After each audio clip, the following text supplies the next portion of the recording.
Hello and welcome to Black Dragon Gaming. My name is Zero, but all my friends call me Cat, and you can too. Today, I'm joined by malleable persona, who everyone should know as Mal by now, for more Umineko.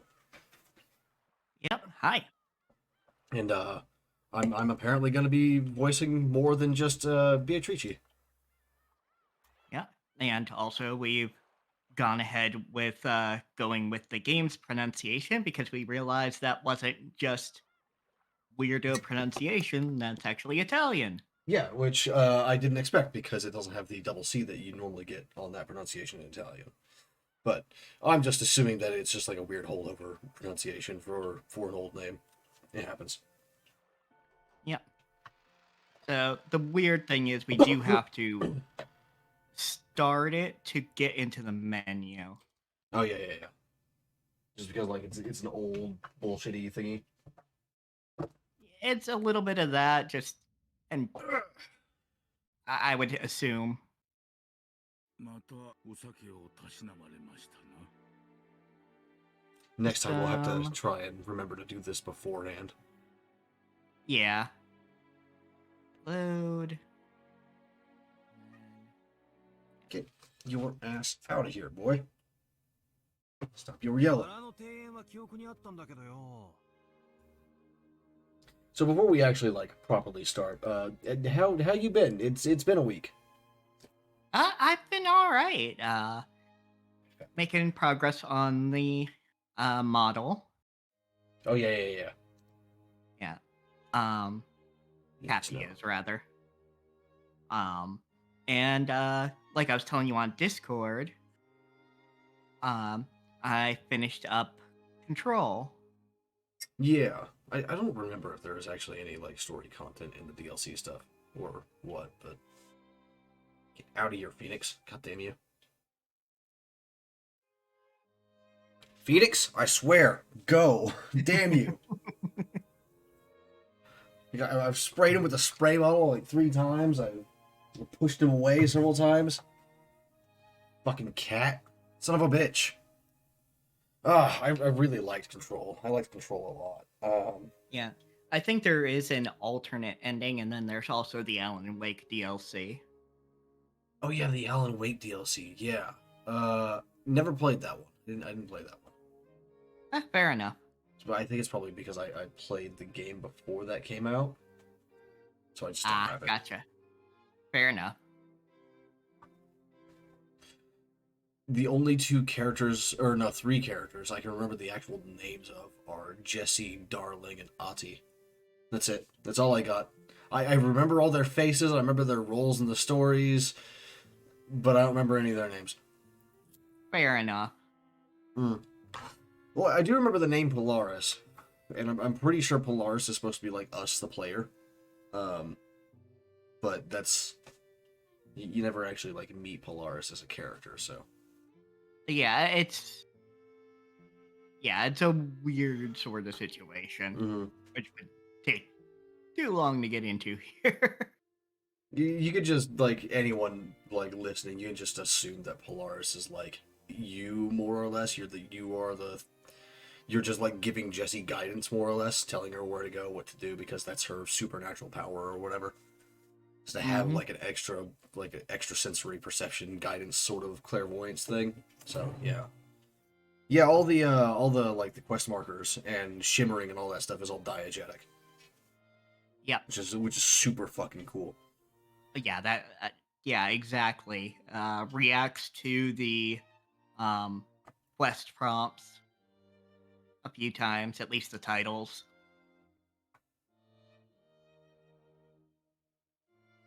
I wish the actual like interface was diegetic too, but I can't think of a way to actually make that work without making the character just like absolutely just blasted. Yeah, a little bit. Like the most they do is your brother comments on seeing the game from the perspective of a game. You know, do you remember the railway cinematography bit where you're chasing down the camera? I think it was. That was a really cool sequence. Oh, absolutely. I think that's my second favorite section of the game, right next to or right after the ashtray maze. Yeah, the ashtray maze is great. Oh God, the ashtray maze. I love that so much. Like going through that the first time. I have no words for it. It's just perfect. Like the song is perfectly tuned, the gameplay is perfectly tuned. Like the size of the level is perfectly tuned. Everything. It's just Yeah, it's so well made. It's beautiful. doesn't overstay its welcome. Um, it's even better because I haven't played Alan Wake 2, but I have played Alan Wake 1. It's better than the Alan Wake 1 uh, musical sequence, Children of the Elder Gods. Was it the same musical group and the same band that did that song? Yes. That's At awesome. least, yeah. Yep, in World, and I do believe it's the same vocalist. Oh, Mal, did you post your stream announcement in all the places that need to be posted? Um, Because I posted it in my Discord, but I don't know about you. oh, yeah. 1 second. There was one place I forgot. All right, yeah, good. Just wanted to make sure. My allergies have been like really fucking bad the past like 2 or 3 days, so I'm gonna be like muting myself a lot to like cough up a lung and like blow my nose. Which speaking of, oh fuck, I gotta mute myself on Discord now too because you're streaming too. Shit. Yeah, whoops. Damn it.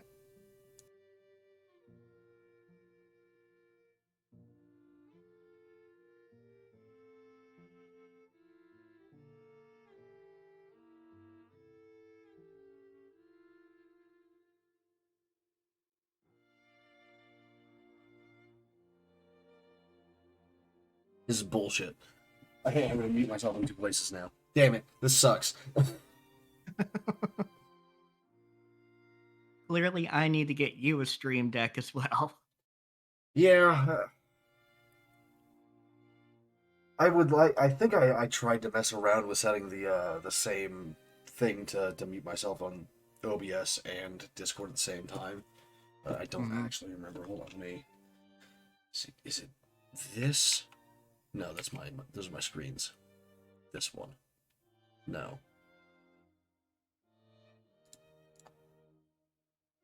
I don't actually remember like most of my hotkeys. 1 second. Yeah. Nope, that's also a screen. Which fucking one is? Did I actually set the keys back up? Hold on, hotkeys.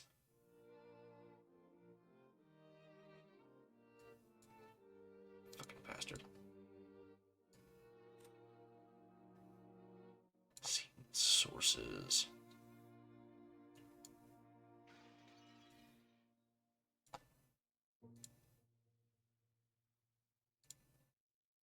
I didn't. My settings got wiped out. No wonder it wasn't working. Okay, I'll have to fix that later. Well, I was thinking we might as well go through the character information that we have available real quick. Oh yeah.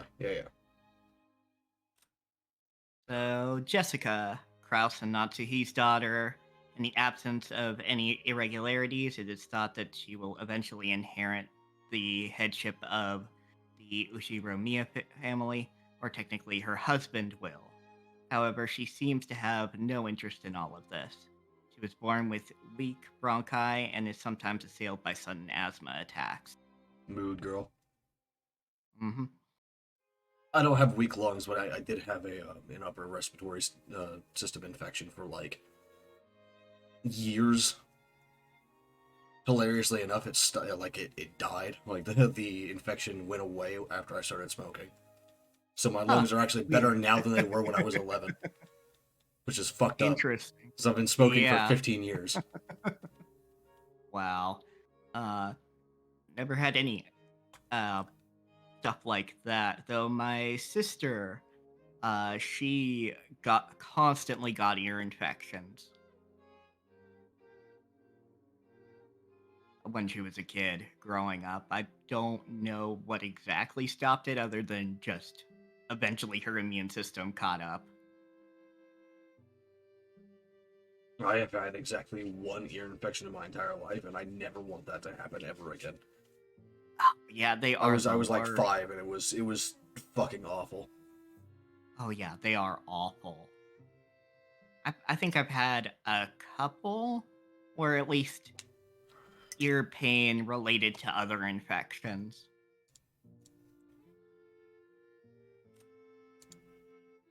I don't Ava think I've and ever Hideyoshi. I don't think I've ever had any other trouble with my ears. It's just like that and like tinnitus, Yeah. but not like bad tinnitus, just like normal tinnitus, which just means like very occasionally my ears start ringing painfully. Ah, gotcha. Although So that might yeah, actually be a result of a concussion I had a long time ago. So I don't know. yeah, I wouldn't be surprised. Now we've got George, Ava and Hideyoshi's son, an affable young man, liked by everyone in the family. He is currently studying as an assistant for his father's company, and it seems he dreams of making it on his own one day. As the oldest of the four cousins, he acts as their leader and arbiter. Arbitrator, which Or it's fucked up that those are two different arbitrator. words and they mean two different things, even though they're supposed to basically be the same thing. Yeah. Um, Kinzo's second child, Ava. She is hostile towards her brother Kraus and opposes him whenever she can. From issues dealing with the family fortune to the question of who will succeed the family headship. Normally, she would have lost her place in the Ushiromiya family register upon her marriage, but she managed to forcibly overcome this by having her husband take her family name. In this setting, you get your fucking name struck out of the family register when you get married? What the fuck? It's fucked up. Yeah, that's fucked up. I don't think that's normal for Japan. Or anywhere, because that. Okay, so for people who are wondering, that means you get disowned when you get married. Yeah, the family register is who is part of the family written down. Family registers are And used all over the place, but you know, that's. it's still used today in a lot of Asian countries. It just doesn't come up very often as far as disownment because, well, disownment rarely happens. Not to say it doesn't, but you get what I'm saying. Yeah, it's called civil registration in other countries. Ah, gotcha. It used to still be called family registry everywhere else too, but you know. But yeah, we will come to find out that this family is more sexist than you would initially expect, and we already have a low fucking bar. Ugh. It's fucked up that you get disowned when you get married, dude. Yeah. Uh, Hideyoshi, Aba's husband. He took his wife's name upon their marriage and became a member of the Ushiromiya family. He therefore does not possess the spiteful genes passed down through Ushiromiya family members, and his bright smile is very refreshing at the family conferences. He started his business from scratch and now works as the president of a medium sized restaurant chain. This chain seems to be growing and performing extremely well. Yeah, this man looks like a man who's in food. I like food. I mean, Only I yeah. didn't have to fucking make it myself all the time. I can't stand in front of the stove too often anymore. Yeah. Yeah, he looks the part. Like I could see him work in a restaurant. Yeah, as like a chef or a manager or something. Yeah. Yeah. Now we have Rudolph, Kinzo's third child. Along with his sister Ava, he intends to make his voice heard during the family conference to prevent their oldest sibling, Kraus, from keeping all of their father's wealth for himself. His former wife, Asumu, uh, uh, uh, how would you pronounce that? Asumu? Asumu, passed away 6 years ago, and he married his current wife, Kiri, shortly after that. Hi, Edwards. Welcome.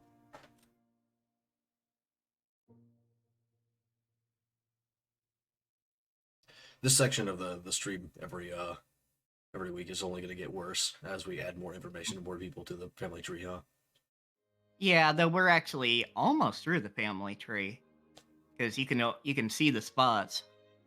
Rouse and his wife, and then whoever the fuck Uh, is Genji, and maybe the doctor's going to be in that position.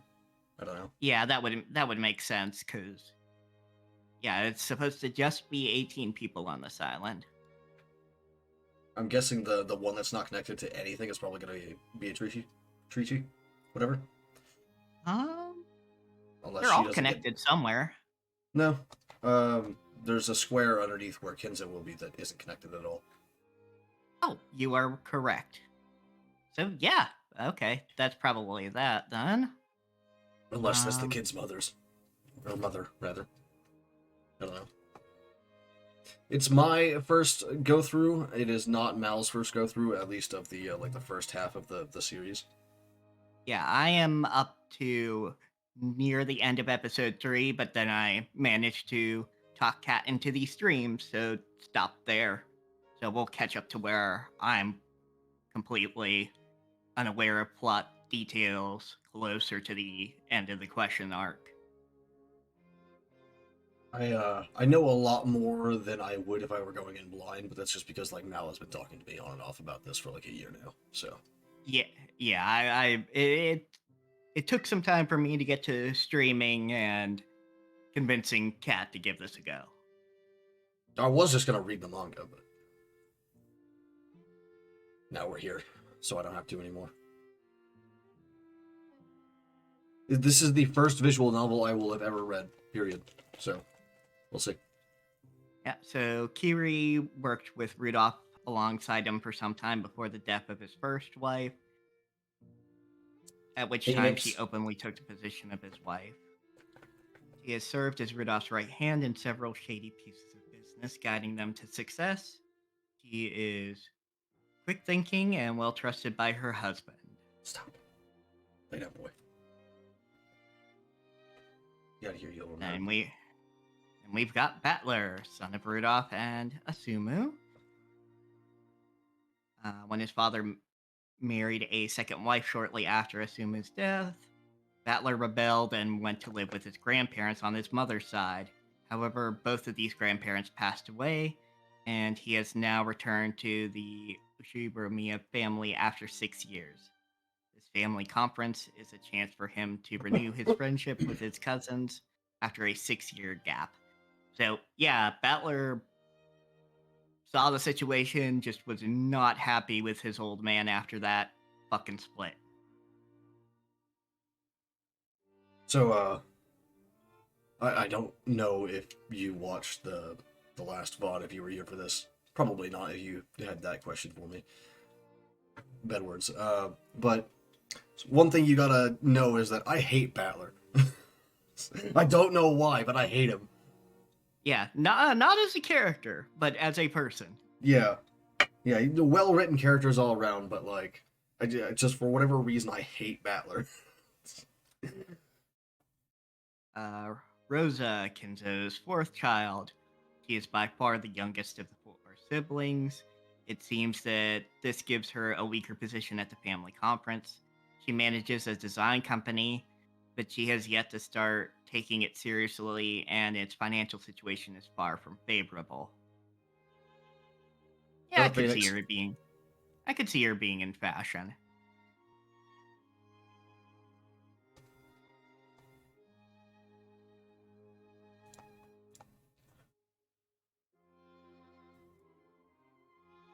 I'm perfectly capable of reading stuff where I hate the main character as like a person. Yeah. Or at least the perspective character anyway.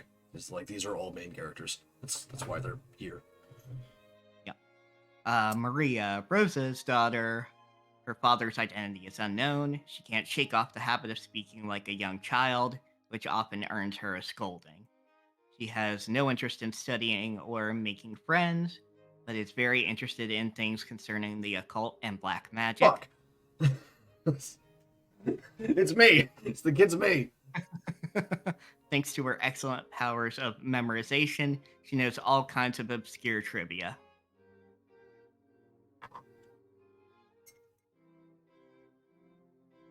And then Canon, the young servant. He performs his duties silently and diligently, but is not so highly regarded as a servant due to his unsociable nature. There are multiple other servants with the on character in their pseudonyms. He and Shannon just happened to be the ones on duty that day. So today. So that's not even his real name. Yeah, no, nope, that is not his real name. That's kind of fucked up. Yep. I don't Kinzo, what the think fuck, man? Yeah, I don't think I know his actual name yet. I know Shannon's, but not his. Which we haven't even met Shannon yet. Goda, a servant hired as a cook. He hasn't served this family long, but through his earlier jobs and previous experience, he's cultivated a talent for entertaining guests. Because of this, he is very highly regarded as a servant. And then Kumasawa, this elderly woman, is a part-timer who, though she has quit her job several times along the way, has served the family for a great many years in total. She is crafty and more than competent when it comes to performing her duties, but because of her chattiness and love of rumors, she is not highly regarded as a servant. And that's everybody. I don't know. I'd prefer like a servant like Kumasawa to Goda, honestly. Yeah, honestly, Like both- I'm a hell of an introvert, but like I prefer like more friendly people in general. yeah, that's fair. Though I wouldn't mind somebody like Cannon. Just Yeah, Cannon's fine. Yeah, like just give him jobs that suit his strengths. Yeah. And don't make him carry like heavy farm equipment.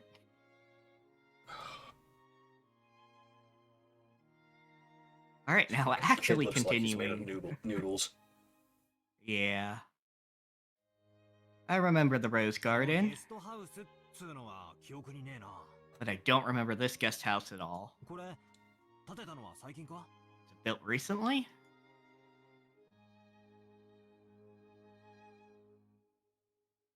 Torian? Yeah, to Ryan. Visitor's Retreat was written on a gatepost-like thing, but since everyone called it the guest house, I followed their lead. I mean, that's visitors retreat, guest house. It's the same shit. Just 6 dozen of one, half a dozen of another. Yeah. That probably meant to point out, like, I don't know, Kinzo's weird fascination with, like, European stuff or something. Yeah, it's probably just like a formal way to say it because that is written in Japanese. So Yeah, fair enough. The brand new Western style guest house, which stood overlooking the roses, had a magnificent design carefully done in harmony with the garden. 正解だよ。建ったのはつい一昨年さ。それ以降は僕たちはこっちに泊めさせてもらってるんだよ。 Correct. It was built the year before last. Ever since then, they've had us sleep over here. really like the VA for Battler. Not because I like how he talks, but because I hate how he talks and it fits Battler and how much I hate Battler.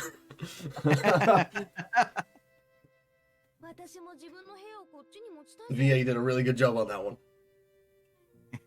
Yeah, definitely sounds kind of immature like Battler is, at least. Or how he starts, anyway. Correct. It was built the year before last. Ever since then, they've had us sleep over here. Oh, yeah, I already read that. But bad brain. This place is more fun than that junky old mansion you knew. I wish my room was over here.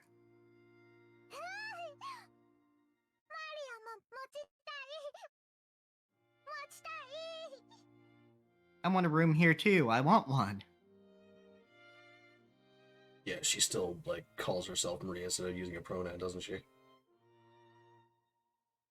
I just realized Yeah. that. I don't know how I didn't notice that last time, but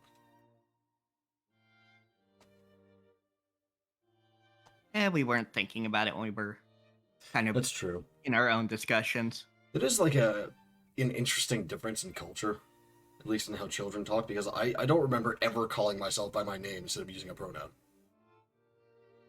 Yeah, but also they didn't have a dozen different ways to say I. It's true. English isn't. It just has the one. Yeah. So Even in a if weird you go way- back like to early modern English, there's still only the one way. I guess you could use the royal we, but like, why would you? Yeah. Why would you use a second person pronoun in the modern day? So in a weird way, like your own name might be the easiest in that regard. Like the only reason I ever refer to myself by name is just like to make a stupid joke. So I don't know. I guess you could say my own house was upper class, but to me it felt completely ordinary compared to the head family.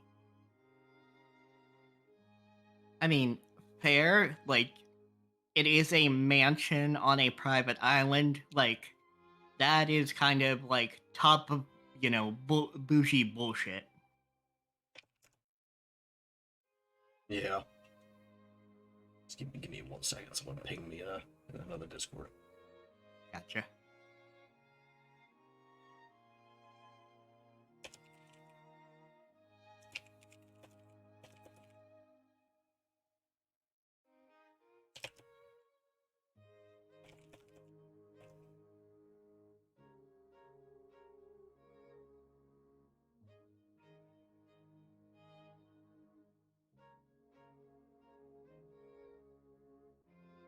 The display of wealth was shocking, as was the fact that they'd built this kind of awesome guest house for guests who came over only a few times a year.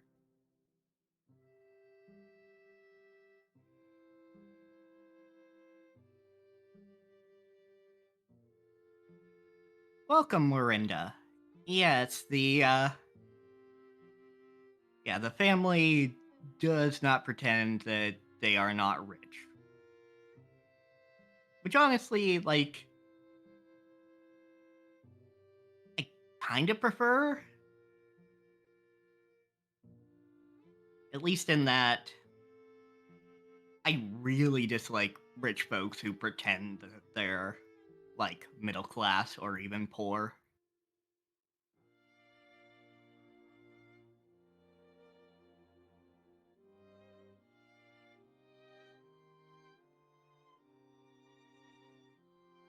But that's neither here nor there.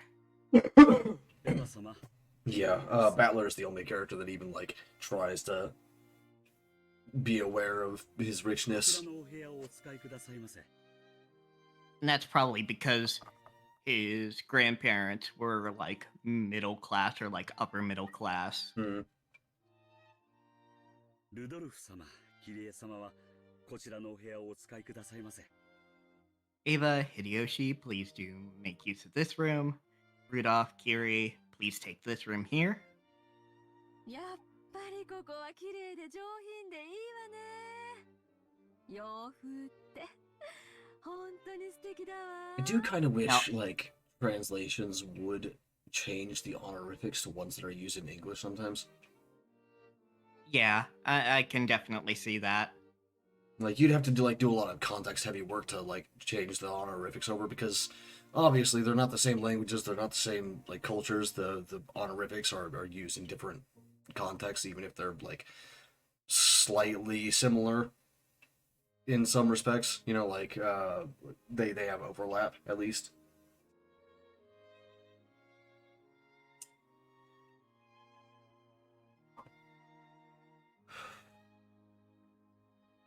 Let's see. here. I really do love how beautiful and elegant this place is. Western style architecture truly is wonderful. ほんの2、3日なら洋風もええやろが、ずっといて落ち着くのは断固和風やで。 Says the man that like dresses in a Western style all the time for business. Yeah. I can handle Western design for a few days, but any longer than that, and you need the good old Japanese look. Japanese people just relax best on tatami mats. Fucking bio essentially just bullshit. 新しい家を和風にするか洋風にするかで喧嘩してね。お父さんが和風で着工させたのを母さんまだ根に持ってよく言い合いをするんだよ。 They've been fighting over whether to make our new house Japanese style or Western style. Mom still holds a grudge about Dad having the construction started with a Japanese layout, and they bicker all the time about it. It's like hire an architect to combine the two. Fucking nerds. Yeah, yeah, fusion stuff is awesome. Yeah, Whether fusion it's stuff is food great. or yeah. So on one hand, like, tatami flooring is cool and interesting, but it's also like a pain in the ass to clean, you know? Yeah, So it you is. get some nice tile in pain there from so you can whatever. sweep it easier and mop it and all that. But like, Mhm. Yeah, have some sliding doors, kind of have a porch that's more Japanese style.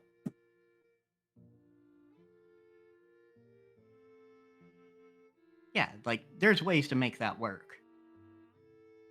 I wish I knew those ways. I would love to use those ways. Fucking, ジョージ兄さんのところは I still gotta design the architecture for the Grey Elves and their Japanese Western fusion. So, Oh, okay. Fair enough.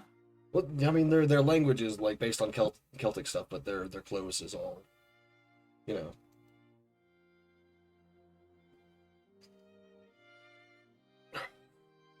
Actually, their clothes are also a fusion. Shit, I just realized. うちなんか冷め切ったもんさ。そのくせ So I actually gave 私の成績の話だけは Gwyneth 問題しやがる。 trousers when she was still a princess and not like Empress. Whoops. Just made my job harder. You're okay, Phoenix. I'm really jealous, George. Your parents get along well, don't they? Mine are so frosty. Then again, they're always in sync when it comes to my grades.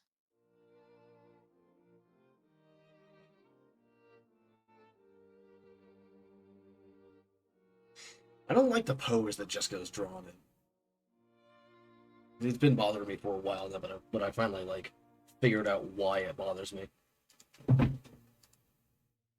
Yeah, let's see if it'll end up back on screen at some point. Yeah. It's the classic all the anime girl pose though, where her hands are behind her back and her chest is pushed out though. It just annoys me. Yeah. It's just like, Yeah. she's like fucking 17 or 16 or something. Leave her alone. Stop. Also, it's super uncomfortable to stand like that. Just like Yeah, really, really seriously. uncomfortable. I know, like, my joints are all fucked up, but like, still. There's a reason why you don't see that pose in real life. Because Yeah. that shit's uncomfortable as hell. See, all the rooms seemed to be for 2 people. I was grateful since I wasn't gonna be forced to share the same room with the old bastard under the pretext that we were family. And anyway, I figured those 2 wouldn't be able to enjoy themselves with someone like me around. Make me Dude, laugh. there are so many people here. Like, I would have to, Ow. like, you would have to really want it to actually, like, do anything. Yeah, but it is Rudolph, so, you know. Point. I know like the information that we have on him is like filtered through Battler's stupid ass brain, but But also, he's shown himself to be an asshole. oh so yeah, far. absolutely.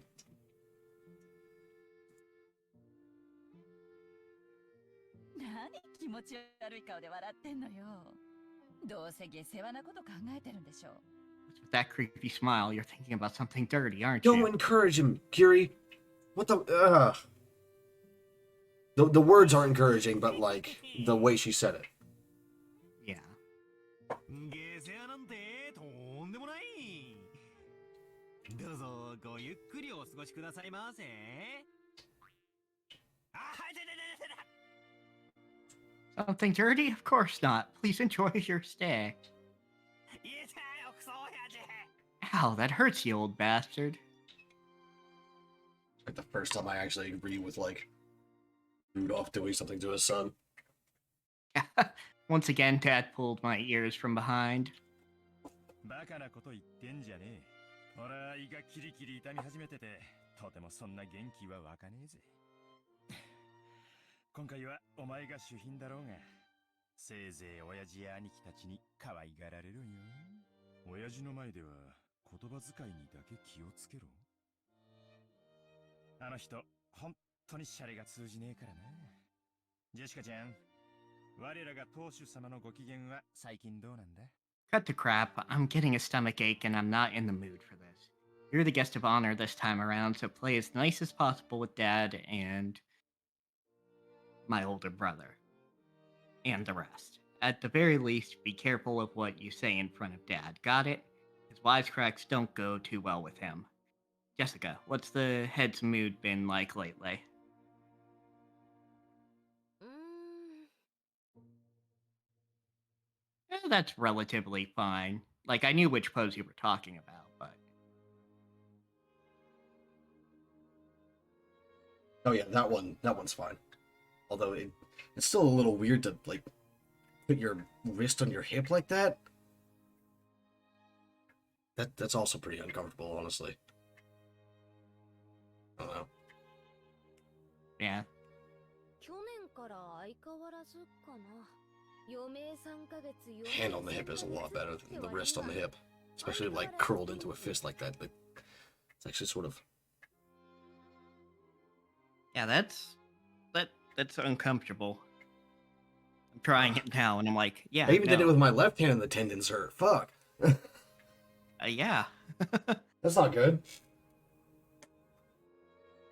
Jessica, you need to go to a doctor and get your wrist checked out if you stand like that a lot. Like, just to make sure. イライラしてるって話です。 Same as last year, I guess, considering they say he's got 3 months left to live. He's as lively, grumpy, and irritable as ever. 今年も相変わらず不機嫌ってわけね。おもりができるのはやっぱり源氏さんだけなの？ Meaning this year he's in his usual bad mood, and as usual, the only one who's able to look after him is Genji. 親方様も源氏さんにだけは心を許しておいでのようです。私たち下々では近頃はお目通りすらなかなか叶わず。 Seems the master will open his heart to no one else. Lately, us small people have not even been granted an audience with him. また書斎に閉じこもって怪しげな黒魔術三昧じゃねえのかな。 He shut himself up in his study again, probably doing nothing but that weird black magic of his. 何をやろうとてめえの趣味だから構わねえけど、匂いが立ち込める系は勘弁してほしいもんだぜ。 What he does for a hobby is his own damn business, but when he starts stinking up the house, it really gets on my nerves. Man, stinking up an entire mansion, though. Like, that's a lot of incense, or whatever. Yeah. Not wrong. Either that or he's chucking it right into the furnace. The boiler or whatever. Yeah. Because I know from later that it is on that kind of heating system. ついでにそのまま書斎から永久に出てくんなってんだ。 I wish he'd never come out of that study again. 年長の人にそんな言い方をするもんじゃないよ。後宮家を復興させてくれた大恩人なんだから、もっと感謝しないと。You shouldn't talk like that about the elderly. We're all indebted to him since he rebuilt the Ushiromiya family. You should be more grateful. And this is my commentary about George being an appeaser. Yeah. Like, Kinzo is Kinzo. He is the biggest asshole out of a family of assholes. He's kind of what made it as bad as it is as far as temperament. Though, that, honestly, his elders were not that much better from the sounds of it. But that aside, like, his mother has plenty of trauma from living under Kinzo. But George will do nothing but say nice things about the man.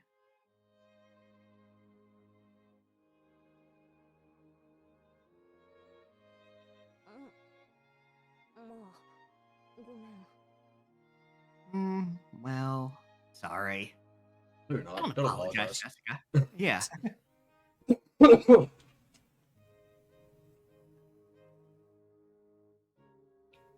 After being rebuked by George, Jessica had no choice but to take back her thoughtless remark.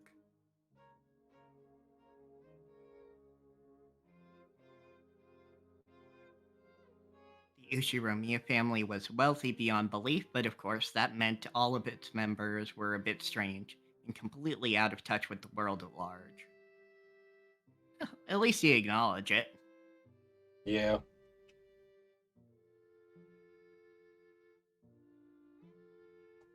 And at the top of the chain, the family head, our grandfather, seemed especially strange and terrifying, even for our family.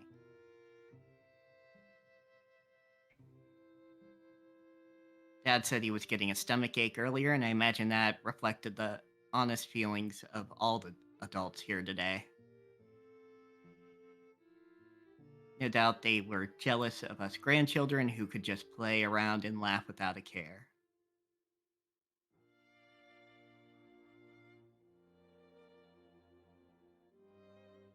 From the stories Dad told me, the family head was a violent man who ruled with his fists, beating his children, even his daughters, mercilessly with a wooden sword. God damn it, Kinzo. Yeah, What the fuck's wrong with you, dude? yeah. There we go. I knew there was something wrong with how I had set that up. Didn't full screen the damn stream. Ah. And yeah, Kinzo is awful, and it's kind of fucked up that Rudolph is actually not as awful as Kinzo. Yeah. But I guess he... Ow, fuck, I bit my goddamn tongue. This is the first time in a while. But I guess you do have to be pretty fucked up to do what he did to Beatrice. Yeah, which we'll get into that much later. If he was so strict and uptight about that, why couldn't he have been a little more conservative with his kids' names? Because he's a fucking weirdo. Because of that, even us grandkids have had to suffer. Anyway, I can't say I have any trouble believing those terrifying stories about him.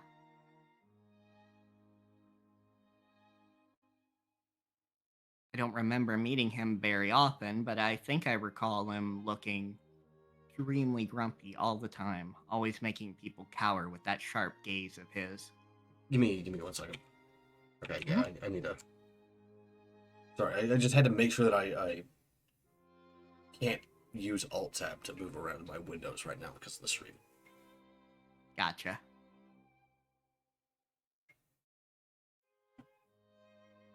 So I did it without thinking, and I was like, "Oh fuck, hold on! I need to actually like look at the OBS to make sure that that it's actually getting picked up." So I don't do that. Gotcha. I remember that the room's atmosphere got so tense whenever he was around you couldn't even breathe. It's a bit But my much. dad said about Yeah. What my dad said about me being the guest of honor now carries a little more oomph for me. 6年前は俺も小学生だったが、さすがに今は高校生だ。失礼のある態度なんか取ったら大変なことになるかもしれねえな。怖え怖え。6 years ago, I was in elementary school, but I'm a high schooler now. If I act up, things could get serious. Ooh, scary. 確かにこわもてだけど、そんなに硬くなるほど怖い人じゃないよ。決して理不尽なことは言ってないもん。口下手なだけで、ちゃんと筋は通す人だよ。He does look frightening, but he's not so terrifying that you need to tense up like that. Nothing of what he says is truly unreasonable. He may be clumsy at talking, but he's a very logical person. George, I'm clumsy at talking. Kinzo's a dickhead. Yeah. Like, I'm not good at, like, speaking politely or being nice with my words. Kinzo's just a fucking cunt, so don't start with that shit. Yeah. Thwap you with a spoon, George. Yeah, George just fails to see the bad in anybody, which people can act like is a good trait, but at some point, you know, sometimes we have to fucking kill this guy, Steven. I think we're gonna have to kill this guy, Mal. Yeah, I'm not even gonna say damn. Well, this is a murder mystery, so at least a few of these people are gonna end up dead. Although I don't know if they're gonna end up dead, like, canonically or not. Because I know how I do know how the author does their fucking, like, time loop shenanigans. Mm-hmm. Because, yeah, Higurashi is also similar in that. Wasn't there another, like, When They Cry thing? Higurashi, Umineko, and then one other? Yeah. Zirconia or something, the Japanese word for stork. Let's see. Works. Higurashi, Umineko, Zirconia. Yeah. It's not a Japanese word, though. Zirconia. What is that? It's the scientific name for a bird. Okay, the scientific name for the white stork. Yep. It's a genus of birds in the stork family. Gotcha. I just assumed because Higurashi and Umineko are obviously Japanese. There's apparently two others in the When They Cry series as well, but I'm not seeing them anywhere. It's Higurashi, no. Umineko. No, they're counting each arc as a separate game. That's ridiculous.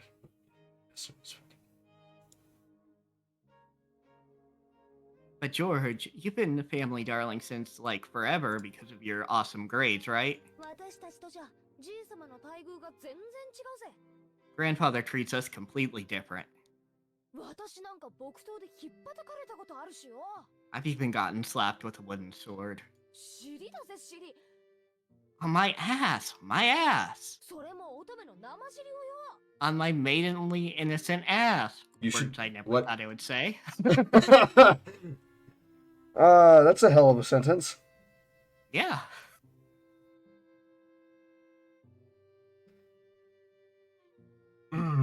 Alright. Well, you're the heiress of the head family, Jessica. Grandfather is giving you special attention. I do not want special attention from that old man, thank you. Yeah, I wouldn't either. You've got to realize that his strictness reflects his high hopes for you. George, you have to know you're lying. Yeah, that's... George, I don't... I have neither the time nor the crayons to explain this to you, George. Yeah, like there's being optimistic, and then there's just flat out fucking lying. Yeah, that's just lies. 冗談じゃねえぜ。その跡取りってやつはジョージ兄さんに譲るよ。私が担ぐにはちょいとしんどいぜ。Oh, come on, seriously. I could just turn the succession over to you, George. It's a bit of a heavy burden for me to carry. Why is Jessica the heir, by the way? Because she is the child of the eldest son. I guess, like, but the eldest son is still alive. He should be the heir. So, unless he got kicked out of the running, in which case he would be disowned as well, which means he wouldn't be here. But yeah. Kraus, as far as like I know from the previous stream, is currently helping Kinzo with running the estate and the business right now. He should be the heir. Yeah, which he is, but they're counting Kinzo as good as dead in like 3 months. Well, yeah, but that's not Kraus. It's like, I see what you're saying, but they're also not calling Kraus the current head of the family, or even the interim head of the family. You know, like this is just like they'll eventually start doing that here. Okay, it's just I've been thinking about like noble families a lot lately. So it's just weird. They're just counting Kinzo basically as good as dead, and like it's obvious that like she's the child that's going to eventually take over the family after her father. At least to some degree. Though that's also like heavily in question because control would probably be put towards her husband. At least by Kinzo's desires. I don't know so much with her father's desires. Because her father has a lot of problems, but he's not as sexist as Kinzo. By the time Kraus dies, anyway, like assuming like a normal timeline, and they don't get caught up in some weird occult shenanigans that they're going to get caught up in, otherwise it wouldn't be a story here.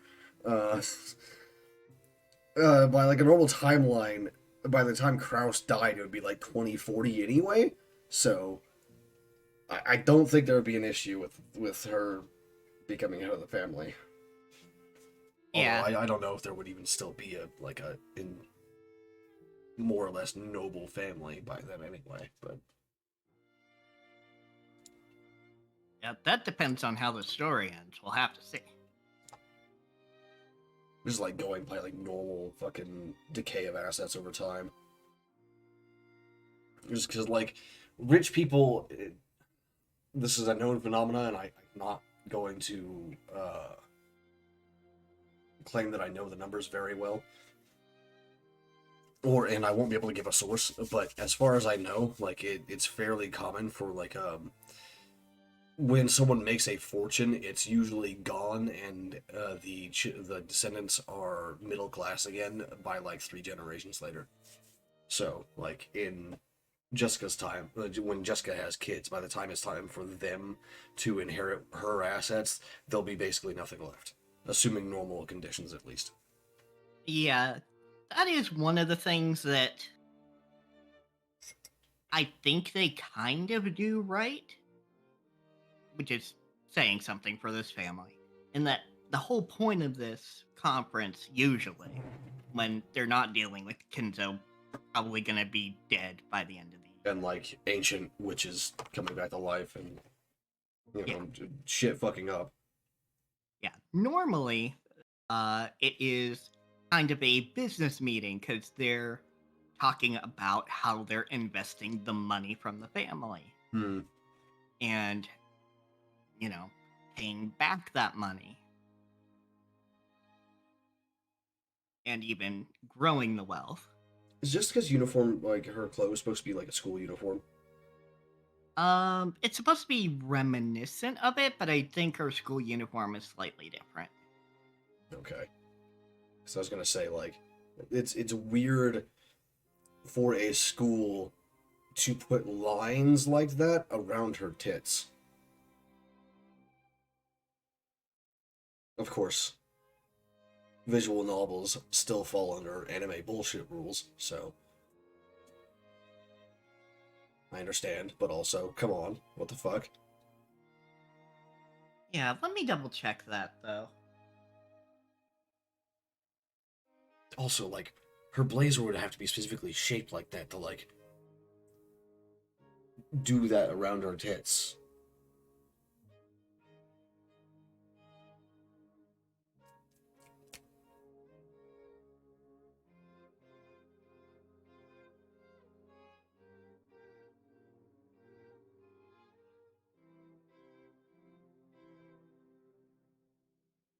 Might actually be just her school uniform, actually. That's fucked up. It was like, the way it sits on her body, someone would have had to make a pocket for her tits in the blazer.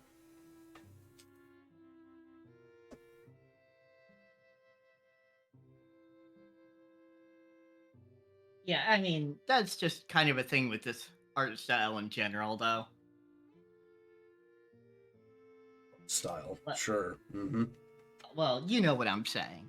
Like, you know, Kiri's the same way, where it looks like they vacuum sealed her tits.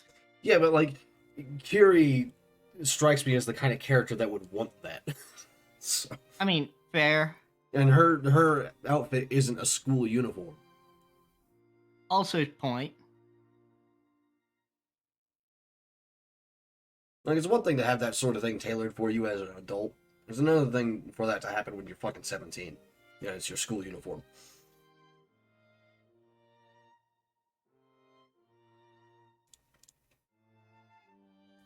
Yeah, more than a little bit.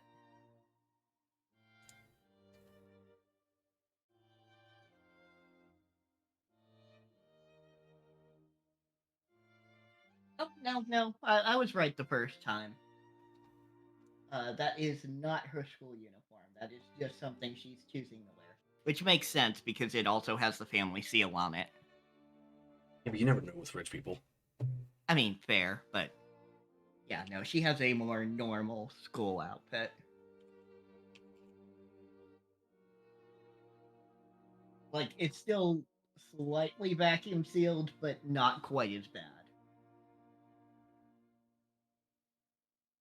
Anyway, I think I already said it before, but Jessica's the girl heir to the head family. We're only cousins in branch families, so she probably feels a totally different sort of pressure than we do. ほージェシカお姉ちゃん Oh yeah, I see her school uniform now. マリアが持ったら軽くなる Jessica, is that heavy? If I help hold it, will it get lighter? うん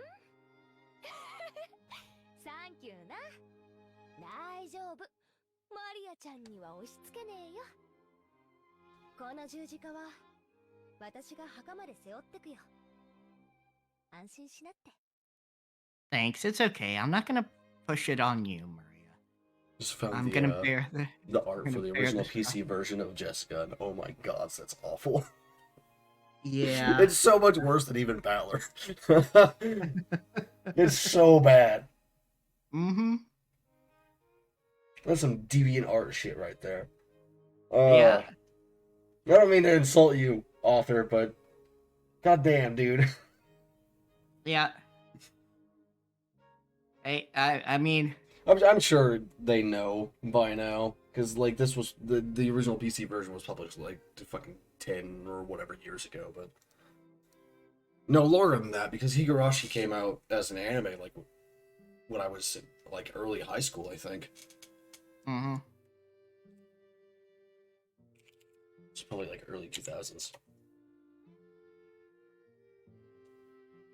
Yeah, 2007. for Higurashi at least, yes. But I mean, Umineko. Yeah, Umineko, the first episode debuted at Comiket 72 for Windows in August 2007. Wait, really? Because Higurashi came out in 2007. What the fuck? anime or? Let's see here. The first episode of Higurashi came out in 2002. So Higarashi's got a... I thought Umineko came first in the series. No, Higurashi came first. Oh, okay. I got those two mixed up in the fucking series then. Oh well. Yeah. Let's see, where was I? I'm gonna bear this cross until my grave. Don't worry. Oh, I was gonna message you this on Discord earlier, but I forgot because I got busy doing something else. But I went to Twitch just to check my notifications and all that stuff Mm-hmm. earlier, and all of my recommended channels were all Japanese streamers because we did this last Oh, week. jeez. Like all of them were all like the titles were in full kanji and everything. I was like, oh fuck, I'm gonna have nothing but recommended Japanese streamers for the rest of my life after this.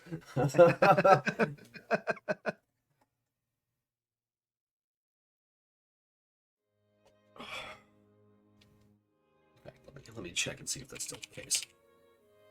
She was grateful for Maria's innocent concern, but Jessica's face still seemed to contain some of the uneasiness she felt towards the future.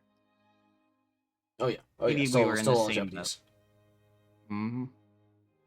Any high schooler with exams approaching would have trouble hiding their anxiety for the future. マリアいらっしゃい。お母さんとマリアはこの部屋よ。 Maria, come here. You and I will be in this room. バトラ君は僕と一緒にこっちの部屋だってさ。 Battler, I heard you're gonna be with me in this room here. It's kind of weird that they're this wealthy and they still have like paired up guest rooms. Also, that's 3 beds, not 2. 親たちの部屋より広めじゃないのよ。わお。 Wow. Wow. Oh man, who is that fucking? What's that actor that does that? The fucking wow gif meme. I can't remember his name. He's dirty blonde. Does comedy. Hold on, I gotta find this out. This is bothering me now. That's like...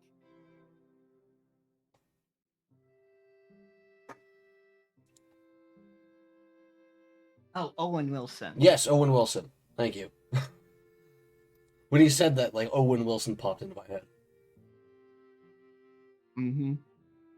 For Oh, Battler, now it's that's a basically just like surprise. a- It's big. Hmm? It's bigger than our parents' rooms. Dang. No, he's basically just like a nice hotel room. Yeah, basically. Well, I figured we cousins would all want to hang out together, 大きめの部屋にするように言っておいたんだ。 so I told them to get a bigger room ready. Okay, so you're the reason why people have to sleep in the same room, Jessica. That's rude. マリアもこっちがいい。ママと一緒よりこっちがいい。 I'd like it here more too. I'd rather be here than with Mama. I don't blame you, kid. While her mother's standing right behind her.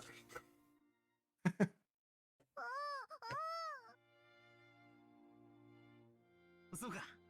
マリアもこっちがいいか。 Oh, you like it better here too, Maria? よし。ここは俺とジョージ兄貴の部屋だが、特別に出入りを許可してやろう。 Okay, this room is George's and mine, but we'll give you special permission to come in. お母さんには内緒だぞ。 Better keep it a secret from your mom, okay?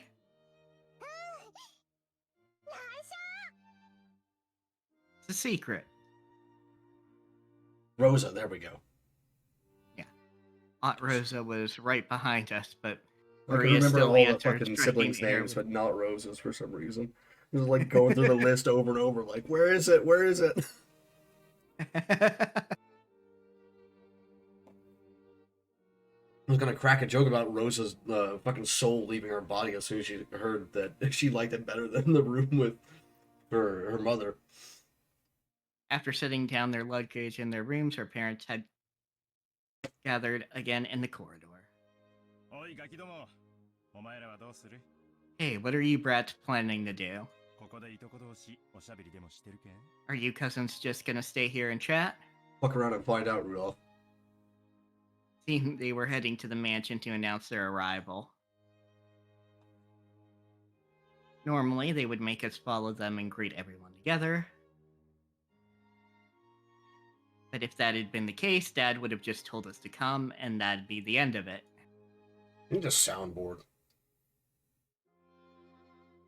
Yeah. He's saying it's okay if we don't come, so what do? どうせもうすぐお昼や。 Well, it's gonna be lunchtime before long anyway. 子供はそこでくつろいでたらええ。 Better let the kids unwind here. それに表で遊べるのは下手をすると今のうちだけかもしれんしの。 Besides, if worst comes to worst, this might be their last chance to play outdoors. マリアも行く。 I'll go too. マリアはここでお留守番してなさい。いたずらをしないでおとなしく待ってるのよ。 Maria, Leave you the house kid sit by for mom, herself. okay? What the fuck, Behave Rosa? yourself and wait here. Well, she's leaving her with the 2 adult cousins. Or, well, 3 older cousins. Yeah, but didn't they just say that they were gonna go outside, wander around? Well, I think the intention is that Maria stays with her cousins, not that she literally stays right in that spot. At least, I hope so. You would hope so, but I have zero faith in the Ushiromia family, so. Fair. And see how disappointed she is, so. Yeah, so the cousins have to stay behind because Maria was told to stay. Since Maria was being told to house sit here, we certainly couldn't leave her on her own. George noticed this immediately and gave a clear reply for all of us cousins. じゃあ僕たちはお言葉に甘えて留守番してようか。1年ぶりに積もる話もあるしね。 Well then, we'll accept your offer and house it. We've got lots of stories to tell each other after being away for a year. Man, I fucking wouldn't. Like, I'd be sitting there going, what do I talk about? Like, I don't know. I don't know you nerds. Get the fuck out of here. バトラ君なんか6年分積もってるんだしね。 Now, 6 years. At least a few things to talk about. Even then, like, I don't think I would be able to socialize properly with people like that. Because it takes me a while to actually, like, get comfortable with people. Because of my aforementioned, like, introversion. I mean, that is also very fair. That sounds wonderful, and Battler has 6 years worth of stories to tell, doesn't he? へいへい。お子ちゃまな俺はおとなしくお留守番してるぜ。 Yeah, yeah, I'll take care of the house like a good boy. 熊沢さん、私もこっちに残るからよ。あとは大人に任せて若者は退散してるぜ。 Kumasawa, I'm gonna stay here too. We'll break rank and leave the rest to the adults. それがおよろしいでしょう。 Perhaps that would be best. 奥様にはそのようにお伝えいたします。 I'll report it to Madam. それでは皆様、お屋敷の方へご案内させていただきます。どうぞこちらへ。 And allow me to guide you all to the mansion. This way, please. 他の子はともかく、ジョージは成人してるんだから連れて行った方がいいんじゃない？ The other children are one thing, but George is getting to be an adult. Wouldn't it be better if he came with us? そんなんでジョージだけ仲間外れはかわいそうやで。いとこ同士の交流も大事や。ほな、行ってくるで。 Yeah. If we make him come, then poor George will be the only one out of place. Interacting with his cousins is also important. Okay, see y'all later. You know, if anyone ever needs any fucking, like, explanation of what coding is in characters, just, like, show them Japanese voice actors and the characters they fucking voice. It's, like, it's very obvious in Japanese voice acting, like, who is supposed to be who, or at least what people, or what the, creators of the show or game or whatever want you to think of that person at first. Because Yeah, and Ava is like Hideyoshi- very like seductress coded. Mm-hmm. Yeah, and Hideyoshi is very like that. Very well, the nice uncle, basically. Mm-hmm. Like that is very much a archetype too, and definitely fits. And like Jessica and Battler being the immature brat coded with their thing in two different ways, of course, but like part of it is definitely like how they drag out their words, Yeah. especially Battler, which is weird because I've never actually heard people do that in real life, even if they were like really, really immature kids.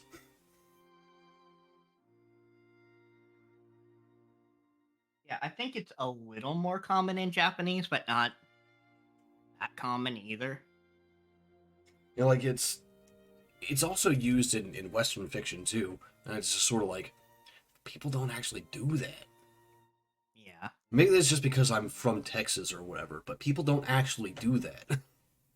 Yeah. At least not in Texas. This is sort of, Yeah, and then like they even point out Jessica talks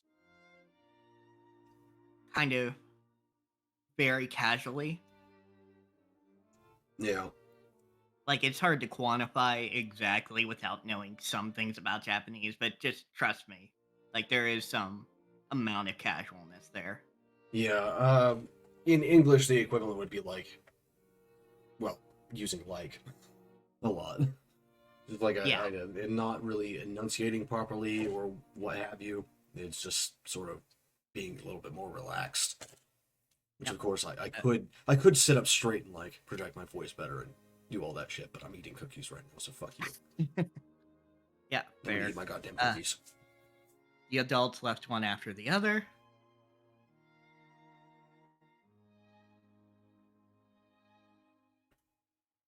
As we gathered in the room assigned for us cousins, George asked us to excuse him for a second. And just like sneaks off, grabs like a hand hoe, and just like murders one of the servants. He rushed over to Kumasawa, who was following behind the disappearing adults and seemed to ask her something. He soon finished his business and came back. どうしたんだよ、兄貴。What's up, George? ああ、なんでもないよ。ちょっと聞きたいことがあっただけさ。Ah, nothing. I just wanted to ask her something. Flags are already being raised. I was joking a minute ago, but yeah, the flags are already being raised. Tell me too. Tell me too.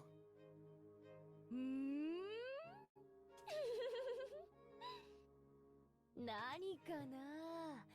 ジョージ兄さんが私に聞かなくて熊沢さんには聞くことって何かな。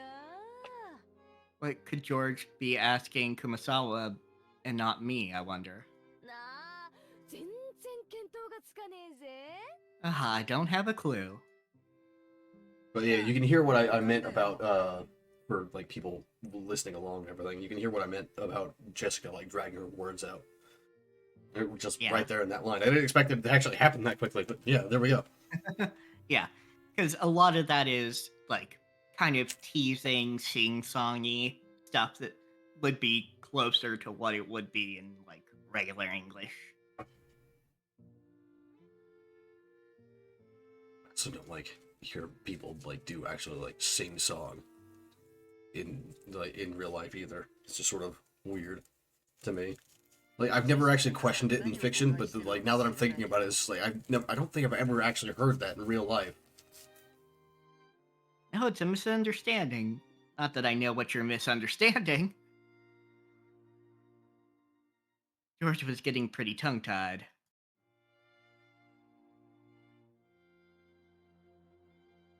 It was almost as though he felt guilty about something and Jessica knew exactly what he was worried about. At any rate, it's no fun if Jessica gets to know about it and not me. なあ、マリア。俺たちだけの置物なんてねえよな。Hey Maria, it looks like we're the only two out of the loop, right?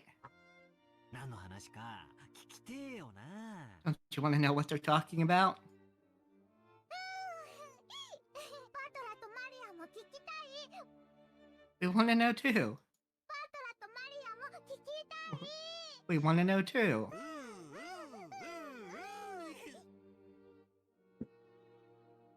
Oh, geez, Battler getting in on it too.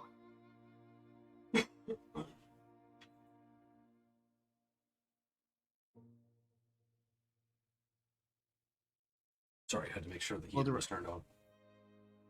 Ah, gotcha. I pulled around while oohing together with Maria. いや、だから、大したことじゃ。 No, I'm telling you, it's no big deal.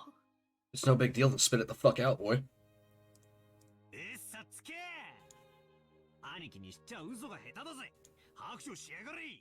Liar, I'm surprised you'd tell such a terrible lie. Confess. マリア、お前は右脇をくすぐれ。俺は左脇だ。 Maria, you tickle his right side, I'll tickle his left. マリアは右脇で、バトラは左脇だ。 I've got his right side, Battler's got his left. ちょっと。二人ともやめて。やめ。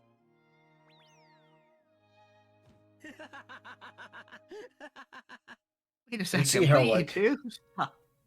I see how hard Ryukishi is trying here to make the family seem more wholesome.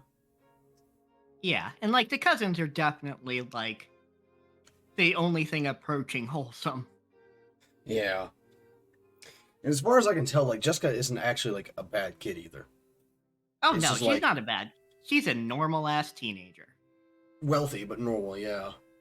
And Yeah. whereas Battler and George... we've already, like, seen Battler's issues, but George just gives me the feeling of when's the other shoe gonna drop. Yeah, exactly. Like he's too nice. It's not even that, it's the way he's nice. Yeah, there's also that too. Like, and the way his glasses fog over. It just feels like another shoe will drop.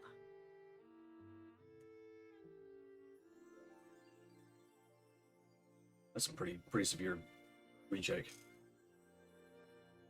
Maria and I played around chasing George as he tried to escape, rolling on the bed. I realize high schoolers aren't supposed to bounce around like kittens, but I still miss this kind of fun. Warm, cozy kind of fun. Battler, stop saying things I agree with. ジョージ兄さんが熊沢さんに聞いたのはね。 George, what were you asking Kumasawa? まあ、ほら、あれだぜ。 Oh, I've got a good guess. 兄さんも本家は1年ぶりだからよ。 It's been a year since the last time he visited the head family. その間に辞めた使用人とか入った使用人とか、そういうのがいたら挨拶したいって、そういうことらしいぜ。 Who knows what servants might have come and gone during that time. Either way, it looks like he'd like to go and say hi. おお、挨拶する。マリアも挨拶する。 Say hi. I want to say hi too. なんだよそれ。全然やましくねえじゃねえかよ兄貴。 What the hell? That's nothing to feel guilty about, George. 違うな。 I'm not buying it. マリア、騙されるな。兄貴は何か隠してるぞ。 Maria, don't be fooled. George's still hiding something. 尋問再開だ。 More torture! おり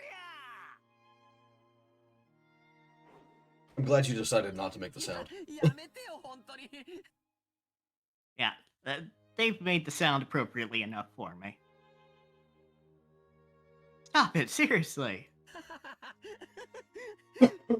マリアちゃんももうやめて。 Maria, you too, stop already.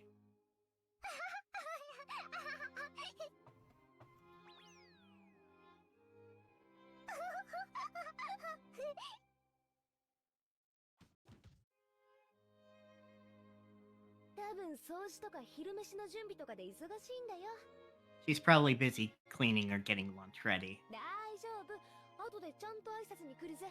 Don't worry, she'll drop by to say hi sooner or later. I guess they're talking about Shannon. Yeah, there we go. I'll bet you'd rather have been welcomed in by Shannon instead of that nosy Goda. シャノンシャノンああ思い出したぜそんな子もいたな今も使用人やってんのか元気かよ Shannon? Shannon. Ah, yeah, I remember a girl with that name. Is she still a servant? How's she doing?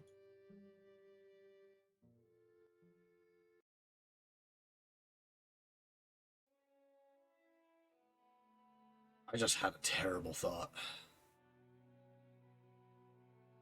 そういや夏日姉さん I What's think that? I think I know what the other shoe for George is. Oh boy.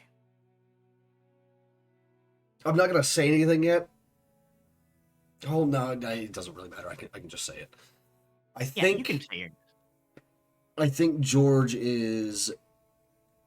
I'm going to put this word in quotes. Dating Shannon. I don't know if it's actually, like actually dating, or more like position of power pressuring thing, but I think that's what's going on. Otherwise, he probably wouldn't be trying to hide the fact that he asked after Shannon.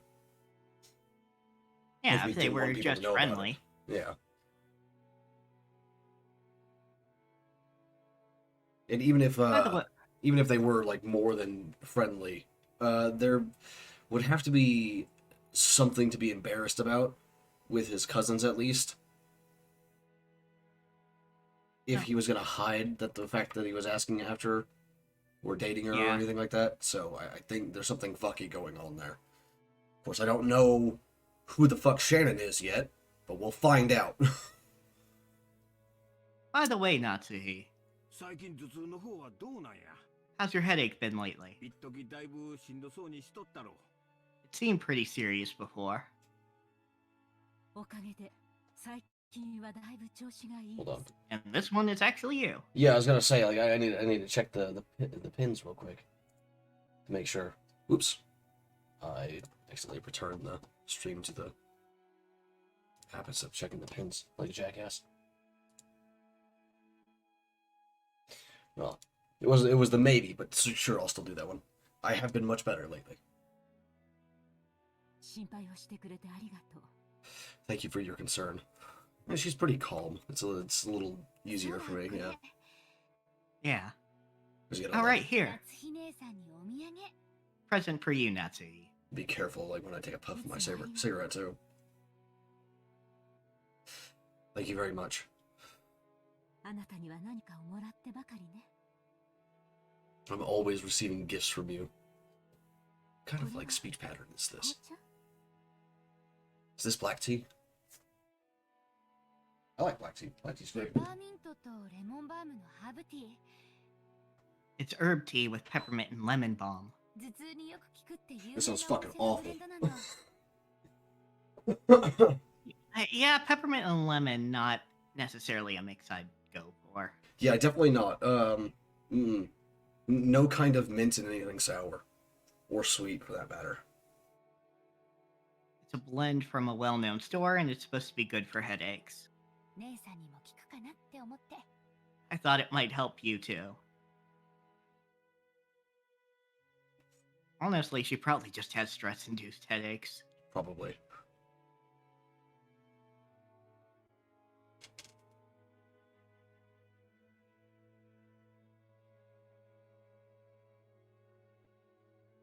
Rosa was always a conscientious woman.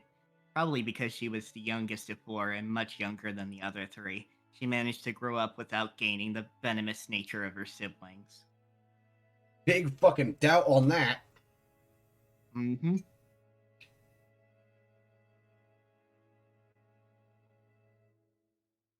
Her kind words got Natsuhi to soften her expression for just a moment, but it wasn't enough to melt her stony gaze, hardened as it was by long years of mental stress.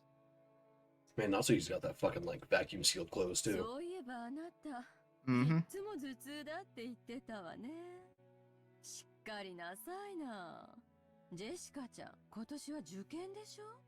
Come to think of it, you're always complaining about those headaches. Pull yourself together. Jessica has her exams this year, right?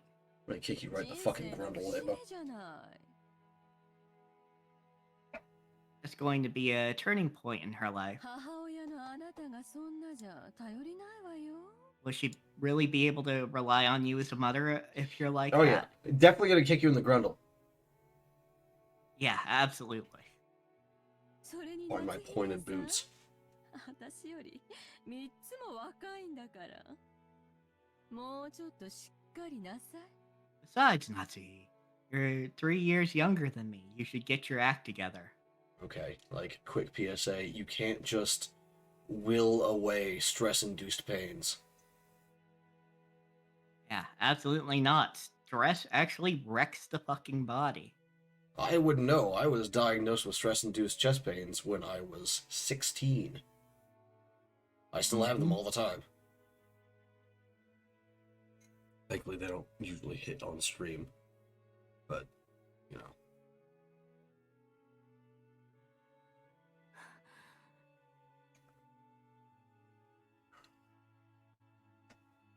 ごめんなさい。 I apologize.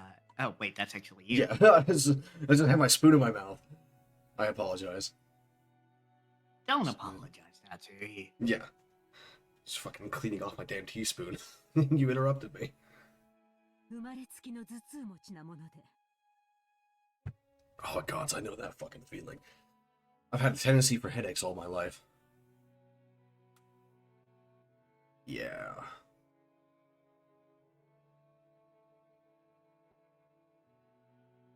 Even under normal circumstances, Ava sometimes failed to choose her words carefully, but her comments aimed at Natsuhi contained shards of obvious malice, though she hid it with a smile. Hi, Poi Pal. Yeah, welcome in, Welcome. Poi Pal. Welcome, welcome.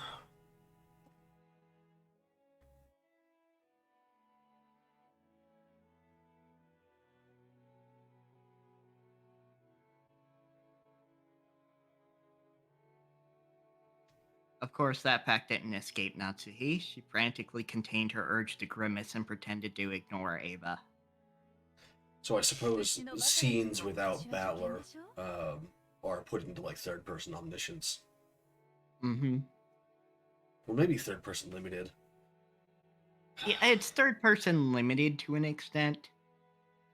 Because you got that comment with Rosa. Yeah, it's not showing the thoughts of the other characters, so it's not true omniscience, but it's also not focusing on the one character. Yeah, exactly. It's more a generalized so it's somewhere between the two. interpretation. Yeah. It's like third-person limited is like only shows the thoughts of the one character. Mm-hmm. And then third-person omniscient shows the thoughts of all characters. Yeah. So, like, a good way to think of third-person omniscience, or third-person limited, is, like, whenever you read a story where there is exactly one perspective character and you never see any scenes that don't involve them. Or at least, whenever they are in the scene, you only get their thoughts. It's from their perspective. But a third-person omniscient thing is, like, when there's no actual perspective and, like, you have a more, like, narrative sort of like narrator kind of voice going on. Yeah. Our battler will have his exams this year too. Rudolph, shouldn't you be a little concerned as well? 自分の息子のために夏日姉さんみたいに頭痛になるくらい真剣になりなさいよ。 For the sake of your own son, you'd better get serious to the point of having headaches like Natsuhi. 俺が何か言えば必ず反抗するやつだぜ。 Maybe that's because you're a fucking dickhead, Rudolph. むしろ逆で遊んでていいぞっていうのか? If I say anything, he automatically rebels. So what should I say? Should I say the opposite, that it's okay for him to mess around? Dude, just treat your kid with some fucking respect. Like some basic goddamn dignity. Yeah, like literally just go, hey, you're smart. What do you've got at least a head on your shoulders. what are your goals? Have some fucking goals. You have money. Do something with it. That is indeed a truth. He has a head on his shoulders. Yeah. Yeah, like, I'm giving Rudolph some outs here. So he doesn't have to be entirely complimentary, but... And making sure not to lie to Battler. Oh. I'm eager to get to the red text bit that you showed me. Mm-hmm. I want to get to that part so I can yell at Battler in character. That's probably the only way I could get him to listen to me. Hideyoshi, George did really well on his exams, right? Please, you've got to teach me the trick to handling children. Treat them nicely. Yeah. Treat them like people and not tools. Yeah. Like, yeah, sure. Your kid resents you a bit for what happened with Kiri. So, like, there's gonna be this weird-ass tension. But you could still not be a dickhead. Yeah, it's like it's not even that serious of like resentment either. Otherwise, it would spill over onto Kiri as well, or at least be like targeted at her to some extent. But yeah, he doesn't. Is definitely he explicitly called out that he doesn't. Yeah, which is definitely a weird sort of sexism in itself. Mm-hmm. Despite the fact that Kiri's somewhat benefiting from it by not having this hostile relationship with Battler, but it's still like a little bit of that sexism from the top bleeding through. Where is that pin clipped to her dress? Good question. I think I see a seam right there. Yeah, like that little crease right there. I mean, if you go lower near the corner of the tie, you can see a seam between the corner of the tie and the belt. And I think that probably goes up underneath. Hold on, let me... Oh, you can pull it up. Can you go to the menu where it shows Kiri's like full thingy? Yeah, there's definitely a seam there. Yeah. Okay, so that's where it's clipped at. I thought that was a sound effect like from like inside the game and not part of the system sounds. I thought like something was about to fucking explode.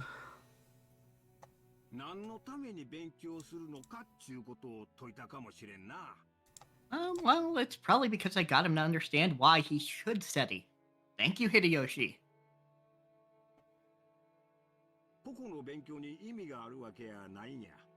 Yeah, I'm not gonna say like children are inherently logical beings, but like just explain shit to them in a way that they can understand and they'll get it. Yeah, study isn't worth anything on its own. That's right, the real point of studying is to practice research and stuff on your own whenever you bump into something you don't know. That is the point. And that somehow, like 40 years later, something that schools still don't understand. Yeah. If you can't do that, you can't be useful to society.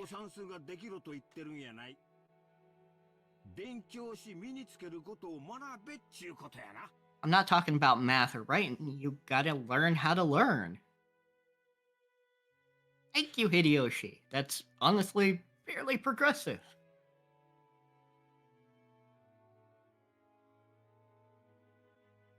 With how nice Hideyoshi is being, I'm instantly suspicious because everyone else in the family, even the in-laws, are kind of a bit frosty, at least. Yeah. Because, like, Kiri's been mostly, like, nothing but nice. But in this sort of detached way, you know? Where you can tell that, like, she's definitely 100% down to just, like, blap these motherfuckers in the head if she thinks she can get away with it. Yeah, like, absolutely. Like, she is here to do Which, like, business. Same, girl. Same. I am also right there. うちのジェシカにもそれが理解できればいいんだけど。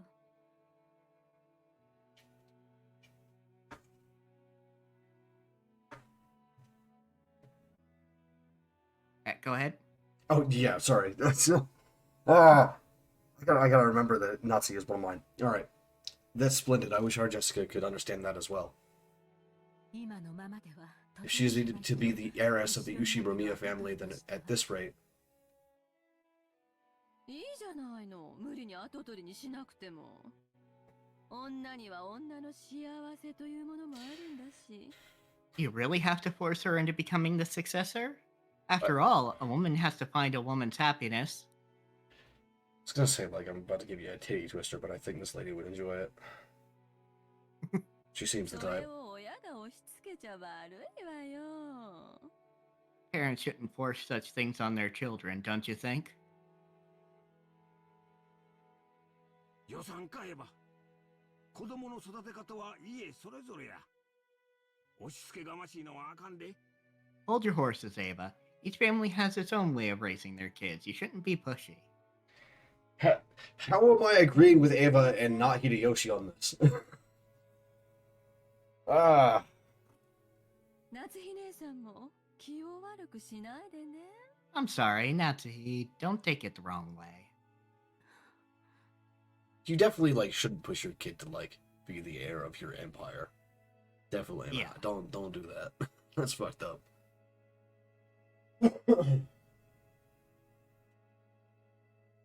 Like it's one thing if like there are laws needing it to be like a family member that inherits your stuff, but like in the modern day, and I'm pretty sure back in the 1980s as well, you could just write the person into your will that you wanted to do the thing.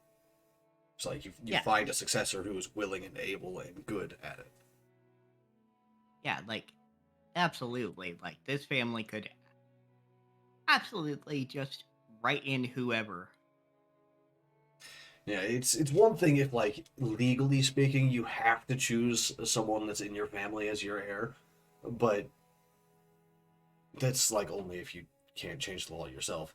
Like if you're, for example, if you are a noble in a feudal kingdom, and the royal law is that all heirs to the family must be like someone who is part of the family already, or adopted or whatever. They just have to be part of the family, like on the family register or whatever.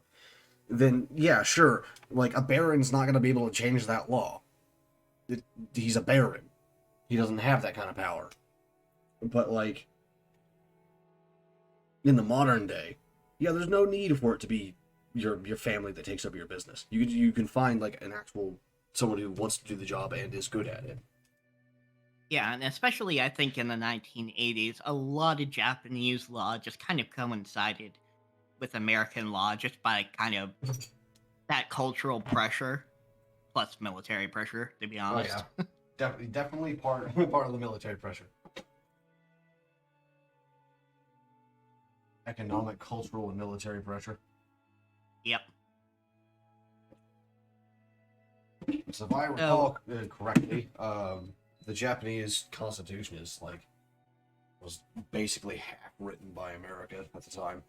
So More or less. I don't know. I don't because remember the it was- details on it. Yeah, it was basically done at gunpoint to Mhm. become a republic like the United States. Just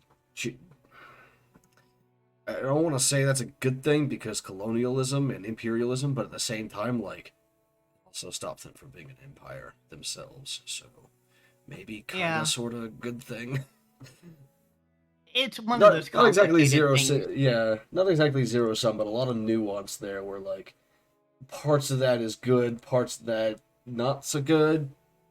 Yeah, like it could have come about from better situations because imperialism bad, and people should be able to choose that for themselves. Because there are still cultures that still have royals, and still for their own reasons, like don't want to just give them the boot. Yeah, I might disagree with those reasons, but it's also not my place to tell them what to do with their country. I can give advice, but to tell them would be arrogance.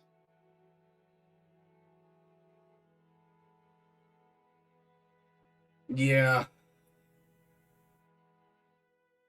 Although, no matter how you slice it, I'm never going to agree with a theocracy.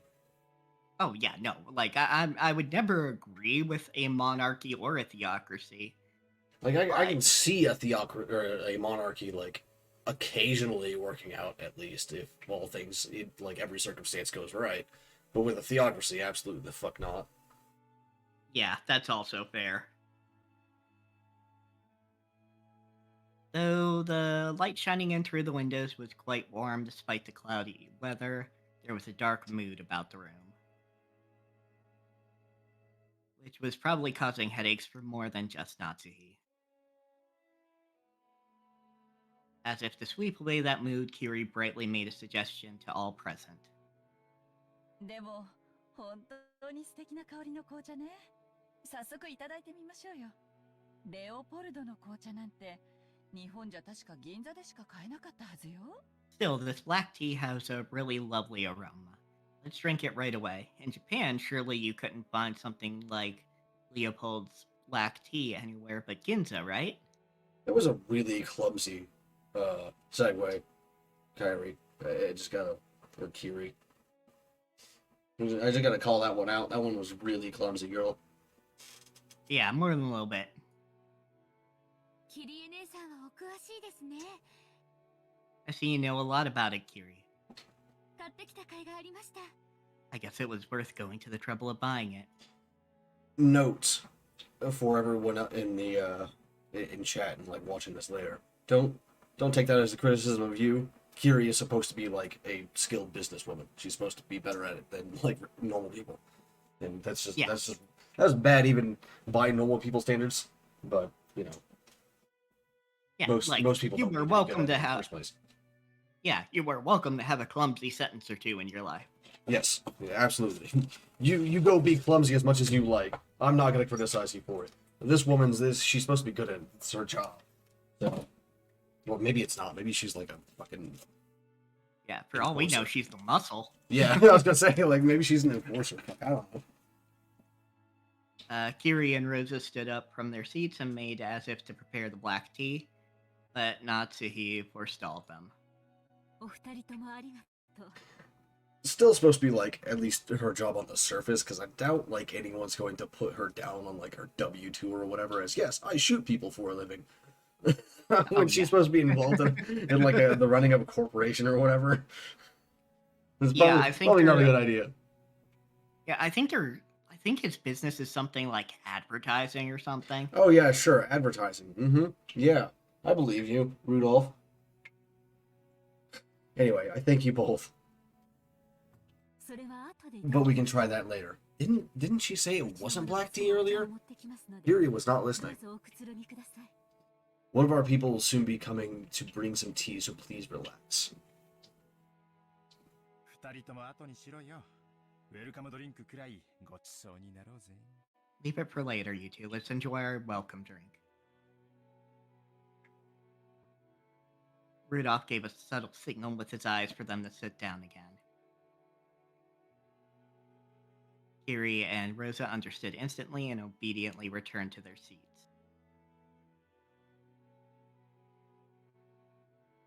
The initial greeting of the guests was complete, so it was time for them to be served some tea.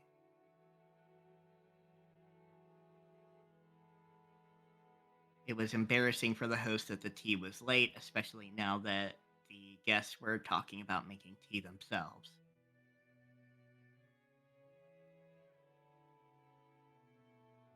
Natsuhi bit her lower lip, frustrated by the ineptitude of the servants who were late Okay. bringing in the tea. Kiri was listening. I'm the one that forgot some details.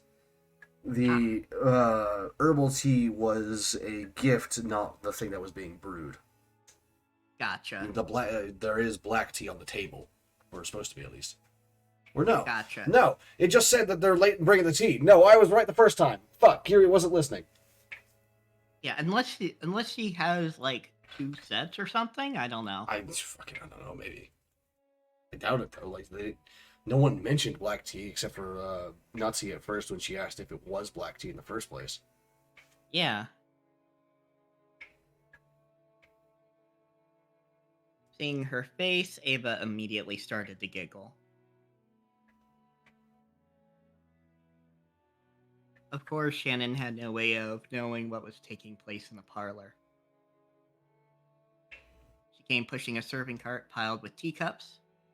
For no apparent reason, Natsuhi gave her a pained look, and Shannon couldn't help but flinch without knowing what she had done wrong. There was nothing wrong. Like, in a normal fucking, like, conversation, that would take, like, 2 minutes or something like that to get through everything that they said. If that. It's not actually late. People are just weird. Excuse me, your tea is ready. Oh, Shannon-chan. 久しぶりやの。ますますべっぴんさんになりよったな。 Oh, Shannon, it's been a while. You keep getting prettier and prettier every time I see you. You don't need to say that, Hideyoshi. It's okay. You Like, can just not. You can just not. Like, I know he probably has okay intentions, but Yeah. maybe not. Yeah. Just maybe don't. Yeah. いえ、どうも。 Oh, thanks. おしゃべりは配膳を済ませてからになさい。 Save the chatting for after you set the table. お茶が冷めます。 The tea will get cold. Are you sure? 申し訳ございません、奥様。 I apologize, madam. It should be like probably like stoneware or kettle and all that stuff. Like that shouldn't get cold.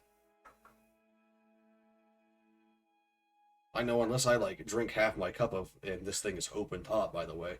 Unless I drink like half of this thing, it'll stay hot for like half an hour at least. Yeah. You'd think that, especially a family that can spare no expense would have something that, retains heat well. Yeah, although like maybe an issue with like oversteeping, but she probably should have taken the tea out of it in the first place. Mm-hmm. Although it depends on the type of kettle and like what they're doing with it, because some kettles, some designs of kettles and the way that you're supposed to serve tea out of them is to have like really hot water in the kettle itself, and then when you like on the inside of the spout, there's like a little like cage thing, more or less, like a little like a slatted slot or whatever for you to put the tea leaves in, and you pour it and it like comes out as this sort of like basically hot leaf water. It's not actually steeped in any, but it's not quite water either. Yeah. She apologized like a small frightened animal, bumped against the serving cart, and made a jarring racket as she dropped several teaspoons. This poor girl. Haven't you been here long enough for Battler to know your name? I understand that you're not having a great time here and you're probably being abused, but also, you've been here for like 7 years, girl. Yeah, but also she's like, what, 17, 18?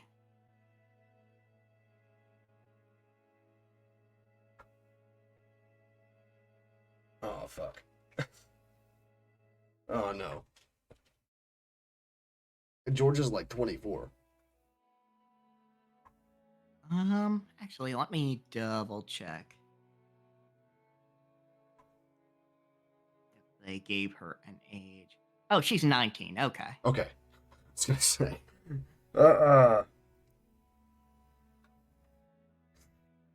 That still could be an issue, but we'll see. Her clumsiness made Natsuhi's expression turn even darker, which made Shannon quail even more. いいのよ、夏日姉さん。挨拶の一つくらいしたってどうってことないわよ。もう十分待たされてる分、十分お茶も冷めてるもの。Minute Saver. Shut the fuck up. Come on, Holy shit. Natsuhi. There's nothing wrong with her exchanging a few words and greeting. The tea must be plenty cold already considering how long we've been kept waiting. Yeah, and you can really see Ava just loves to push people's buttons. Yeah.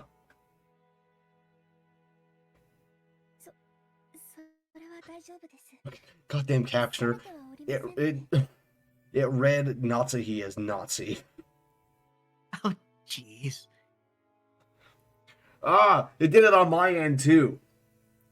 Natsuhi, not Nazi. Damn it. There we go. Okay, it actually got it right that time. Cool. Okay. Excellent.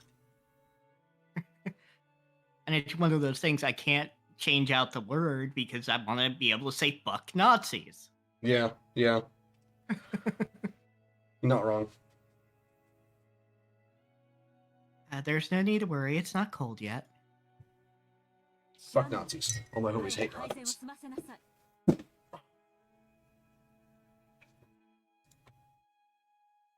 Shannon, finish setting the table quickly. Sorry, in the middle of making my next cup of tea myself. So, Fair enough. I'm sorry, madam. Natsuhi's irritation was obvious by now.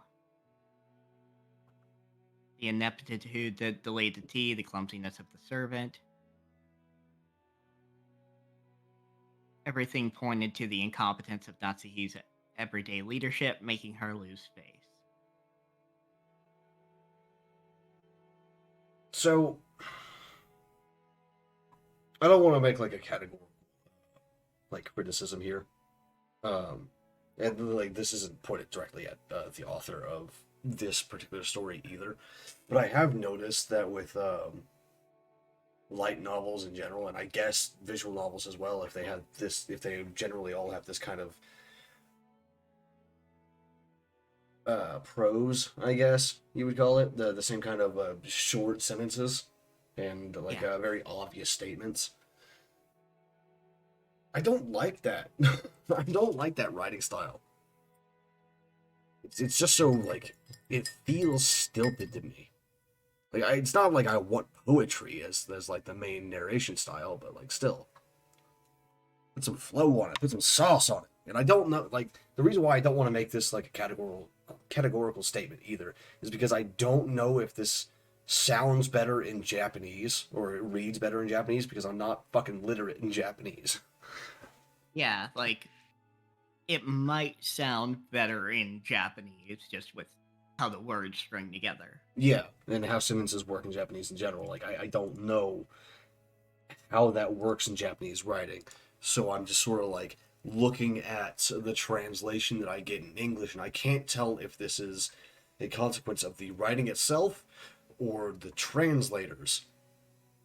Yeah, and it might just be kind of a mix of both in that it works better in Japanese, but it's still very much explaining things in a very direct manner. Which actually might actually be why they're light novels and not normal novels or novellas or something, right? The point is they are short stories, usually meant for a slightly younger audience. Though not always.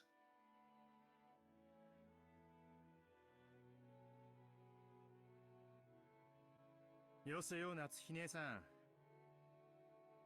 I forgot to read some of that.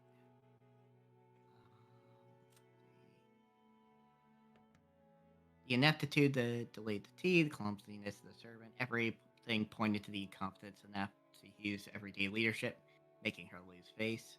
As the person in charge of the head family's kitchen, allowing that clumsiness to be exposed today of all days was surely nothing less than total humiliation. It's weird. I'm looking at the definition of light novel here, and it's just this just sounds like a novella with some graphical, not graphical, but visual aids, with it is basically a novella. It's like a Penny Dreadful almost, because Penny Dreadful also like- came with artistic renditions of certain things, sketches and shit like that. Yeah, it is essentially a penny dreadful. And usually, or not usually, but they could be in a series. So, like manga or something else. Although Penny Dreadfuls were almost universally serialized in a magazine of writing. Whereas light novels are almost always eventually published as their own books. Apparently, according to this, they're commonly the first or second light novel is commonly serialized in a magazine, but like after that, the rest of them in the series are like bound and printed on their own. Gotcha. シャロンちゃんだって頑張ってるのに Also, like no one calls like shitty novellas penny dreadfuls anymore. It's just me. It's just me and my nerd ass. Lay off, Natsuhi. Don't you think it's a little harsh to bully Shannon when she's trying her best? Which will remind you, that's not her real name. That is a name that was bestowed upon her. Is that Rudolph speaking now? Yes. I don't think he's saying this with good intentions at all. いじめてなんかいません。 I'm not bullying anyone. Hey. Oh, Fine. whoops. You took it. You're gonna start fucking taking Genji from me too.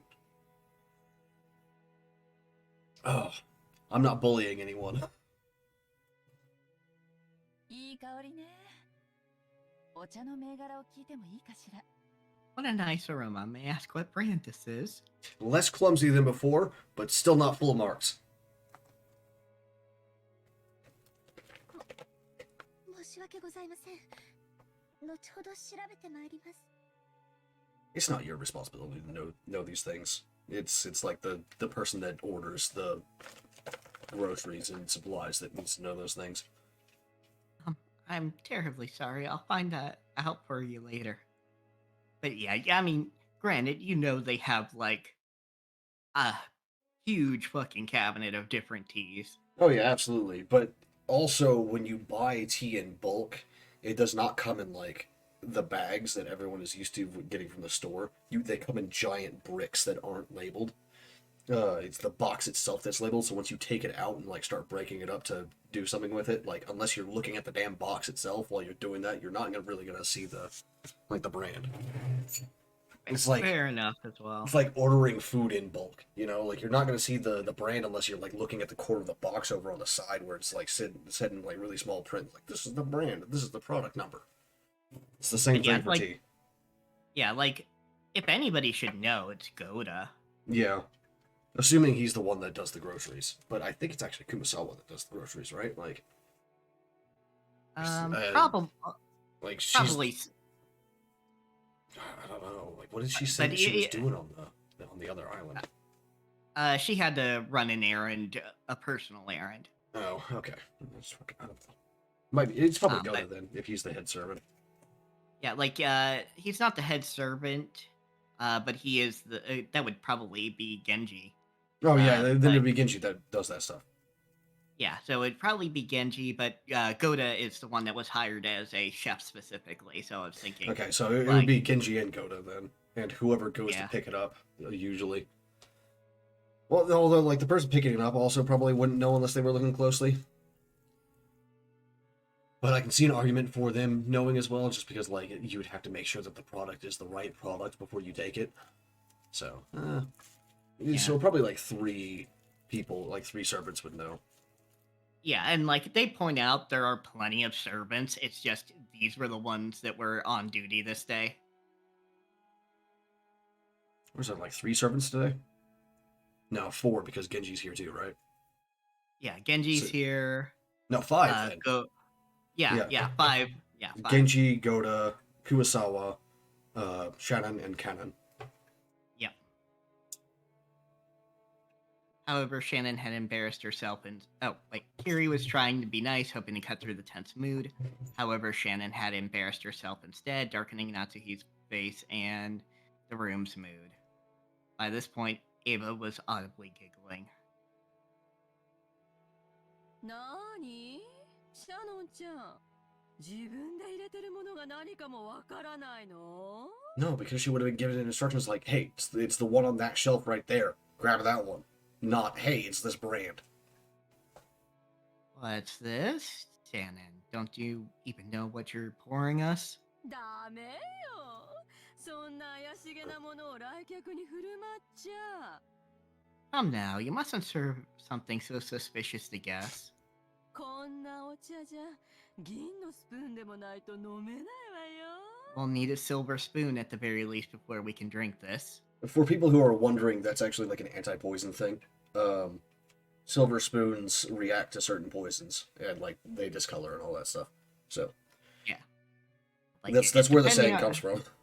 That and depending. like having silver instead of like wood or clay or whatever is also like a sign of wealth. So Yeah.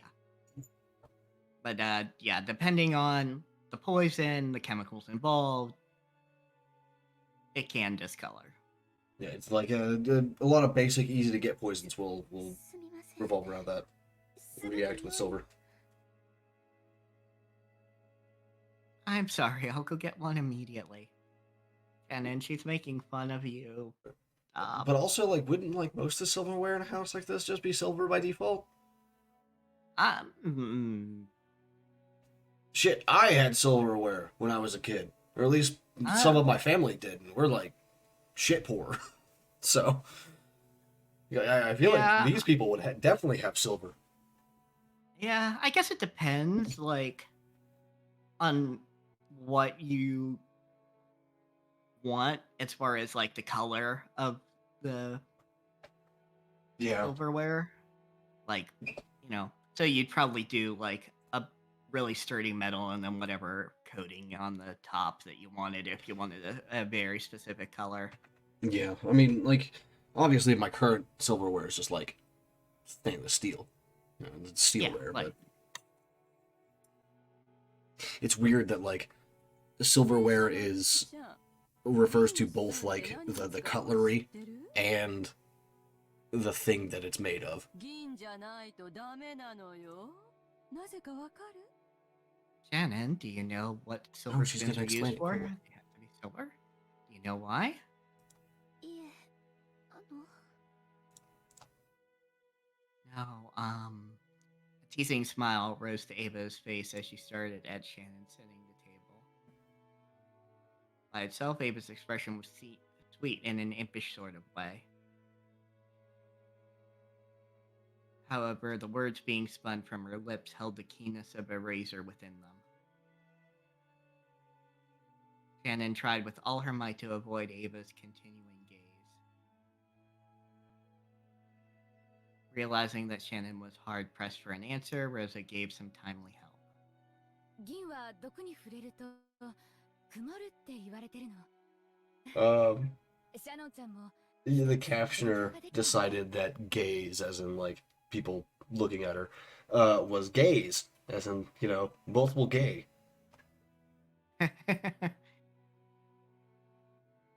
Oh, did it? They say that That's pretty if great. they say that if silver is touched by poison, it darkens. Guess you've learned something today, Shannon.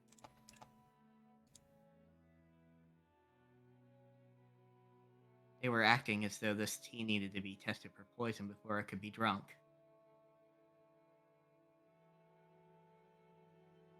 In Natsuhi's eyes, this was an insult both to the tea and to herself for serving it. Rudolph laughed flippantly and patted Ava's shoulder. 姉貴に銀食器なんていらねえだろ。 Silver cutlery wouldn't do any good for you. I see where this is going. 毒舌の姉貴が一つ Yep, に yep. したら、銀の皿だって真っ黒に曇っちまうぜ。 Just one lick of your poisonous tongue and even a silver plate would turn pitch black. You know what? Good on you, Rudolph. That's a decent bar. A little predictable, but わしは decent. その毒舌を毎日聞かされとるからもう毒に耐性がついてしもたわエヴァもわし相手には構わんが耐性のない相手にはちと加減せんとな Since I get to hear that poison tongue every day, I must be poison-proof myself by now. Ava, I don't mind when you use it on me, but you'd better hold back when talking to people who haven't built up a resistance.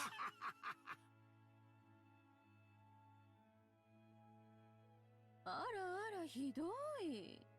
シャノンちゃんにお茶の知識を教えてあげただけじゃない。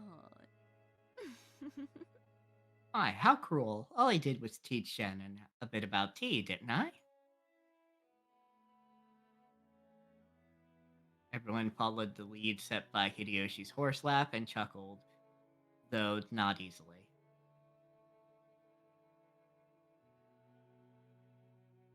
only Natsuhi didn't join in, but for the time being, the conversation inside the parlor could now be mistaken for a lively and friendly chat.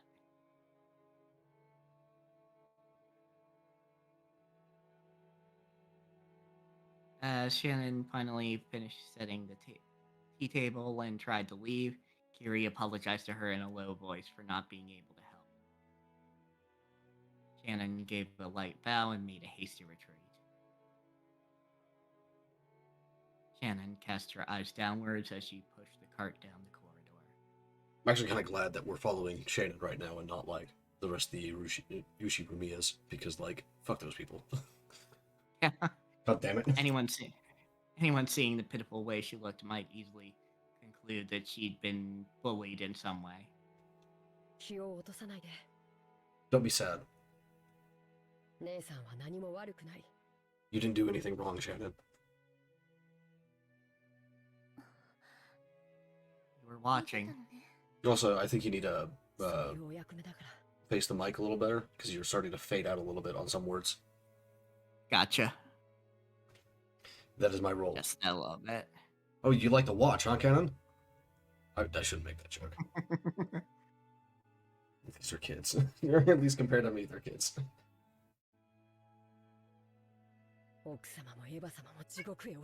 Madam and Ava can go to hell. Absolutely. Damn right, kid. Do it. See, I made good choices.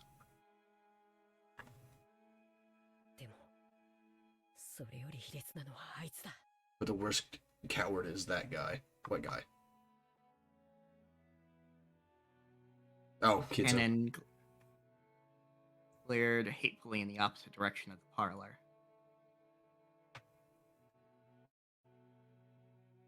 The preparations for the tea had been delayed by some trifling problems in the kitchen. These problems were not Shannon's fault. In fact, it had been Goda's mistake. Oh, Goda. Not Shannon. Or not Kinzo, rather. So Goda made Shannon deal with the fallout.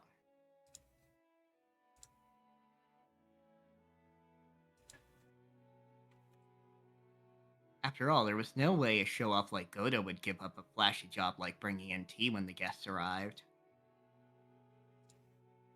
He had ended up wasting time preparing the tea once again.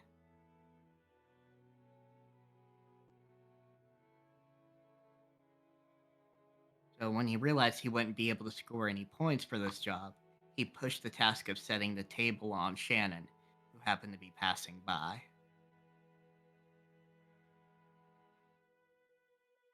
You might call it a clever move on his part, but there could be no doubt that it was a cowardly one. Yeah. It's okay, Canon. Thanks. I'm not bothered by it at all. Shove him in the kidneys.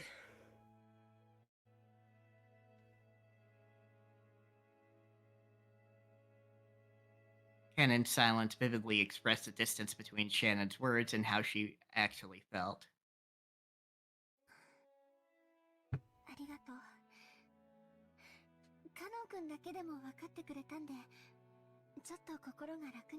Still more like awkward oopses for like the women. Yeah. Shannon particularly. Yeah. You know how annoying it is to press your fucking biceps to your damn rib cage like that all the time? Yeah. Ugh. Thank you. Even if you're the only one who understands, I feel a bit better. You keep your feelings too bottled up, Shannon. I almost fucking said sister. You should be less hard on yourself for once.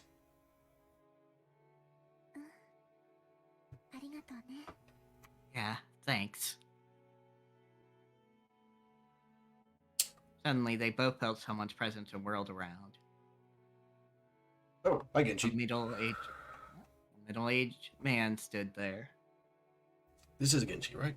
It should be Genji. It was Genji, the head servant. Yes, excellent. Good brain. What are you doing there? シャノン、早く厨房に戻りなさい。 Shannon, hurry back to the kitchen. はい、失礼いたしました。 Yes, if you'll excuse me. Shannon humbly obeyed and promptly made to push the cart and leave. The fucking sound Cannon just made. You're fucking kidding me. However, Cannon appealed to Genji in silence, bearing something in his eyes that he could not express in words. どうした？ What is it? 何かあっ Did something happen? So I'm just gonna be fucking talking to myself now. シャノンは何も悪くないのに。 Shannon didn't do anything wrong.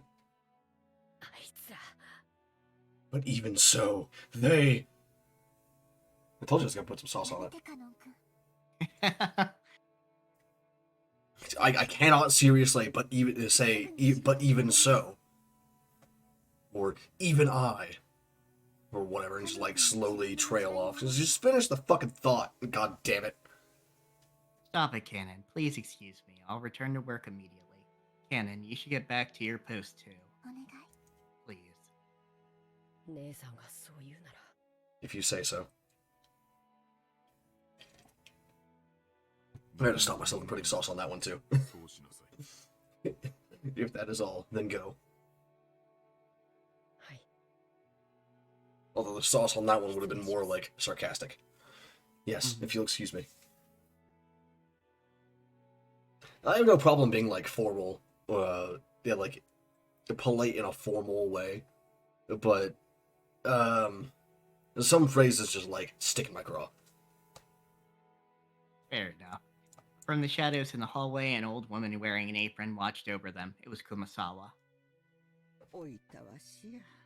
シャノンさん、カノンさん。 Or Shannon. あの二人がいじめられる理由は何もないのです。 There's no reason for those two to be picked on. しかし、ゴーダさんに嫌われているのは紛れもない事実。 Still, Goda's dislike for them is an undeniable fact. Yeah, I did notice that the other 後ろ day. や本家へいらっしゃられるまで、どこかの立派なホテルにお勤めだったそうです。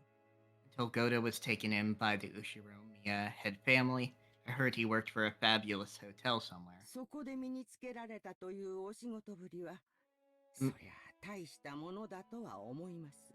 The manner of work he learned there was quite impressive, I believe. ただ、ゴーダさんはここでは最も年季の短い使用人。 It's just that Goda is the newest servant here. ご自身のそれまでの積み重ねによるプライドもあられたのでしょう。 He must have a lot of pride accumulated from his previous positions. 彼は自分より長い年季を持ちながらも未熟で人生経験も及ばないシャノンさんとカノン君をことあるごとにいびられるのです。 Because Shannon and Cannon are his seniors here at the mansion, and yet are inexperienced and have gone through much less in life than he has, picks on them at every chance he gets. That's when you get a broom and just like start screaming, "Seniority, bitch!" and slap him. 夏日奥様にも嫌われております。 And also, sad as it may be, they are disliked by Madame Natsuhi too. もちろん年季という意味では奥様の方が長くこの家におられます。 Of course, if we're talking about experience, the Madame has been in this family much longer. ただ、こればかりは奥様にも同情しなくてはなりません。 And yet, this is one point where I cannot help but sympathize with the Madame as well. 本当に親方様も罪作りな方でございます。 Truly, the Master is a man with many sins on his ご conscience. 自身のちょっとした気まぐれが奥様にこれほどまでの劣等感をお与えになるとは。 Why didn't he realize that such a trifling whim of his would give the Madame such an inferiority complex? もちろん奥様とて内 Do people like actually think like this to themselves? Is this what they call like an internal monologue or an internal dialogue or whatever? This is excessive. It's like my thoughts are more. You remember that snip of the? Not really a snip, but did I even fucking send that to you? I think I did, but it was a the fucking dream of the chalcolithic dream that I had, that I ended up writing down. I'm pretty sure I sent it to you. Yes.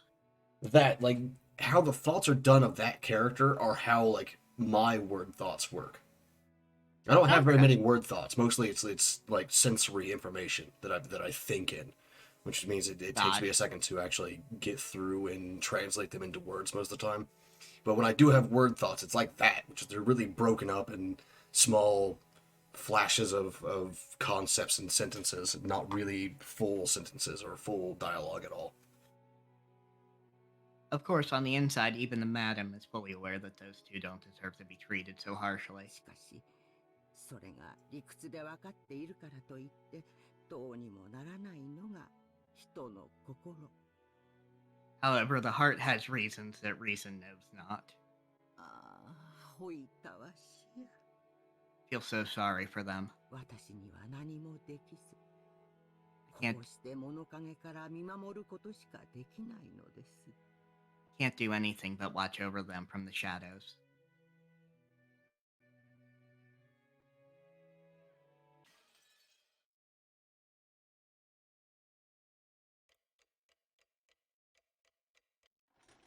Next chapter, I guess.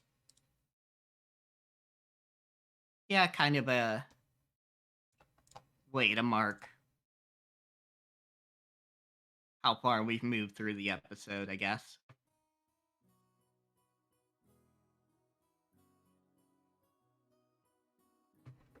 I take issue with the fact that Battler would phrase it that way. He would absolutely say shooting the shit, not shooting the breeze.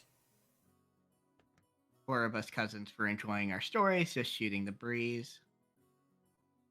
He would absolutely say like shooting the shit, not shooting the breeze. Fuck you. Oh, It's yeah, Battler. absolutely. Come on. Swear Yeah, more. yeah. Use more curse words. Fuck you. I hate it when Anyway, stuff there- like shies away from all that stuff. Sorry, I don't mean to keep interrupting you. Oh. It's just I hate it when things like shy away from swearing in everyday life. It's just like very few people in the world actually refuse to swear in general. Most people swear quite often, in fact. Even the people that you think are all like dignified and cool and interesting and like elegant and all that, they are swearing in their brains, believe me. Oh, yeah, absolutely. And in private and shit. Like it's absolutely 100% happening. Oh, yeah. Like, I don't think of this person as dignified necessarily, but somebody who definitely has to control his language. Like, apparently, privately, Joe Biden swears quite a bit. Yeah, it's Which, like is, that's which just, is not a problem. That's Yeah. just fucking normal. yeah. That's just how people are. We swear. Yeah. There's a reason why we have the words in the first place. They are used. Yeah. It's also like one of the reasons why it's so hard to like find good new swears is because like these ones are so ingrained into our language. Mm-hmm. Like I don't think there's been like a new swear in like 100, 200 years. Yeah, no, it's mostly just very specific variations on, like, existing ones. Yeah, like I don't think you're probably not going to find very many people in the 1920s calling anyone else a shitheel, but you'll definitely hear people like saying shit. Yeah. I was thinking even more modern ones like cunt waffle. Oh yeah, that's just like early 2000s internet going like, let me just like stick random words onto this swear, sort of shit. Yeah. Which happens. But, I mean, it does also kind of stick around. Oh yeah, it sticks around. It's just like that one, like just genuinely doesn't make any sense. At least like with shit heel, it's just like, yeah, you stepped in shit, now you're tracking it everywhere. Shit heel. Yeah. Anyway, there were both girls and guys here. Plus, we had people over a wide spread of ages, adult, high school, and elementary school. Even if we just talked about our own lives, the other 3 kept listening attentively. Big fucking doubt. ジェシカもマリアも6年前からは想像もつかないくらい That 10-year-old is 100% like in her own world. Oh, yeah, For like at least a business conversation. like, you know, George talking about his life. Maybe with Jessica and Battler, she'd be listening because, you know, school, it's something vaguely relatable to her. But, like, whenever George is speaking, she's gotta be just, like, zoned the fuck out. Oh yeah, absolutely. Especially because George doesn't strike me as somebody who frequently gets like interesting things for himself. Not because he lacks the funds, obviously, just because he's boring as sin. Yeah. And it's just like, I don't know any 10-year-old that's actually gonna be, like, interested in whatever the fuck George does. I don't remember what his job is now. It's like something construction or whatever, right? No, he's working as an assistant for his dad. Yeah, I know. I just mean, like, his dad's job is, like, construction or something like that now, right? Restaurant. Oh, yeah, that's right. Managing restaurants. Yeah, you're right. You're right. Yeah, yeah. Yeah, that's not going to be something interesting to a fucking 10-year-old. Any kind of 10-year-old. Yeah, unless you start talking about the specific food, I guess, because even kids understand, ooh, interesting Tasty. food. Yes, Yeah, tasty. tasty. Food. Gimme. I'm hungry now. I think I'm finally getting used to all this. Jessica and Maria have grown more than I could have imagined in the past 6 years. 正直なところ That means your 少しだけ imagination is 違和感 very を持って limited, たんだ Battler. がこうした話をしているうちに中身はあの頃から何も変わってないことが分かったぜ To be honest, I was feeling a bit uncomfortable, but talking like this, I guess that on the inside, nothing's really changed since back then. Don't mind me. I'm just getting, like, my jabs in where I can with Battler. バートラだって6年ぶりだってのに全然変わってねえぜ。図体がいくらでかくなっても中身は相変わらずお子様だってことだな。I agree, you haven't changed a bit even after 6 years. Even though your body's gotten gigantic, you're still a kid inside. マリアもお子様。マリアもお子様。 I'm a kid too, I'm a kid too. マリアだっていつまでもお子様じゃねえぞ I just realized that her fucking crown is attached to her hairband.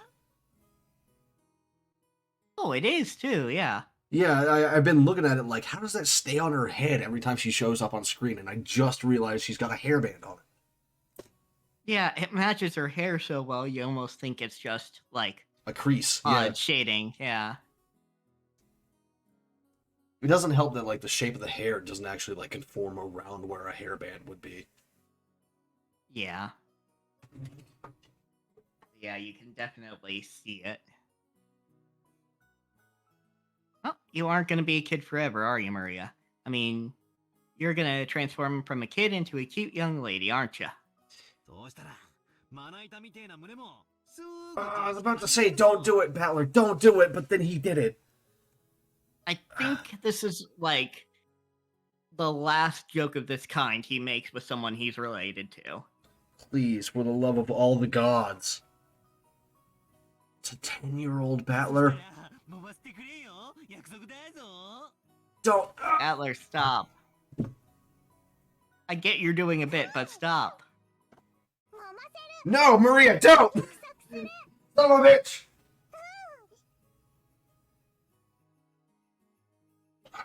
Don't do it. ダメだよマリアちゃんそんな約束しちゃダメダメダメ Oh, Maria, you can't make that kind of promise. That's bad, bad, bad. Thank you, George. At least someone's fucking stepping on all of this one. God damn it. 約束したから揉ませる。マリア、約 No, 束を don't. Maria, please.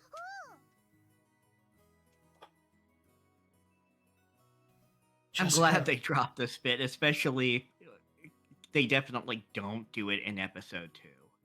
Okay, that's good at least. Also, Jessica, please kick him in the nuts. マリア No.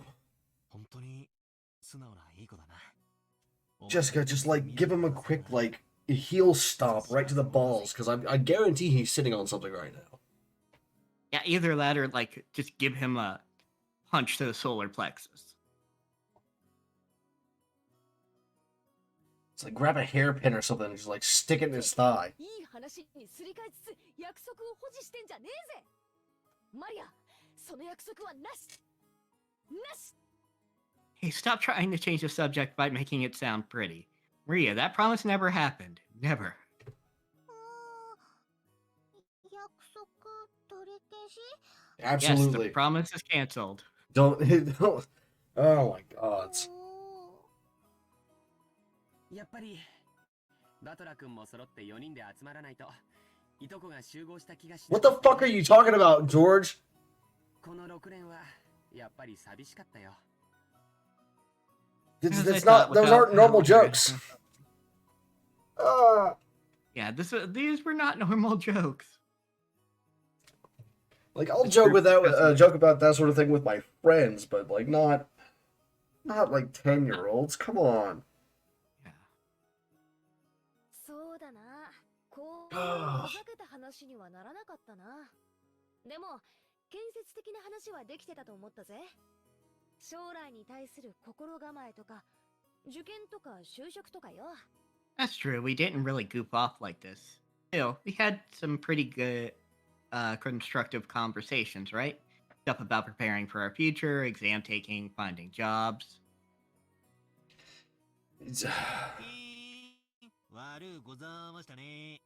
I have complaints about this dialogue. From a writer's perspective too, like not just like me being a nitpicking asshole, but like that's not how people speak. They don't summarize their conversations. Yeah. Like Oh, I'm so. we do it like on stream and on podcast and everything, but that's just because we're not just talking to each other. Like whenever you're listening to a stream or a podcast, you're not just listening to a conversation between people on camera. You know, like you're listening to a product, maybe not structured, but at least something that is meant to be listened to and give some information, convey some information to people that are listening, right? This is not natural dialogue that they're having. It's not even like dramatized dialogue. This is just straight up a summary of what just happened that we already heard or could have been part of the narration and not the dialogue itself. This could have been just like a quick, like little, like a vague blurb about like, oh yes, while all of this was happening in the parlor and the conversation among servants and all that stuff was happening, this is what these people were up to. They were talking about these things. Yeah. Oh, I'm so sorry. Now that I'm here, we just talk about stupid stuff and mess around. でもマリアは今年のが楽しい Excuse me. But I'm having more fun this year. そうだね僕も同感今年が一番楽しいよ That's true. I agree. This year's the most fun yet. You were a grown-ass man. Maria's sincere words probably spoke for everyone present. I don't think I could have a fun conversation with like someone 13 years younger than me. And I'm a fair bit older than George is. Yeah. So like people 13 years younger than me would be like, you know, it's a fair bit older than Maria. It'd actually be around Jessica's age, now that I think about it. George stroked Maria's head and she giggled like a happy kitten. Mal, we're old. Fuck. we have become old. We have. I just realized like half the characters in this scene are like half my age. No. Mm-hmm. Oh, that hurts. All right, go ahead. お食事のご用意ができました Pardon me, your meal is ready. A timid knocking sound and the equally timid voice of a young woman came through the door. Jessica answered brightly. シャナン入れよ Shannon, come in. バトラは覚えてるだろ You remember Battler, right? Jessica stood up from the bed and opened the door. Pierced That through means the Shannon's been a servant here since she was fucking 12? Are you kidding me? Mm-hmm. Goddamn child labor. Yeah, child labor. Like, I don't even... they don't even really necessarily talk about their pay. I assume they still get paid, but Child labor, dude.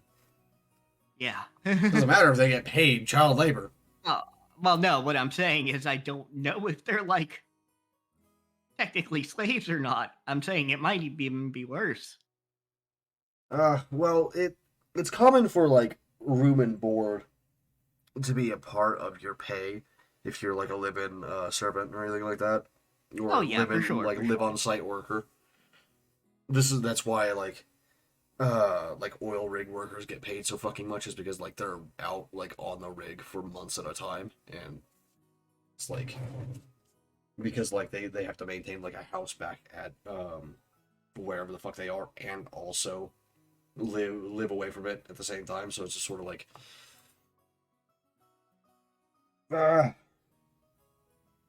so I don't know if like how the law works on minimum wage for live-in workers or on-site workers or whatever the fuck. I don't know what the legal term is for it.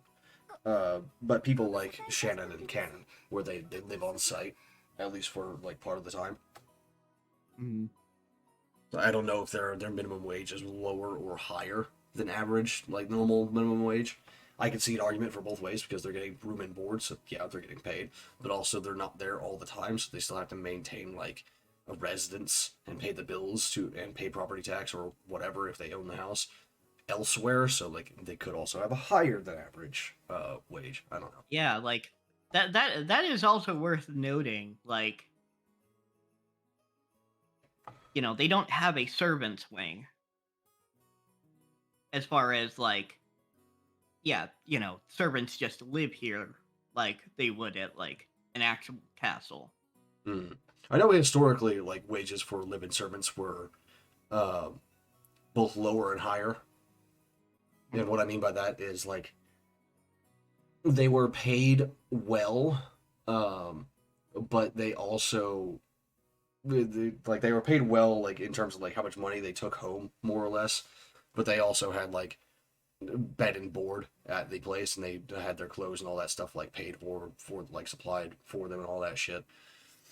So like you would get probably the same amount of money itself as a random laborer, but you also don't have to pay bills for like rent or anything like that. So it's one of those things. Anyhow, let's go. That's enough of my like nerdy bullshit. Yeah. But yeah, it's worth noting, like, as far as we know, it is just the 18 people here with no extra servants. Does that like if they don't have a servants wing? Does that mean like when the servants have to stay on site? Does that mean they just stay in the guest house or whatever? No, they like they'll get into it later. But there is like a servants' hall of a sort, but it's not like a whole wing. So like Genji probably stays on site entirely. Like he probably lives here, but everybody else rotates out as far as just So sleeping just, in like- a set of servants' rooms. So servants' quarters. Yeah. All right. Fair enough. Yeah, so they have servants' quarters, just not a whole ass wing.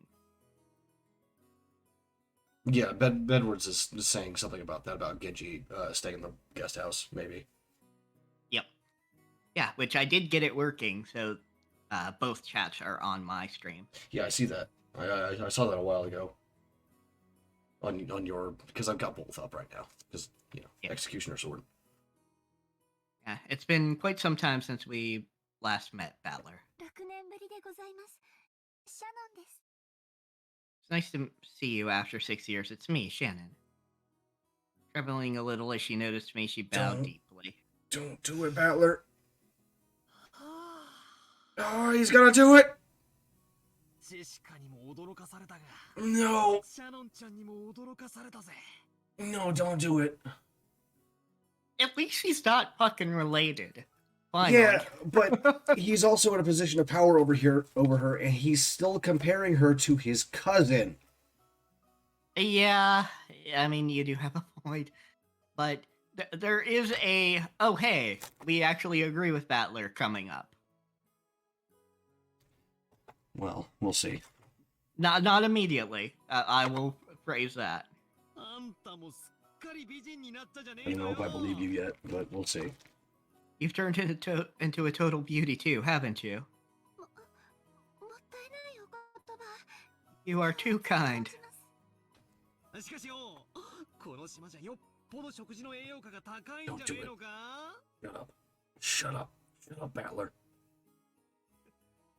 Still, the food on this island must be really nutritional, huh? 何を食ってどこを鍛えたらそんなにでっかいお胸になるんだか What are you eating, and how are you training to get boobs that big?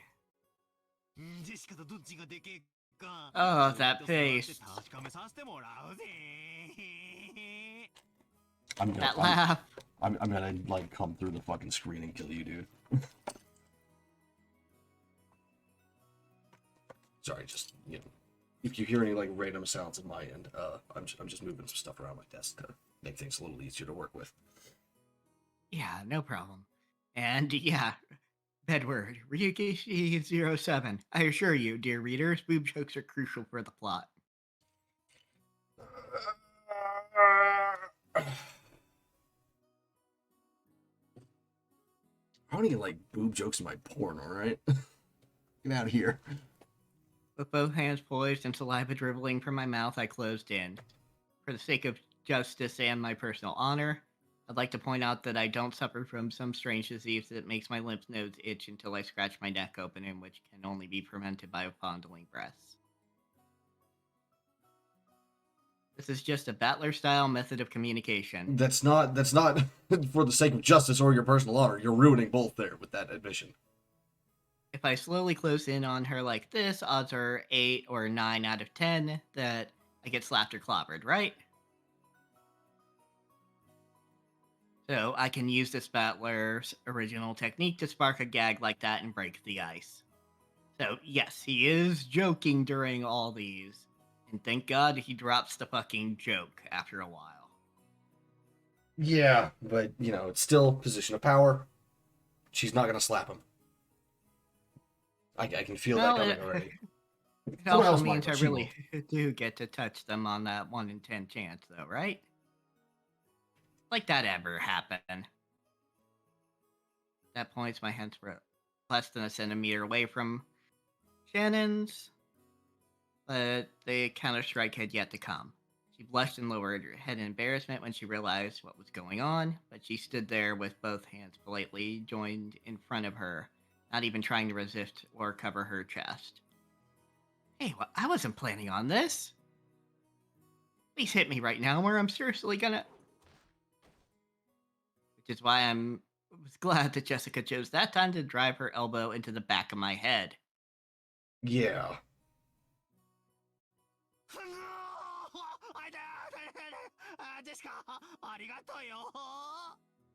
Thank you so much, Jessica. I don't like her reaction to that, because that was not the reaction of someone that can't resist. That was the reaction of someone used to that. Yeah, that's, I don't know what's going on there. Like, I genuinely do not, so...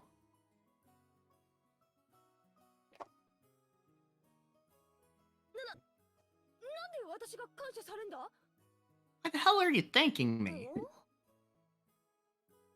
いやいや、すまんぜ、シャノンちゃん。 Seriously, my bad, Shannon. 魅力的な胸に思わず吸着されそうになっちまった。 Don't. つうか、 God damn it. さすがにあの間合いまで来たら犯罪確定だろ。 You could at least like. ダメだぜ。抵抗しなきゃよ。 Yeah. Okay. There we go. Yeah, that's where, like, he's giving her specific instruction. It does not matter who they are. If they're getting that close, hit them. More importantly, anyone who gets that close has got to be a molester. You've got to fight back when people do that. ですけど、バトラ様は大切なお客様ですし。 But you are an important guest, Battler. あのな、お客様でも犯罪は犯罪。Now look here, a pervert's a pervert whether he's a guest or not. 女の子の胸はだいたい10センチくらいからが防空識別圏だな。 A girl's chest has got an air defense identification range of about 10 centimeters or so. 2センチ圏まで侵入 Should し be てき more た than ら that. これはもう領空侵犯だぜ。スクランブル発進で即ビンタを食らわせてやれ。 That's already in it. So once someone trespasses within 2 centimeters, that's already an invasion of airspace. So you'd better scramble the jets immediately and give them an instant slap. そんなことできません。私たちはその That phrase again. Yep. Fucking Kinzo. Fucking Kinzo. I couldn't do such a thing because we are, furniture.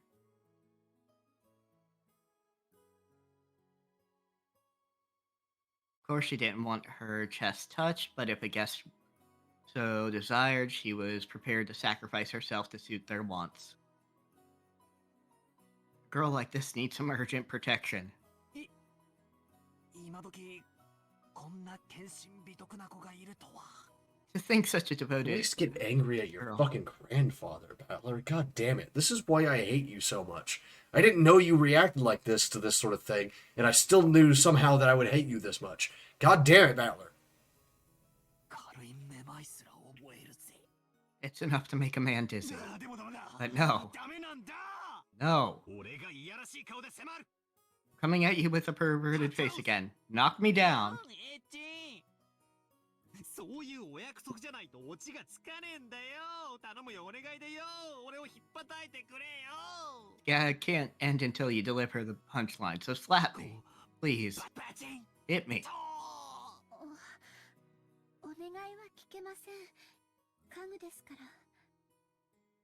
でも命令ならお聞きします。それが務めですから。 I cannot fulfill your request because I'm furniture, but if it were an order, I'd obey you because that is my duty. じゃあ命令させてもらうことにするよ。次からバトラ君が胸に触ろうとしてきたら平手打ちで反撃すること。 And I'll make it an order. The next time Battler tries to touch your chest, counterattack with a slap. いいね。 Got it? はい。仰せつかりました。以後そのようにさせていただきます。バトラ様、ご承知おきくださいませ。 Yes, as you wish. From now on, that's what I'll do. Please understand, Battler. Shannon announced this while bowing elegantly to me. Her expression was radiant. I gave her a thumbs up to show I was fine with that. That's like how happy she looks just to be given permission to defend herself. お手伝いみたいな印象だったんだけど。 Yeah, seriously. 6 years ago, you might have been mistaken for a servant's daughter who lent a hand at your parents' work. すっかり一人前の使用人さんだな。今年で何年になるんだ。 Don't phrase it like that, Battler. And now you're a full-fledged adult servant. How long have you been working here? はい。おかげさまで10年ほどお使いさせていただいて。 You've been here since you were 9? Well, I've had the pleasure of serving this household for about 10 years.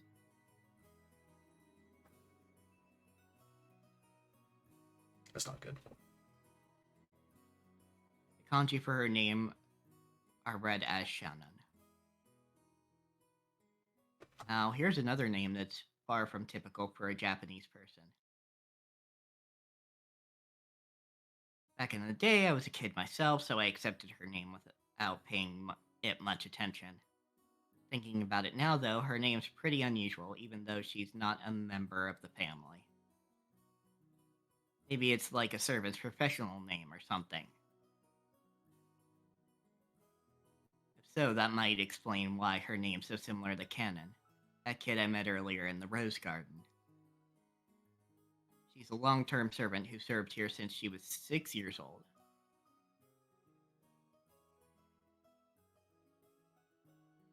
16. Okay.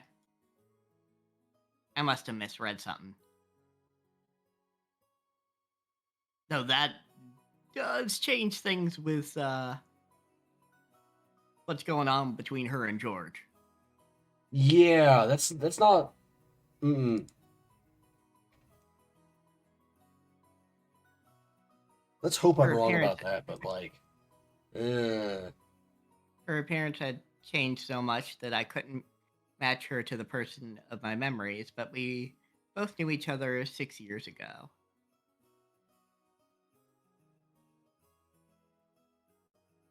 That shy part of her had always been there, but she did seem to have developed the allure you'd expect of a girl her age.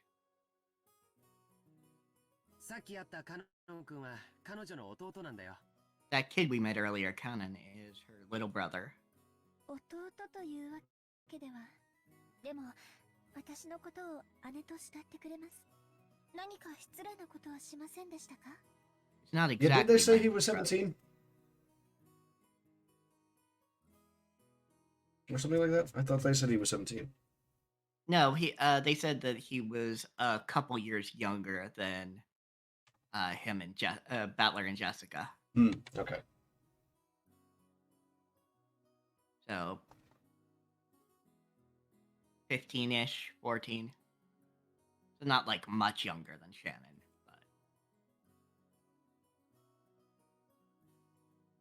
but he's not exactly my little brother. Still, he loves me like a big sister. He didn't cause you any trouble, did he? 相変わらずいつも通りだぜ。もうちょっと愛想よくすればいいのによ。 He's the same as always. Only he were a bit more sociable. He'd probably be more sociable if, like, he wasn't treated like, furniture. 申し訳ございません。 Yeah. I apologize if he's caused you any trouble. 別に迷惑なんか何も。 Nah, he didn't cause any trouble at all. 同じ男としてわかるさ。ありゃ気難しい年頃だ。 Ballard, As a fellow man, I understand how moody you can get at that age. 愛想が悪いのは当たり前だぜ。 It's no surprise he's unsociable. マリアもよく言われる。 I get called that all the time too. 愛想悪いって言われる。 I get called unsociable. カナンと一緒。 Just like Cannon. Who the fuck? You know, I know it's like 98% it's her mother, but who the fuck calls Maria unsociable? She's the exact opposite of that. Yeah, really. Though she might be a little different around, like, people who are not family. That's true, but like that just means like, you know, she just needs a minute to get used to people, which is fair. Most people need a minute to get used to strangers. Yeah, for sure. But yeah, that's also, like, a bit of an autistic mood. Like, it might even be that she's a bit better because it's a small group of people. That's true. Small group of people that she knows for the most part as well. Yeah. Like, Battler's the only one she doesn't really have any memories of.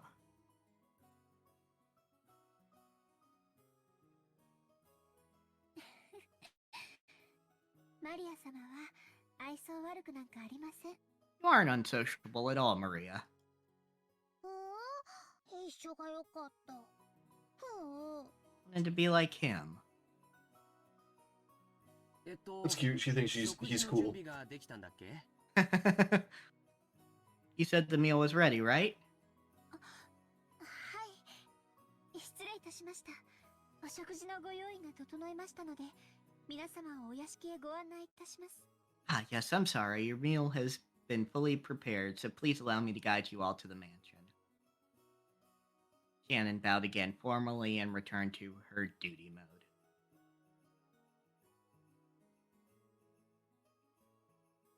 We realized that if we made her stick around for any more light conversation, it would actually make it harder for her to do her job. We got up off our butts to avoid interfering with her work any further. じゃあ、お屋敷に行こうか。みんなもお腹が空いてたところでしょ。 So shall we go to the mansion? Everyone's probably hungry, right? だな。ゴーダさんがいる時の飯は楽しみなんだよ。あの人、どこぞの有名ホテルでシェフをやってたらしくて、かなり料理の腕があるんだぜ。Yeah, I'm really looking forward to Goto's cooking.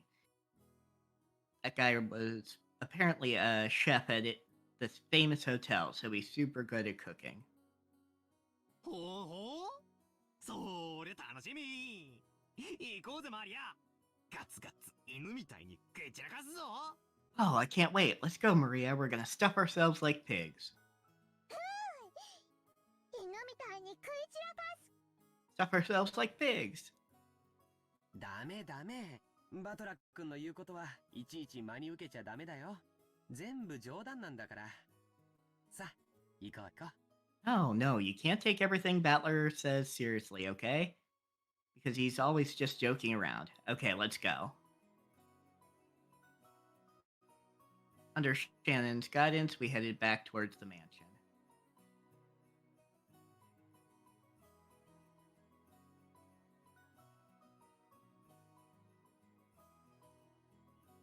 Met once again by the magnificent rose garden, we continued onward as the intimidating mansion of the head family came into view.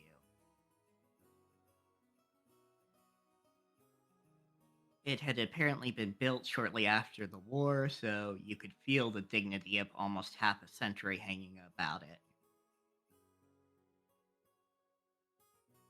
The building was gorgeous on the surface, but old as it was, equipment such as its AC and heating were apparently quite frail. According to Jessica, midwinter was especially tough with all the drafts. You would think an older building would have fewer drafts just because, like, there would be less AC around when it was built, but hey.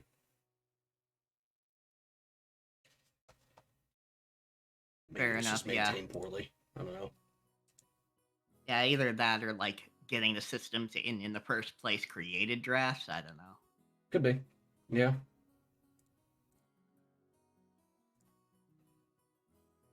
Haven't these people ever heard of a kotatsu? Probably not allowed in the mansion because your grandfather's an asshole.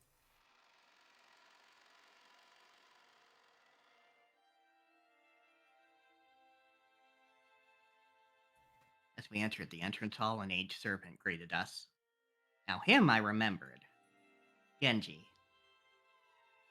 Who had been working here longer than anyone, filled the role of head servant. So yeah, Genji's head servant.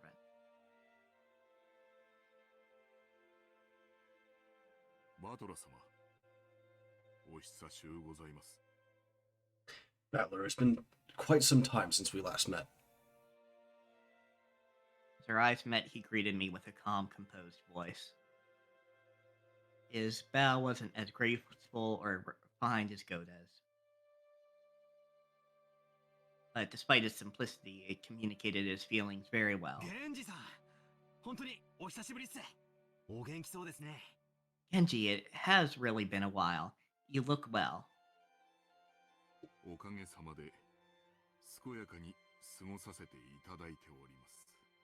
Thank you. I have been quite well. I have. Yeah, this guy has, apparently.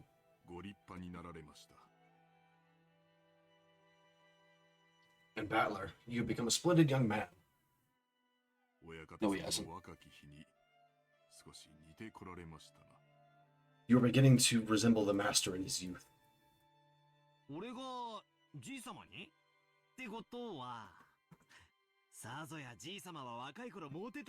Don't fucking stick a goddamn toothpick in your neck. Yeah. I look like grandfather. Guess that means grandfather was pretty popular with the ladies when he was young. Creepy laugh.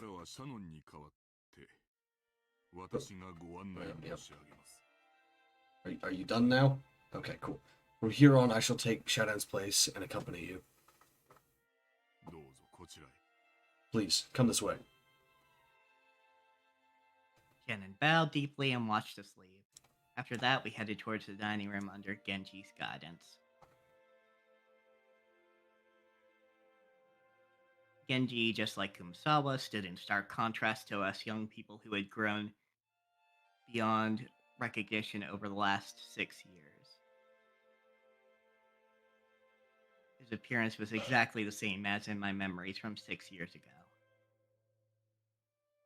It was as though time had stopped since the last time we met. Genji was an extremely quiet and diligent person. He was basically grandfather's close aide or caregiver. And you might even call him grandfather's companion in many years. In fact, it seems he was by grandfather's side even more often than my late grandmother was. Cannot truly call it an equal relationship, a companionship. It's not how that works. Creates a fundamentally different power dynamic. Yeah. According to Jessica, grandfather trusted him more than any of his blood relatives. But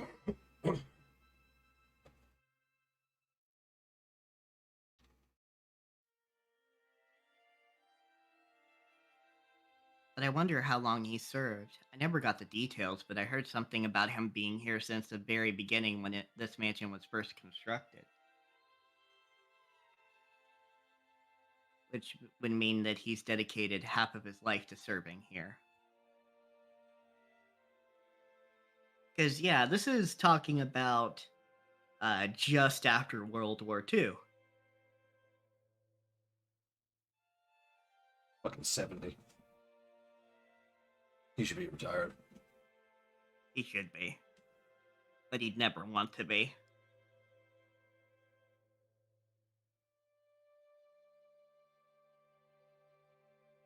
Granted, that's probably for vastly fucked up reasons that I have no cognition of right now. Yeah. No one stays in this family for that long without some fuckery going on. It's easy to see why he's so trusted.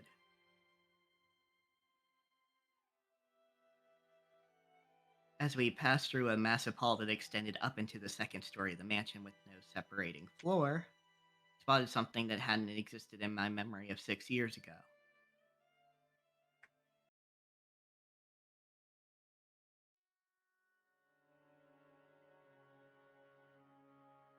Ah, yes. This.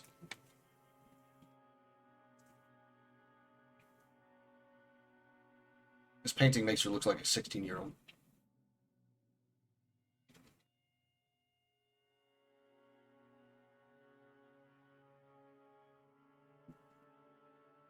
And here is a portrait. Oil painting, probably. Can't really tell. It's done digitally, so unless the artist was extremely skilled at making things seem like they weren't that, I wouldn't really be able to tell. But yeah, this is Beatrice. Yeah.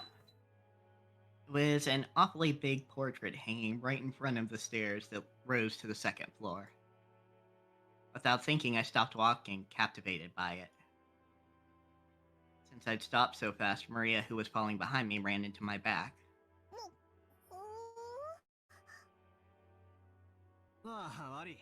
Sorry. Hey, Jessica. Has that picture always been there? Pointed at the big, prominently displayed portrait in the hall. Everyone else stopped too.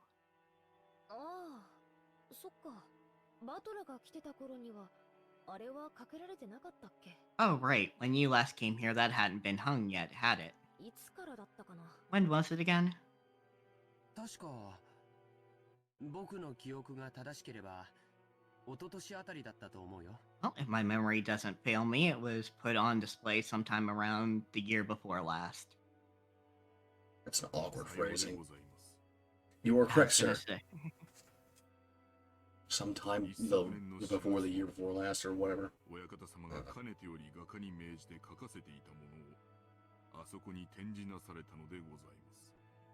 In April of the year before last, the master put it on display there, having previously ordered a painter to create it. Do these people have an allergy to saying 2 years ago? Yeah, I don't get it.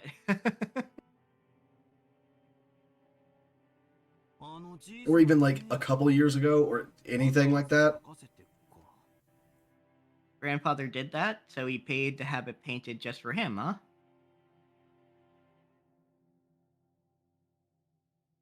Portrait suited this Western mansion, and that woman in the elegant dress gave off a sense of refinement. Her refined. Yeah, sure. Mm-hmm. I couldn't have guessed her age, but her sharp eyes and the strong will she seemed to possess made her look youthful. She seemed somehow different from the composed, middle-aged women you often see in famous pictures. Probably because they're composed and middle-aged. If she'd had normal black hair, I might have assumed it was a portrait of my long-deceased grandmother in her prime. However, she had beautiful blonde hair and didn't look Japanese at all. んで誰だいこのご婦人はよ。 So just who is this lady? Ria answered that simple question enthusiastically, as though proud she knew the answer. マリア知ってる。ベアトリーチェ。 I know, she's Beatrice. ベアなんだって Hey, what? You'd think with how many fucking European names are in this family, they'd be used to that. Yeah. Granted, I mean, I guess they don't use Italian very much. Yeah, As but far the as, name like- also isn't like that different from. There's only one syllable there that isn't in Japanese in the first place, and it's the TR there. Yeah. 魔女だよ。 Beatrice. She's a witch. バトラ君は昔聞かされたことない？ Didn't you ever hear stories about her long ago? 魔女ってこの島の Witch? You mean the witch of this island?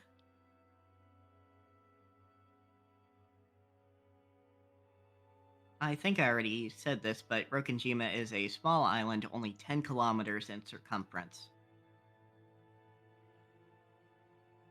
However, that's actually pretty massive considering that only the Ushiromiya family lives here.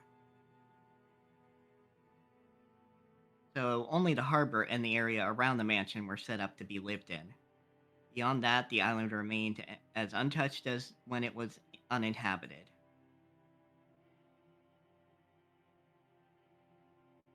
The vast and empty forest had absolutely no lights, phones, or people passing through.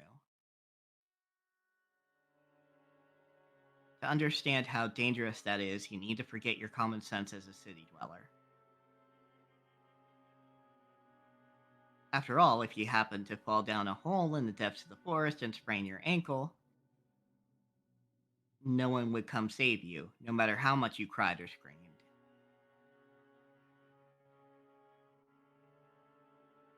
Then, once the sun went down, the forest would be wrapped in complete darkness since there were no street lights.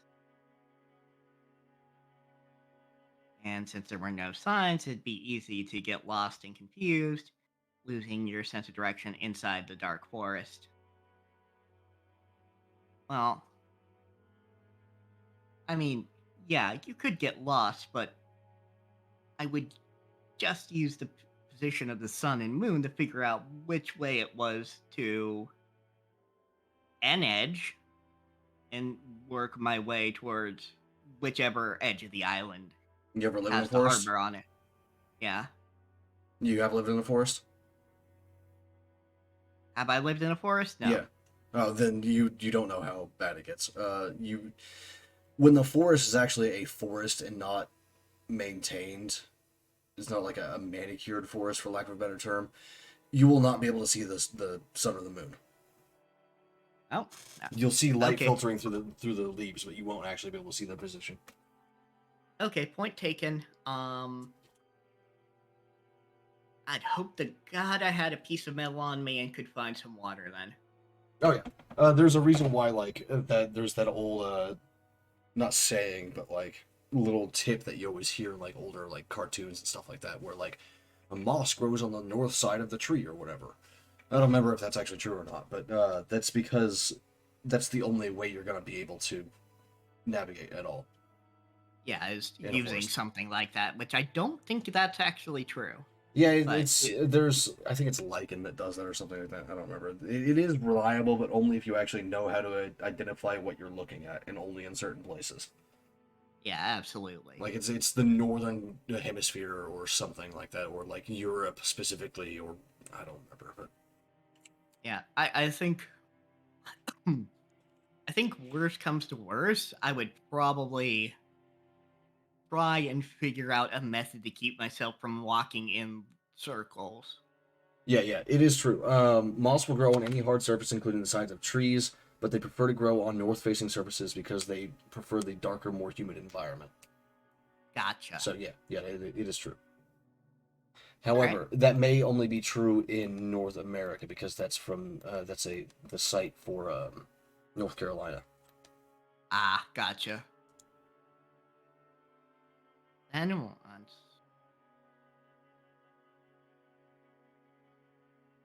I think that's a northern hemisphere thing actually. So I'm seeing that from other sites now as well. All right, that would make sense. Yeah. It's because they like mosses prefer like a cooler environment, so they'll grow towards the cooler area, which on the Right. northern hemisphere is the north, on the southern hemisphere is the south. hmm Nowadays, most people see a forest as a peaceful place, but to the people of bygone eras, before the light of civilization drove out the night, forests were as geographically separated from civilization as the sea.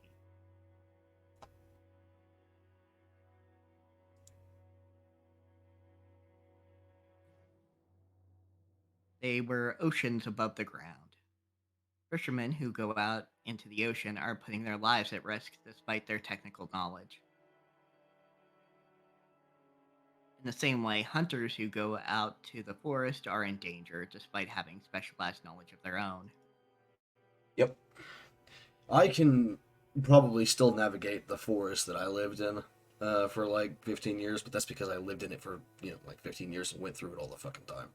But if you put me in a Yeah. different forest, no way. Absolutely not. No, I would not be able to navigate.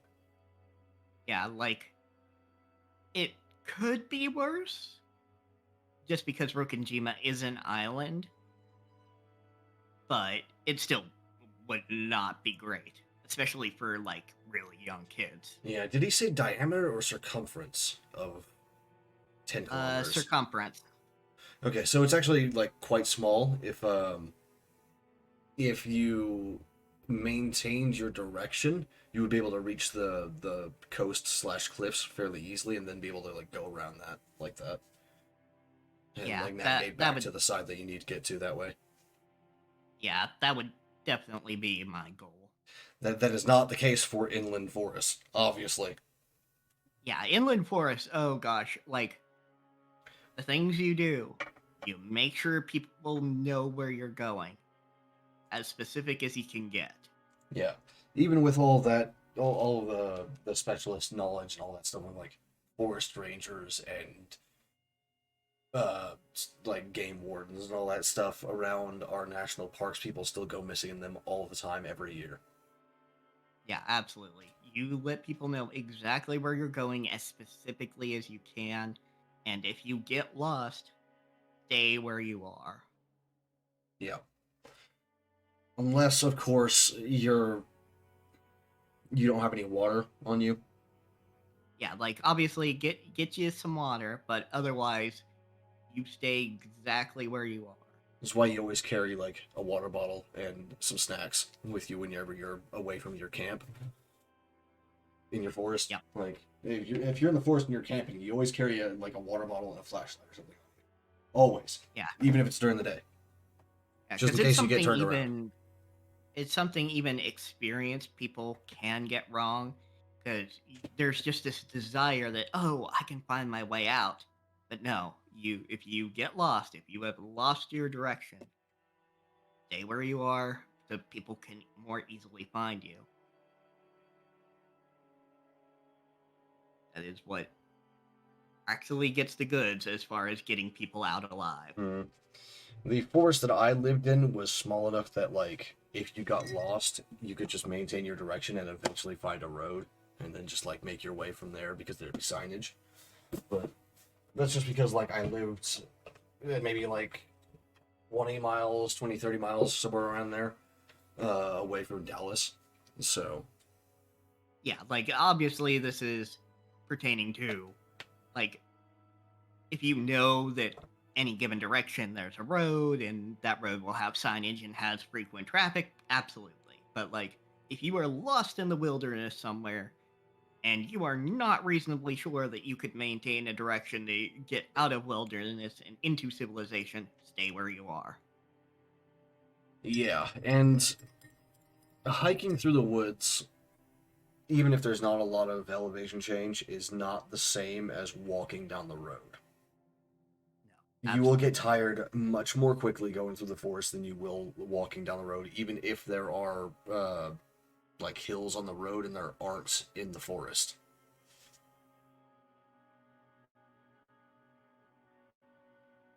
If children were to go play in such a dangerous forest, something terrible might happen. Someone's parents must have thought so. Maybe grandmother first said it, or maybe it was grandfather himself. Or perhaps the story's been passed down on this island since ancient times. There's a terrible witch in the forest, so you must not go in. At some point, this ghost story of Rokkenjima was born. Or maybe it's been passed down Legend. since ancient times. Shows a picture of a European woman. Yeah. Yeah, I This think is the so, buddy. legend of Rokkenjima's witch. That's why when we talk about a witch on this island, we're referring to the master of that vast and savage forest. Come to think of it, when I stayed at this mansion as a little kid during those eerie nights when the wind and rain pounded on the windows, I remembered being terrified by a story of the forest witch who roamed around searching for human sacrifices. So, Beatrice, huh? When George mentioned it, I searched my memory and was sure I recalled hearing a name like that when I was little. なるほどな。しかし、あの魔女伝説の魔女に、ベアトリーチェなんておしゃれな名前がついてたとは、とんと忘れてたぜ。I see. Still, I totally forgot that the witch in that legend had an elegant name like Beatrice. じいさまめ。孫たちが信じないもんだから、わざわざ絵に描きやがったか So, did grandfather go out of his way to have a portrait made just because we grandchildren didn't believe the story? Nope. じいさまの妄想の中の魔女だよ。この絵を掲げた頃から、現実と幻想の区別がつかなくなり始めた。She's the witch from grandfather's delusions. Ever since he had this picture hanged, he's been having a harder time telling the difference between truth and fantasy. 私たちにとっては想像の中の魔女に過ぎないけど、じいさまにとっては、彼女はこの島にいる存在。To us, she's just a witch that exists in grandfather's mind. But to him, she's a being that exists on this island. いる。Exists. だから、それを理解することができない私たちにもわかるよう、あの絵を描かせたって言うんだけど。He says that he had this painting made because the rest of us would be incapable of understanding otherwise. 気持ち悪いったらありゃしないぜ。Oh, the whole thing's creepy as hell. お嬢様、親方様にとっては大切な肖像画です。 Milady, this portrait is precious to the master. 親方様の前でそのようにおっしゃられることがございませんよう、固くお願い申し上げます。 He always talks longer than I expect him to, and I think it's because he's using like extremely formal Japanese, and it's just like, buddy, please stop. Help me out here. I beg of you, do not say such things in front of him. わかってるぜ。頼まれても言わねえよ。I know, even if you didn't tell me, I'd never do something like that. Jessica glanced at the portrait with an irritated gaze before turning away. 行こうよ。食堂にみんなを待たせてるよ。Let's go. We're making everyone wait in the dining room. お腹すいた。 I'm hungry. only a small portion of this island was controlled by the Ushiromiya family. And not even that, honestly. Probably not really controlled. All of the lawless remainder was the domain of the witch, Beatrice. You might even call her the true ruler of Rokkenjima. I felt a faint revival of that unsettling sense of misfortune, which I'd felt when I learned of the tutelary god's shrine being struck by lightning. And I remembered that Kumasawa tried to tell an ominous story about Rokkenjima before Jessica stopped her. I don't know what she was planning to tell us about this island, but I do know one thing. It isn't the Ushiromiya family that rules Rokkenjima. It's the witch, Beatrice. That's right. After all, this is the witch's island. You're fading out when you talk again. Ah, sorry. Still understandable, but like it's just weird having the volume go up and down like that. Yeah, I'll get it eventually. Yeah. Atler, you're slow. When I looked around, everyone was already heading towards the dining room. I hurriedly chased after them.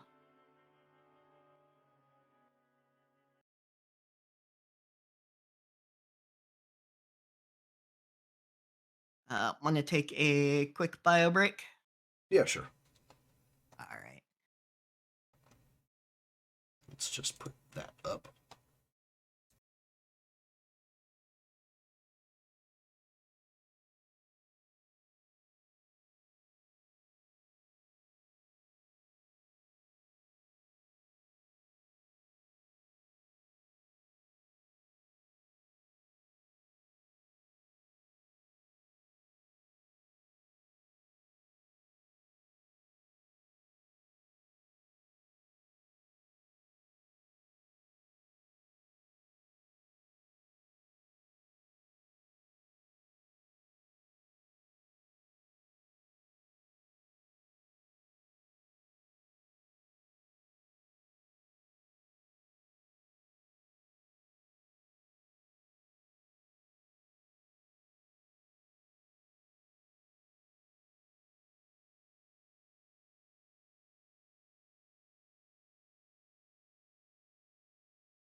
All right, we're back. Yeah, we're back. Bedwards, we stream or I stream on Mondays and Tuesdays at the same time for roughly the same amount of time. Although Tuesdays is less, like a couple hours less. But Mondays is always me and Mal, and then Tuesday is me and fucking someone. It's usually Nate, but sometimes it's Mal. Sometimes it's Nate and Mal. Yep.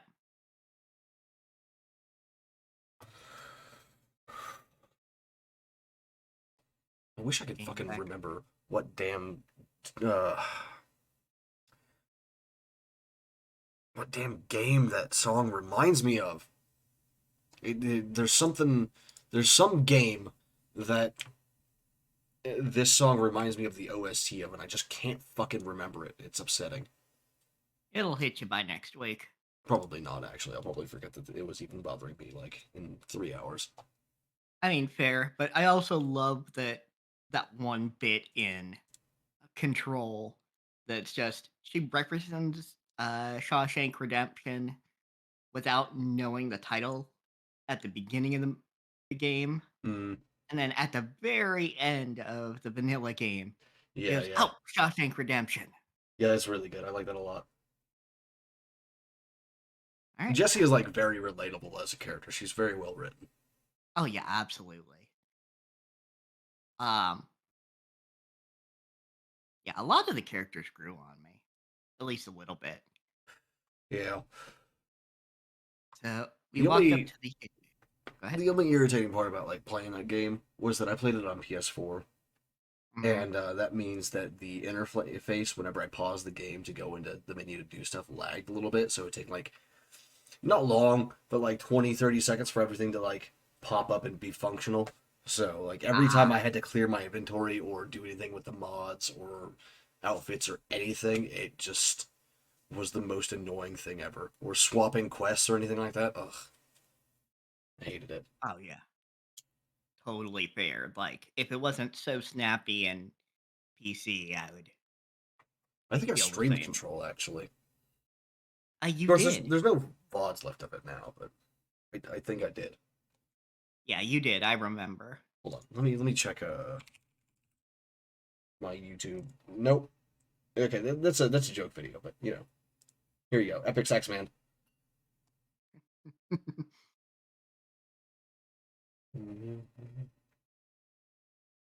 I don't know why this specific joke video is the thing that auto-filled when I typed in YouTube, but you know. Let's see. No, the only VODs that are up are me playing Red Dead Online with Nate and then some of Tales of Berseria. Some Gotcha. some goddamn 11 hour vid of VODs. That's a bit much. Yeah. It's a So double we walked upload, up to the huge double doors that led to the dining room. Genji knocked. お子様方をお連れいたしました。 I have brought the children. 失礼いたします。 Please pardon the intrusion.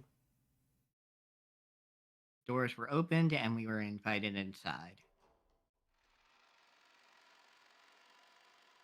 It's very bright. Yes. Fuck you, video game. Or visual novel, whatever. It's video game. Dining room, which looked exactly like you'd imagine a rich person's dining room to be, had a super long table that was obviously positioned with no purpose other than to make guests conscious of their rank. Our parents were already seated, sitting in accordance with that ordering. You know, like, that never made any sense to me. Because, like, unless your guests are also super rich and understand the etiquette of that, like, most people are going to be like, oh, I want to sit next to my brother, or, you know, I want to sit next to my fiance, or whatever. Which is how I was when I was, before, like, I learned the rules of all that shit. It's just like, you just sit next to the people you like. And then, like, the kids get upset when they can't sit next to the people they like. And then there's some squabbling, but then, like, eventually shit calms down because they, you know, kids are hungry. Yeah. 早く席に着けよ。You're late, brats. Hurry up and take a seat. The old bastard pressed us to sit. The only gaps in that group of people were the spots we were supposed to sit, which only made us feel our tardiness all the more.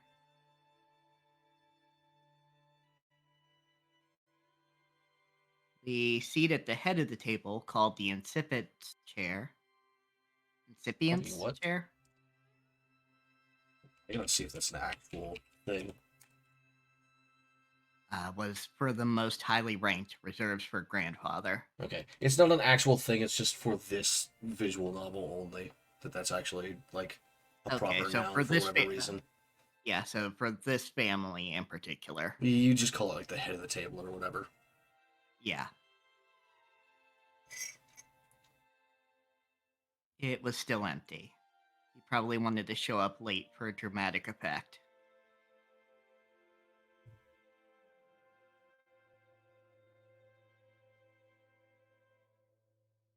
From the perspective of someone facing the incipient's chair head on, the seating order went from left to right, with the lower ranking seats progressing in rows of 2 further away from it.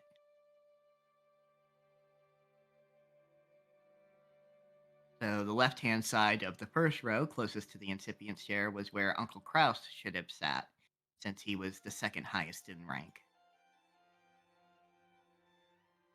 It looked like he hadn't arrived yet, so that seat was empty.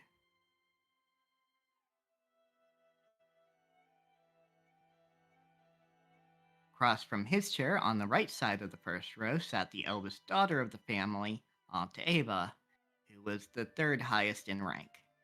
That should be Rosa, going by the actual like rules of etiquette, because she's the mother of the heir, of the next heir. So. Oh no, not you mean Natsuhi then? Oh yeah, sorry, not Rosa. Yeah, Nazi. Sorry.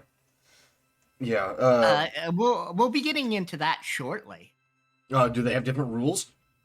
They have different rules. And they mark out that this is different rules. And it should be Natsuhi. The left-hand side of the second row was for the fourth highest in rank. There sat my damn dad, Rudolph, the third of the siblings. Across from him sat Aunt Rosa, the youngest sibling. At this point, you might expect their husbands and wives to come next. But nope, the left-hand seat in the third row, rank number 6, belonged to Jessica. Opposite her was George. I sat next to Jessica, and Maria sat across from me. What the fuck? Then finally next to me... I guess because they're not blood related? It's even more fucked than that. Give it a minute. Alright. Then finally, next to me, on the left-hand side of the fifth row, sat Aunt Natsuhi, the 10th highest in rank. Opposite her was Uncle Hideyoshi. Next to Aunt Natsuhi in the 6th row, and the final seat on the left-hand side sat Kiri-san.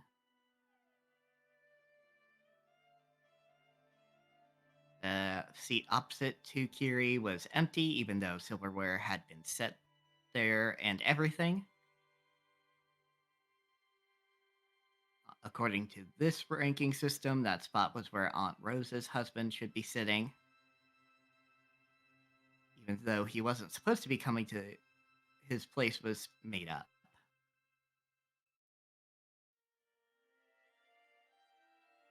Normally, ranking systems of this sort give spouses equal positions to their partners. But yeah, it's either like...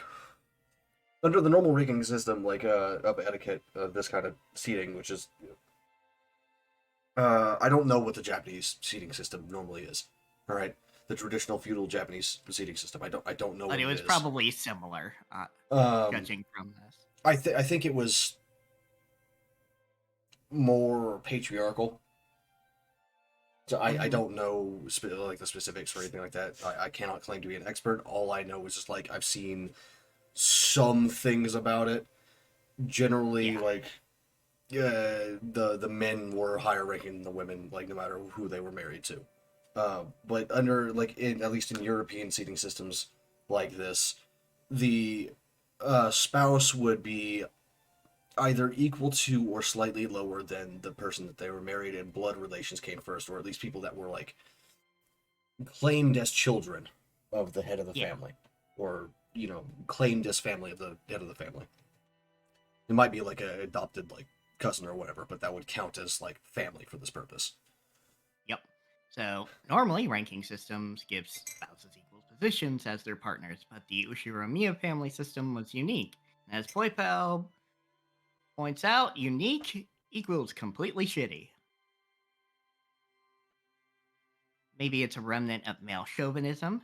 If you start with the assumption that a woman's womb is just something to be borrowed, then the children of direct descent would come first, directly followed by the grandchildren. Yeah.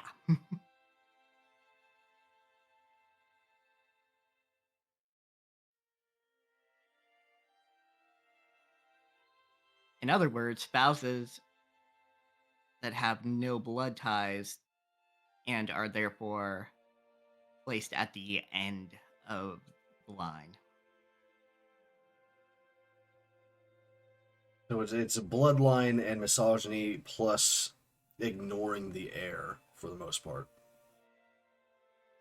Because as the heir, Jessica would under a European noble system at least, Jessica would have more power than the brothers and sisters of her father. Yeah, basically just because, like, the rankings would change a little bit after Kinzo's death. Oh yeah, let's see. Jessica would have. Yeah, The Jessica fourth would seed? basically. I think she would Yeah, be fourth seed. She would actually be second seat. Well, I mean after the ranking, but I mean like in European stuff, without like this fucked up like change, which the European seating system was already fucked up in the first place. It would be Right. grandfather in the first slot, and then Kraus in the second, then Nazi in the third, and then Jessica in the fourth. Gotcha. Yeah. And then like the direct line children and their spouses would come next in order after that, from and then oldest to youngest, and then the grandchildren after that. Yeah, so as Battler now points out, it's terrible, but by this system, my grandmother would be ranked even lower than me if she were still alive.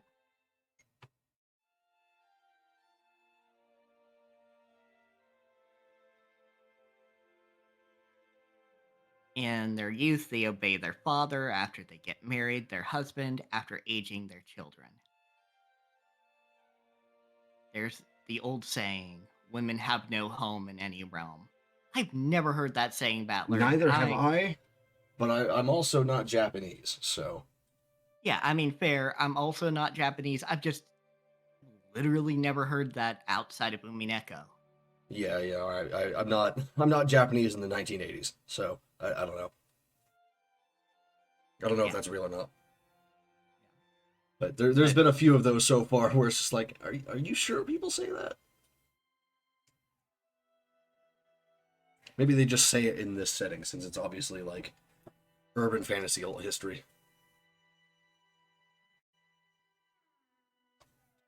Maybe not necessarily all history. I don't know. I don't know if there's like any major like historical events that have been changed because of the urban fantasy aspect. Who knows? Yeah. Certainly not fucking me.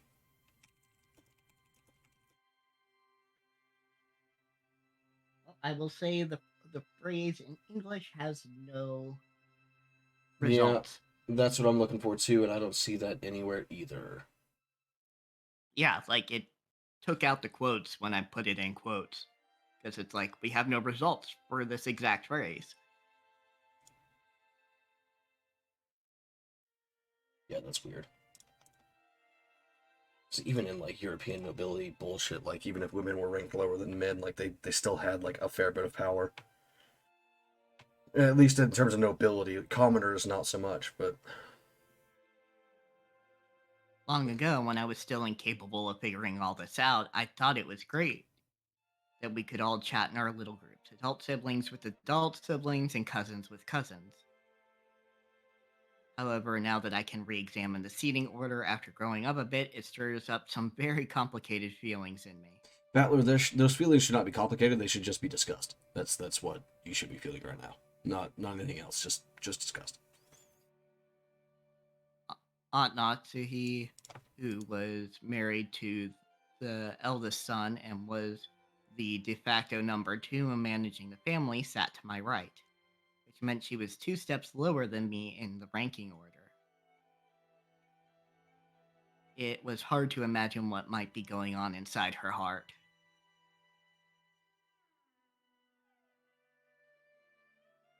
That's why I made a small apologetic gesture towards her. Hey, he did something decent for once. Holy shit. How nice to see you, Battler. It's not nice to see you. This is just me like reading out what's on the screen. I hate you, Battler. You've grown quite tall, haven't you? Oh, hi. Oh, yep.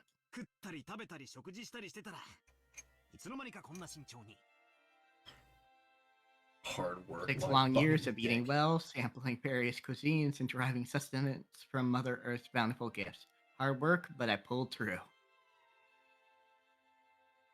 I don't fucking believe you, Battler. I don't believe you like for a goddamn second. Fucking, God damn it. The captioner censored fuck, but not dick. Yeah, I noticed that earlier. Maybe it's because dick can also be a name. I don't know. Probably.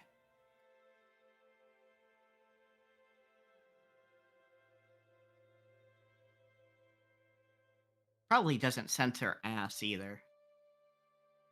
Maybe because it's a donkey. I don't know. Donkey. Yeah, did not mean to put that. Yeah. Did not mean to put that sauce on it. Yeah, it does not censor ass. Okay. We should experiment with that sometime. Anyhow, growing just like a boy, I see. Yeah, I wonder why. How tall are you now? That's a stupid fucking question. Or that's a stupid fucking statement, not the question. The question's fine. Yeah, the question's fine. I guess about 180 centimeters?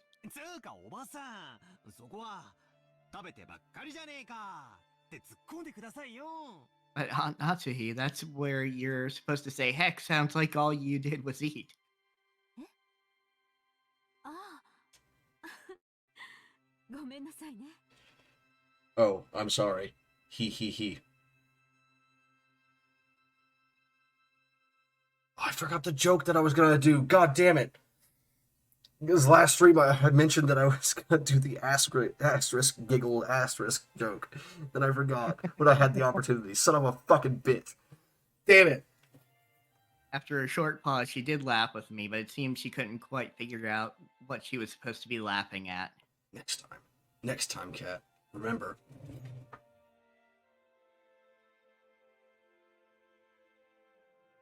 This woman is Aunt Natsuhi. She's the wife of the eldest son of the family, meaning she was my father's older brother's wife. Is it Why simpler would if you I just call her complicate it in the Jessica's mother? first place like that? You could just say she's your uncle's wife. Your eldest uncle's wife. That's it. That's all you need to say. It feels bad to say it like this, but while I didn't exactly dislike her, I didn't particularly like her either. You also haven't seen her in 6 years. So, it's just, I don't know why people do that. It's like, oh yeah, let me just make this English phrase like super fucking complicated and hard to follow. It's just call her your eldest uncle's wife. So your aunt. That's it. That's all you gotta say. You don't have to do that complicated shit. I'm gonna shiv this man in his fucking ribs. Just stick my goddamn spoon straight into his left lung. She hardly ever spoke with us kids, and all my memories of her involve her talking to the adults about complicated things with a scary look on her face. I do like her hair, though. Yeah, her hair is excellent. It's a little weird how her ponytail comes up over the front, but also it's kind of nice. Yeah, it's kind of fancy. I kind of like her dress too. Like It's it has definitely the like same problem animated the of fuck vacuum up. sealed chest, but At least like the way her dress is shaped, this is just like an exaggerated version of what it would already look like if it was a realistic outfit. yeah. Because like the way the half corset there is sat on her body, that's exactly what it's supposed to do, is like emphasize the chest. Yeah, absolutely. In fact, since we hardly ever exchange words, I spent a long time trying to figure out how I should approach her. Though my efforts seem to have ended in failure.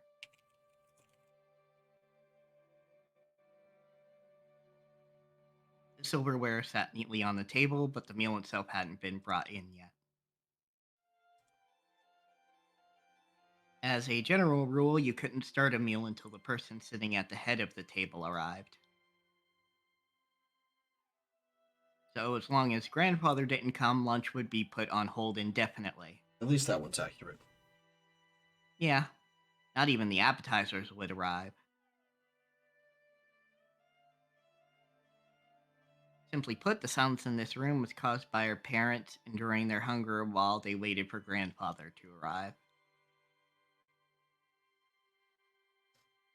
Actually, I was reading some like medieval slash like Renaissance era fantasy earlier that actually had something to do with this. Like the child got there. So I've been reading a lot of like childcare comics lately, which I for people who don't know, childcare is like a subgenre thing. It's not actually about like rearing children. It's more about like found family and stuff like that. And usually, someone involved is going to be like the child of someone else involved, right? Whether adopted or the child is an adult or like a toddler or whatever.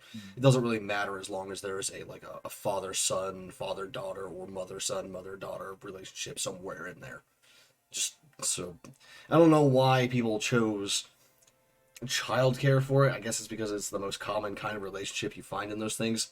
It's the classic grumpy old man adopts small child and raises the small child thing, right? Like that's the kind of genre we're going for there.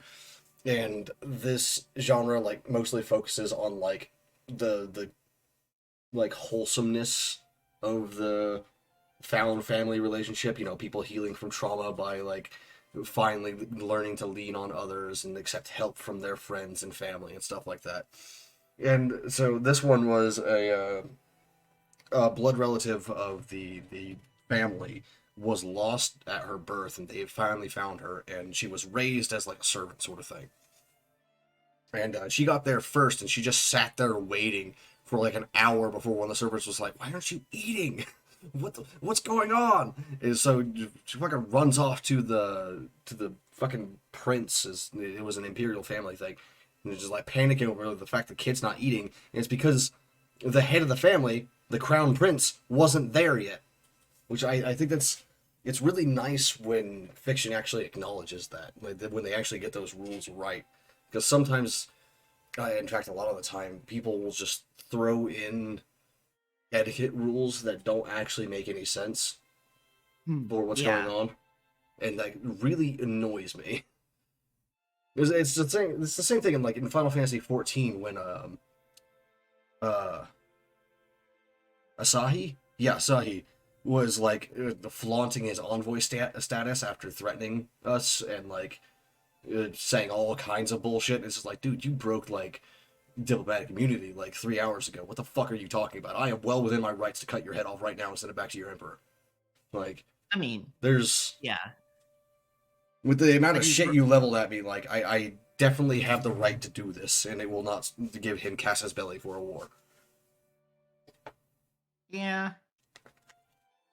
And like the reason why like that happens is because like writers needs either writers or producers or whatever need certain scenes to happen, and either the writers themselves don't acknowledge the rules and make them make sense, or they try to come up with their own rules and then don't think about them, or they're not allowed to use like rules that make sense. It's Right. annoying. I don't like it. It frustrates me. It's the same reason why like breastplates that cover your neck to your bladder annoy the shit out of anyone that knows anything about armor, because even the breastplates that you find in like Greco-Roman stuff did not do that. They covered down to your navel and a little bit lower underneath your collarbone, so like you would actually be able to bend over and like flex your torso. Because if it covered from your neck to your bladder, you would jam it into your stomach every time, jam it into your stomach and your neck every time you tried to bend over, which is not good. No. Like However, sorry, go ahead. I'm just ranting now. Just do your thing. all right. Yeah. However, the grandfather from my memories would always show up on time to meals like this. He was the kind of person who would never be so late that it kept everyone waiting, especially after the entire group had arrived. 遅えな、じいさま。俺の記憶じゃ、時間に厳格な人だったと思うんだけどな。Grandfather's pretty late. As far as I can remember, he was always strict about time. まあ6年前はそうだったかもな。最近はそうでもねえよ。というかもう自分の世界オンリーって感じで、さすがに今日くらいは足並みを揃えてくれるって思ってたんだけどな。まあ私は来ない方が気楽で嬉しいけどよ。 Well, that might have been true 6 years ago, but it hasn't been that way lately.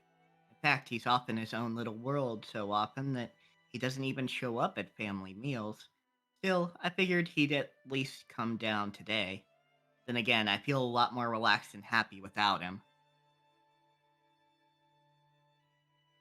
ジェシカ。 When her mother scolded her, Jessica stuck her tongue out and looked away. No way around it. Might as well wait until our host arrives. When I glanced at the clock, I saw that it was almost 12:20. Wait, you stole the line from me again. Well, no, I let the line stand on its Oh own. yeah, because she it was just her literally name, said right? Jessica. Yeah, Yeah. she literally just said Jessica. So I'm like, let the line stand on its own. I was wondering why you didn't pause and it just kept going. I was like, hold on, what? No.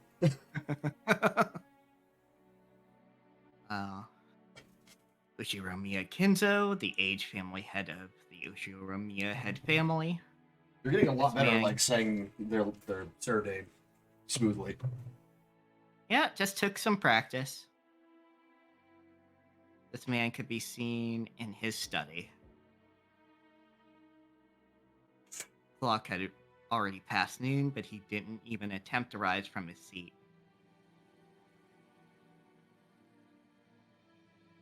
With his spectacles on, he built up a growing pile of books with elaborate bindings, which he then read intently. You couldn't even say that he was having too much fun to stop.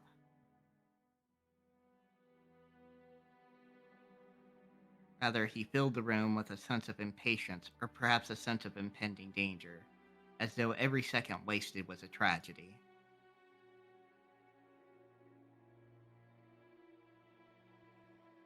In this sealed room, a dense dust danced through the air, which was thick with the stench of chemicals that exuded a mix of suspicious odors. Those odors were somehow sweet and heavy. If anyone with a normal nose came in here, the first thing they'd do would be to open a window and ventilate this room. The knocking against the study door had been going on for a while, a voice calling "Father," sometimes mingled with the knocks. As Kinzo heaved a deep sigh, he snapped shut the old book in his hands and slammed it on the table. Then he yelled at Kraus, who was still knocking on the door. やかましい。その音を止めぬか愚か者。 Silence! Enough with that racket, you fool. 叩けば扉は開かれると誰が教えた？ Who told you the door would be opened if you but knocked? そのバカ者は貼り付けにしたぞ。 I'll crucify the imbecile. お前もそうされたいのか？ You wish to suffer the same fate? お父さん、年に一度の親族会議の日ではありませんか。 Father, this is the day of the family conference, which happens only once a year, is it not? 皆下に集まっています。 Everyone's gathered down below. どうかおいでください。 Please come out. Kraus called out to his father through the door. Kinzo always shut himself up in the study, hating it when nearly anyone, even his family, entered the room. For that reason, Kraus had no choice but to call him from the corridor like this. 私にかがうでない。 Molest me not. 皆とは何か、私をここから引きずり出そうとする者どもなのか。 Just who is this everyone of which you speak? You mean the fools trying to drag me out of here? ならば殺してしまい。 Then kill them all. バラバラにして薪にして魔女の炉にくべてしまい。 Tear them apart, use their bodies for firewood, and feed them into the witch's hearth. Pause here. That's actually a really, really well-known folklore thing in Europe.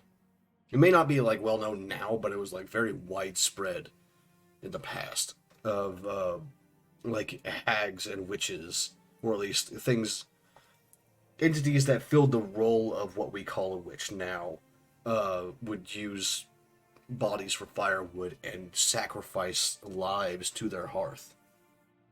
That's actually a thing. Yeah, That's not just made up for this. That's actually like a real folklore thing. Yeah, we get a little bit of that in Howl's Moving Castle as well. So actually, I think that's the origin of the witch trying to feed Hansel and Gretel into her oven. Yeah, that would make sense. Hadn't actually thought about that before. Yeah, I didn't either. Somehow I never made that connection. I don't know how. Anyhow, let's get on with this man just like screaming bullshit. Put a pot in that hearth to boil the wormwood.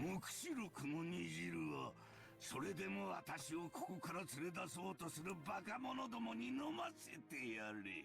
Force the imbeciles who dare to try to lure me out of here to drink the broth of the apocalypse. 残りは酒につけるのだ。 I will soak their dregs in liquor. 源氏はどこだ。源氏を呼べ。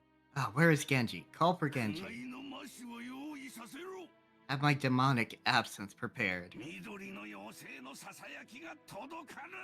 The whispering of the green fairy reaches me no longer. ああ、源氏はどこだ。源氏を呼べ。 Ah, where is Genji? Bring him here. Just so everyone knows, wormwood is the plant that absinthe is made of. So when he says to boil the wormwood, that means to make absinthe of their bodies, of their sacrifice. And then bring him the demonic liquor or his demonic absinthe is to bring him that absinthe. It's made from the sacrifices of others. On the other side of the door, Kraus, Nanjo, and Genji kept waiting for the master of the house who stubbornly refused to come out. So when you actually know like some of the folklore that goes into like this stuff, it starts to like the people's random ramblings make a hell of a lot more sense. That's not just like random bullshit that he's spewing. That's like ritualistic murder and sacrifice in order to gain power and like access to the supernatural. Especially that thing about the green fairy.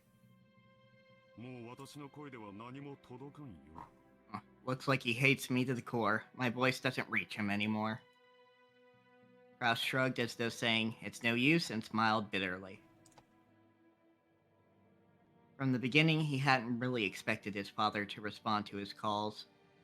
However, since it was the duty of the eldest son, he had tried it as a formality.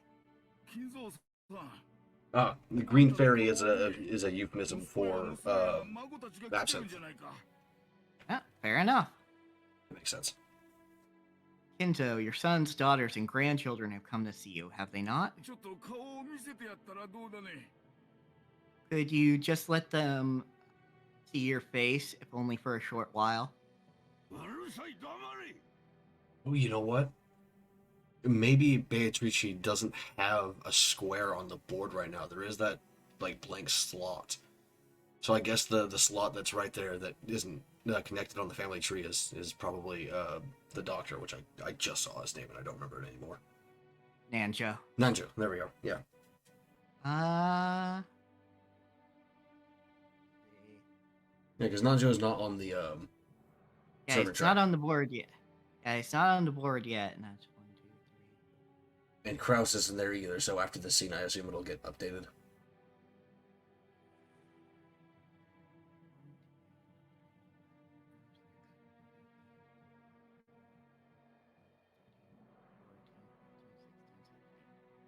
Yeah, so yeah, this bit will be Nanjo for sure. Okay. Yeah, I thought so. All right. So she may not may not actually have a slot on the board. Who knows? You dare to admonish me, Nanjo?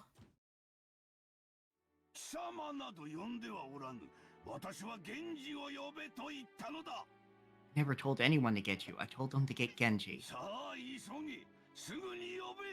Now call for him immediately. 時間は常に有限だ。人たちはすでにラッパを構えているぞ。なぜにそれがわからぬか愚かな羊どもめ。 So most I'm people, sure- at least most people that are watching us, should get this. But the phrase "the apostles are already readying their trumpets" is a reference to how the apocalypse is supposed to start in Christian mythology. Time is short, and the apostles are already readying their trumpets. So why can't you foolish sheep understand? It's me, the occultism explainer. Yep.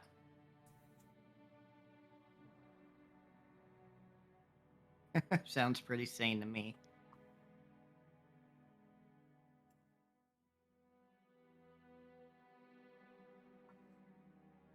Kinzo slammed an old heavy book against the table over and over. That racket clearly expressed his great displeasure. Kinzo put his spectacles down and flew up from his chair. He spread his arms wide open as if to sing to a packed opera house, as if appealing to someone, and yelled.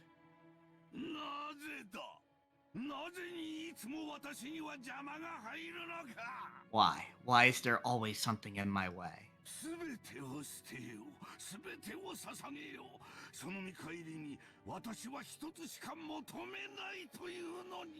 I would throw it all away. I would offer up everything, and there is only one thing I would ask in repayment. Oh, Beatrice. お前の微笑みをもう一度見られるならば、私は世界中から美少を奪い取り、すべてをお前に捧げよう。 Oh, Beatrice, if I could see your smile but one more time, I would plunder the smiles of the earth and offer them all up to you. Man's got it, like, bad. 世界中から美少を刈り取り収穫せ。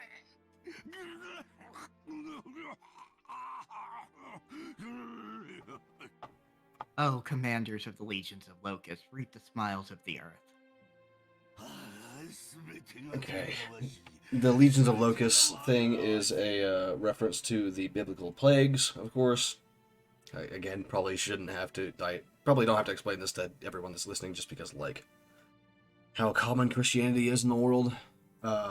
But the commanders in that case would also be like the angels, the seraphim, the ones that pass down the orders from God onto the earth and all that shit, and carry out His will. Everything is filthy. Everything is irksome.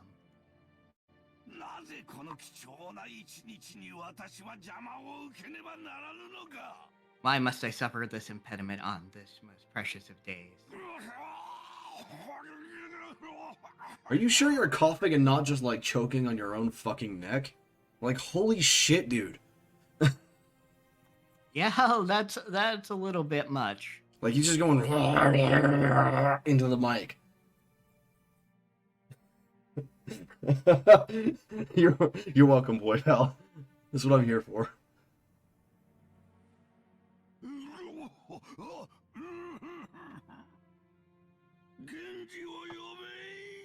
Call for Genji.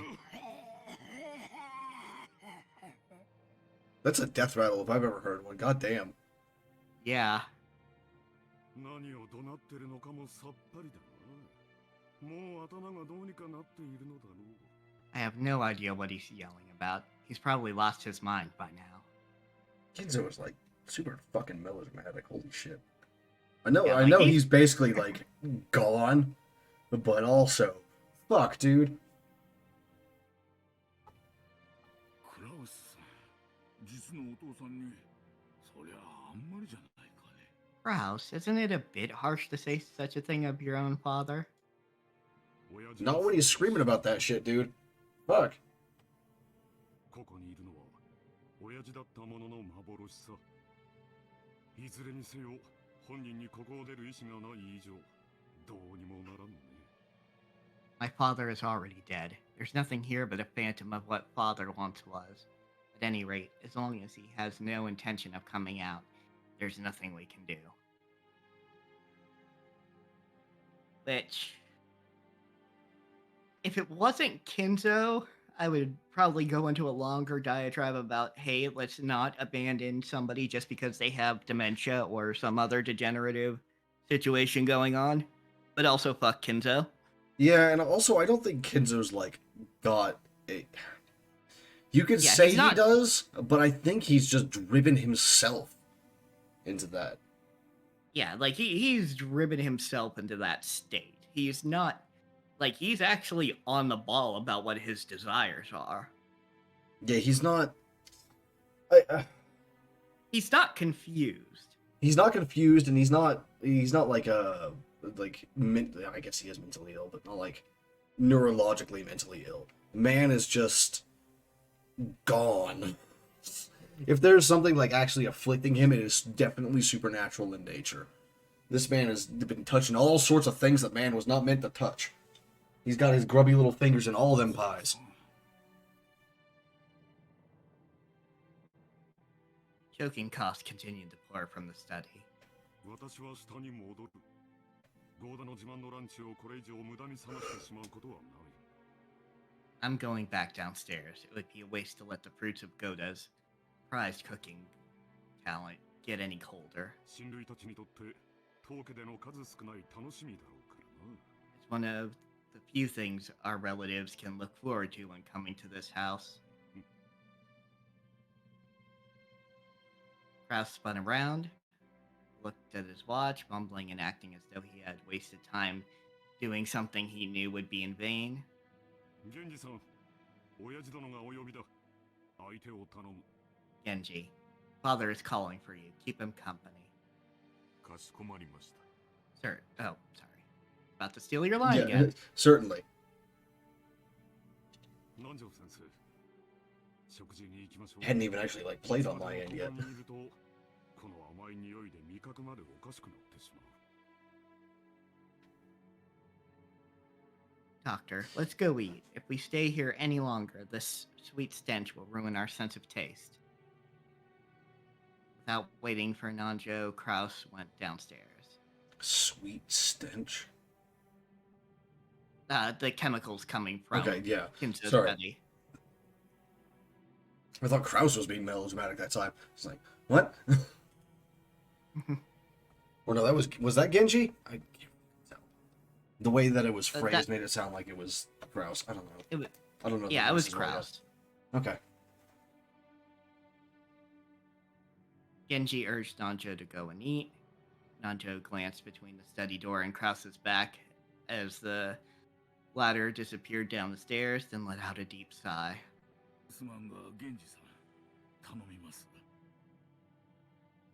Sorry, Genji, but please allow me to leave this in your hands.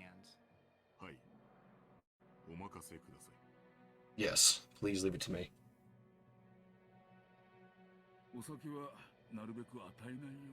I don't know, Miranda. I think Kinzo is just like freaking out over there. That's a habit that's far too difficult to break. 何者が源氏を阻んでいるというのか。 Is Genji not here yet? Who dares keep Genji from coming? 源氏はどこだ。源氏を呼べ。 Ah, where's Genji? Call for Genji. You're gonna give yourself an aneurysm, dude.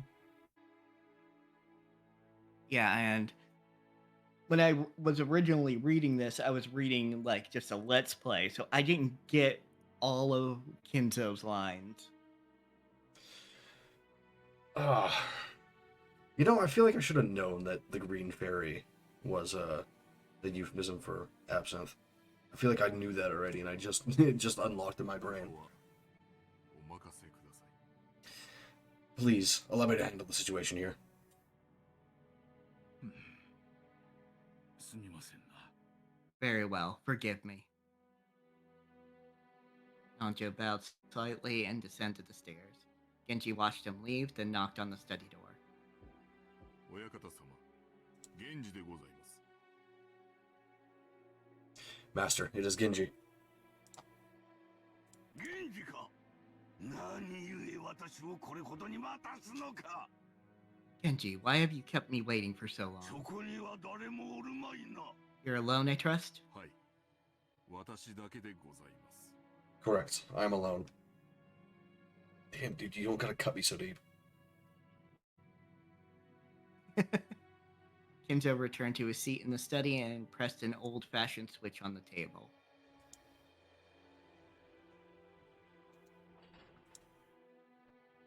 After a small delay, the heavy sound of the doors unlocking could be heard. Kinzo was convinced that his family wanted to make a mess of his study.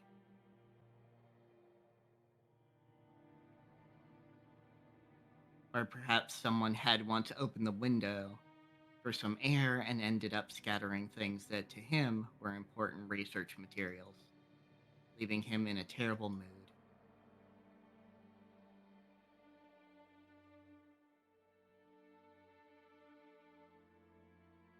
Kinzo had outfitted his room with a formidable lock, preventing anyone from entering without his permission, and thereby sealing himself in a jail of his own making.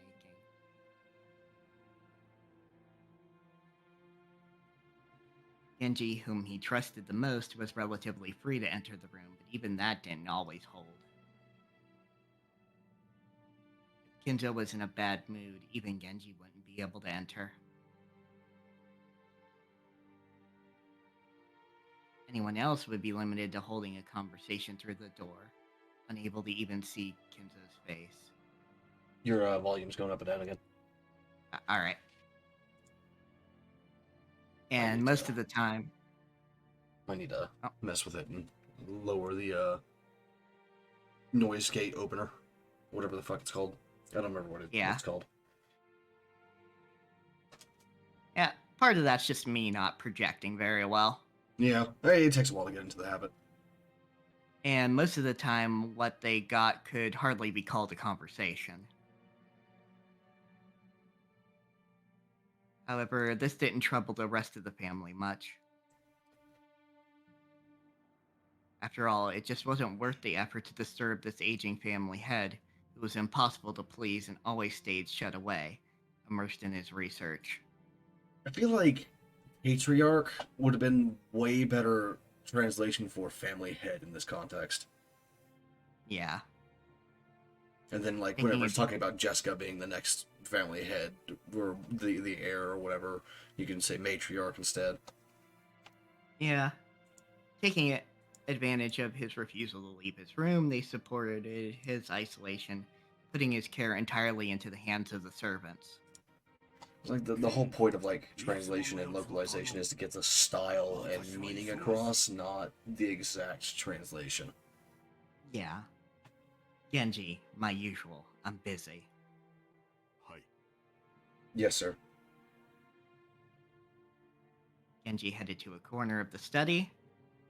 There, suspicious-looking bottles boasting venomous colors were on display.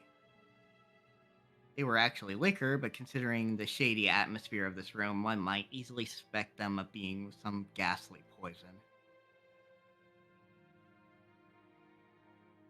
I mean, liquor is a kind of poison. Yeah, and can be ghastly, depending on who you ask. Yep. Inside the study, the mysterious collection of books gathered by Kinzo had grown into a mountain. They were bizarre, ancient, or banned books, all of them either forbidden, cursed, or sealed. But if you tried to call them old books, Kinzo would fly into a rage and say, "Call them grimoires."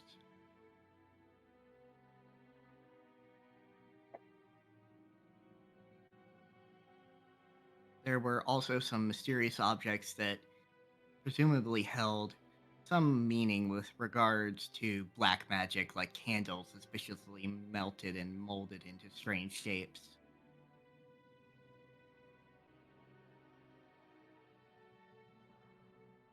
The constellations drawn on a certain celestial globe contained quite a few shapes that would draw puzzled looks from anyone familiar with today's night sky. It fucking shouldn't, because stars don't shift that much in, like, human terms. Like, on geological scales, maybe, but that was just kind of weird. The carelessly strewn about books contained many illustrations, all of them of a religious or mysterious nature, including some depicting demonically grotesque subjects or bizarre diagrams of various magical circles.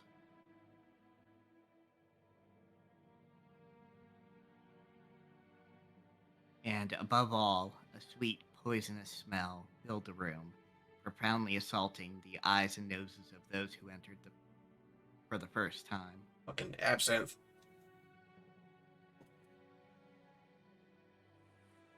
Eventually, it must surely make a person go numb and lose their grip on reality. Inside that study, Genji prepared Kinzo's usual drink with a well-trained hand. No one would even think of drinking such an ominous dark green liquid in that complex and ornate glass unless someone first told them it was alcohol. Fucking I would, gimme. Speak for yourself, narrator. Goddamn. He poured a little into the glass. Then he placed a cube of sugar in a strangely shaped spoon and poured water from a pitcher over it.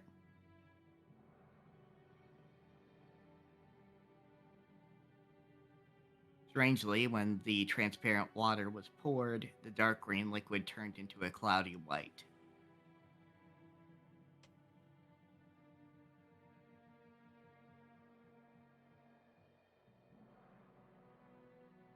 It was a strange optical illusion, as though the water had caused a chemical reaction and made the drink become even more unrecognizable as liquor. Then, Genji added original flavors Kinzo loved, fine-tuning its taste.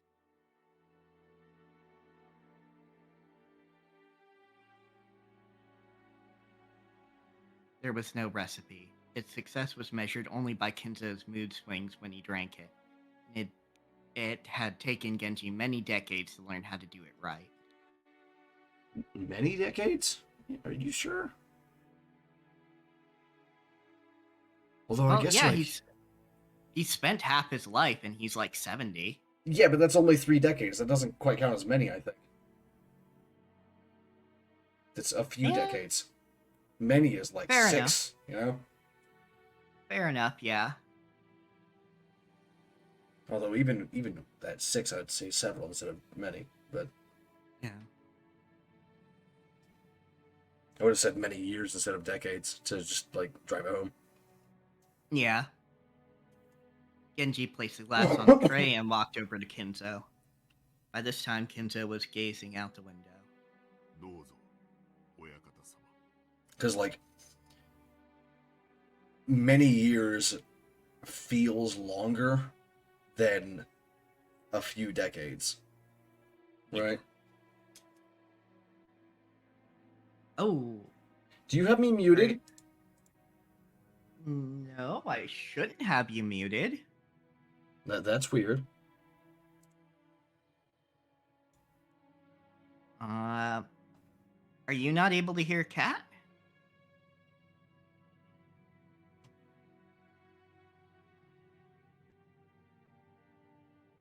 One second. Oh no. Me. I wonder how long that's been going on. Because I've been talking to your chat the entire time. Oh dear, that's a problem. Oh, what's happening?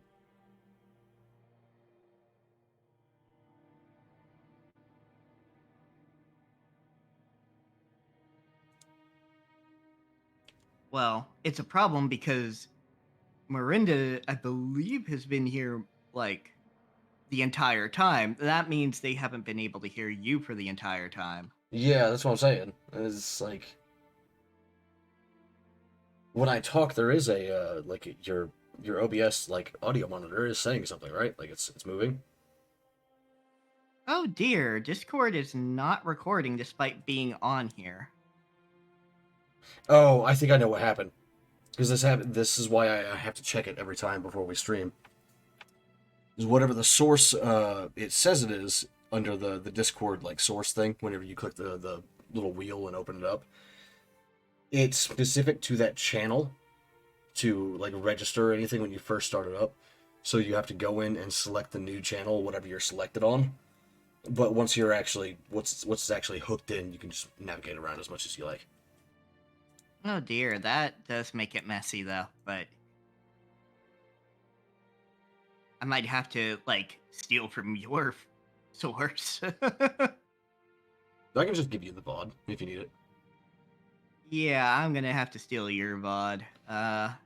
Well, that means we won't have any won't have chat or the captions on, but Unfortunate. yeah, But that's yeah, that's let better me- than not having like an entire half of the audio track. Yeah. Let me see here.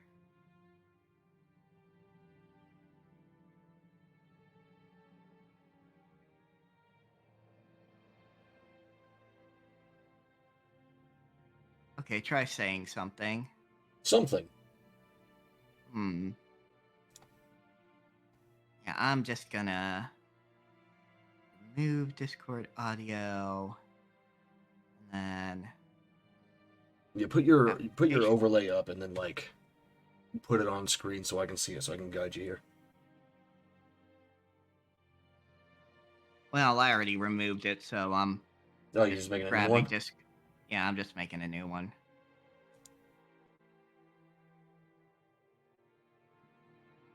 Let me see here. There we go. Match title, otherwise find window of the same executable. That'll probably prevent this from happening again. We'll just have to remember to test it next time. Yep. All right, now we're good. Now we're getting responses. Okay, excellent. Excellent. I've been cracking jokes the entire time to your chat and responding to what they say. Like, no wonder I'm not getting any interaction back. Fuck. Yeah. Sorry about that, folks. Still new here. This is Mal's second stream ever Yep. running the stream side at least. Yeah. Because Mal has been on like several dozen of my streams. There we go. I'll be more careful of that next time. Damn. No. Definitely not. Text only on purpose. No. Thank you for asking about that, though. That might have Yeah. gone on for a lot longer. You would have never noticed, honestly. Yeah. Then there would be a whole ass fucking VOD with only half the audio track. It would not be great. No, it would not. Yes, 2 separate streams. Yep, we are co-streaming on 2 separate streams. So thankfully I can grab Cat's VOD, even if it will change the layout slightly. Yeah, hold on. Let me... Here's mine. You know what? I could have just, like, typed something in chat. I didn't have to get the link. You can just, like, click on my name from chat. Or whatever. It's fine. Doesn't matter.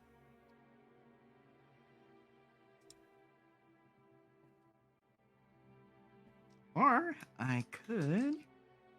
Do you have a shout out command? I do believe I do have one. I don't remember any of my commands because I never get to use them.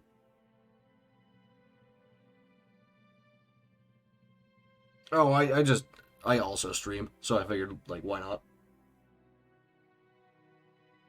Yep, that's just a thing, because I've been on cat streams a number of times. So it's just, why the heck not? Yeah. And, like, it's also good for situations like these where, like, one of us fucks up our our audio tracks, and we need to get the VOD from the other person. Yep. Which, this is the first time it's happened, but hey, I'm glad that we had it set up this way. Yeah, absolutely. I'll have to download the VOD and give it to you after Thank all you. this is done. Thank you very much. Especially for something like this. I'll probably have to put it on, like, Dropbox or something.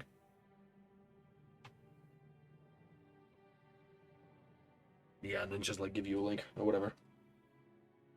Alright, thank you very much. So let's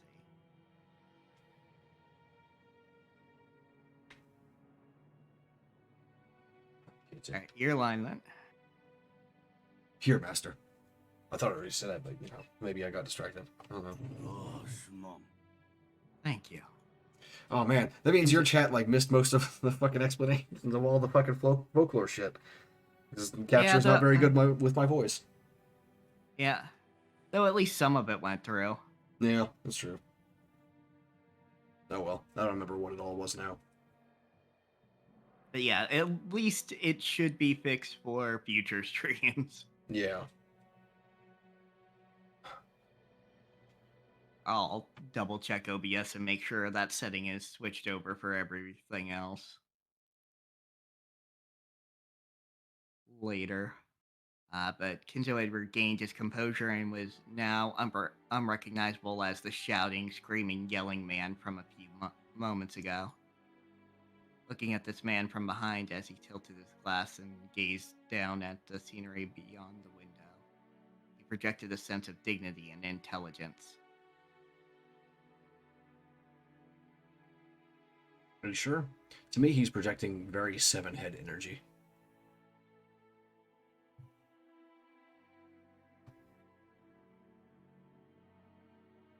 To allow Kinzo to set his glass down at any time, Genji motionlessly waited behind Kinzo and to his left, as though he was a living sideboard. Then, without averting his eyes from the window, Kinzo held out his glass. Yeah, just Capture doesn't work too well with my voice, I think. Or at least how I pronounce things.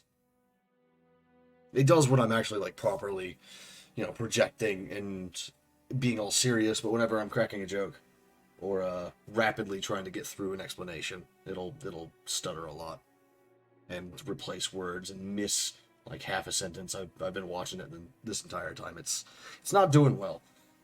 Oh, yes. So, explanations. I've read through chapter 3. I just didn't get to the tail end of chapter 3 because I finally convinced Kat and started streaming this. Kat knows bits and pieces of what I've told them. Yes. I know a couple of plot points and, like, who all the characters are, and that's it. I even know, like, the other shoe for some of them. But that's, you know, I don't know how any of it gets discovered. I don't know, like, any of the dialogue. In fact, the only dialogue I can remember is a character telling Battler he's incompetent. That's it. That's all I got. So, I don't remember anything else from before we started streaming this.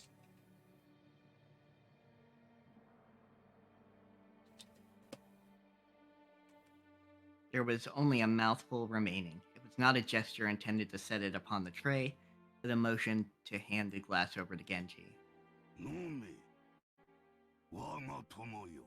Drink, my friend. It's not a friendship. It's an unequal relationship. The foundations are flawed.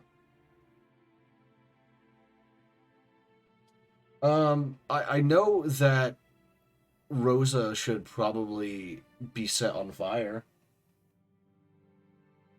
At least according to me and what very little I know of what's going on. But I also don't have full context or have actually seen the scenes involved. But I know that a certain character is not having a very good time with Rosa. Your words are too kind for me.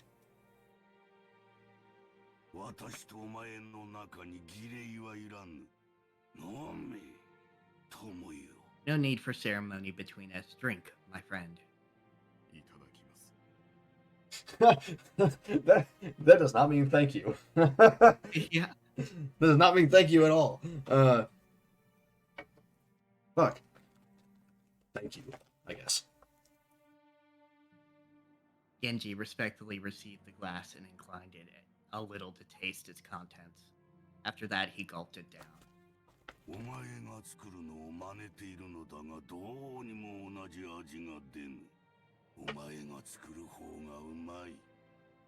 I attempted to imitate your concoction, but no matter how I try, I cannot replicate the taste.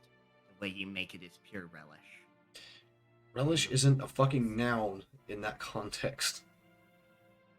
Damn it, translators.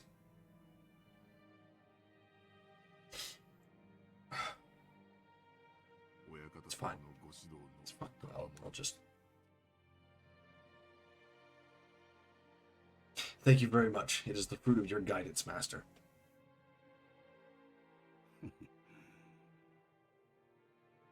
Kinzo smiled at his loyal subject, who refused to put aside rank even when asked to.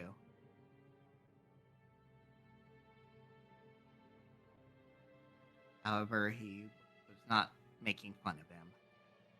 His smile was relaxed, as though chuckling at a close friend's old, unshakable habit.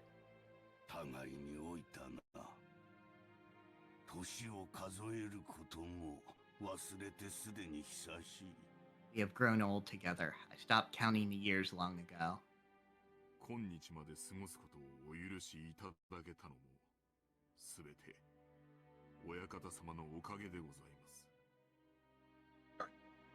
It is entirely thanks to you, Master, that I have been able to live like this until today. Kinzo gave a faint smile, as if to say he didn't need any flattery.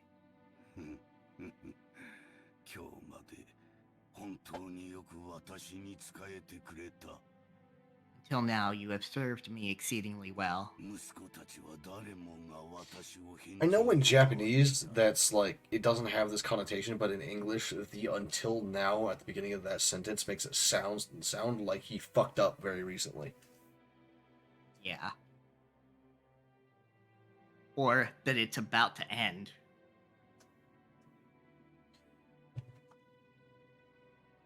My sons call me eccentric. The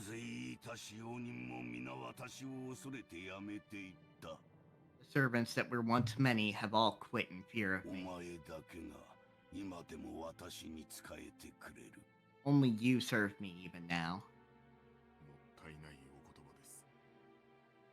Your words are more than I deserve.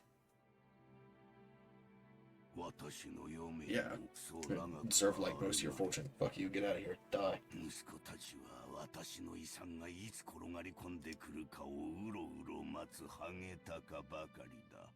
My life will not last much longer. My sons are vultures, lazily waiting for my inheritance to fall into their hands.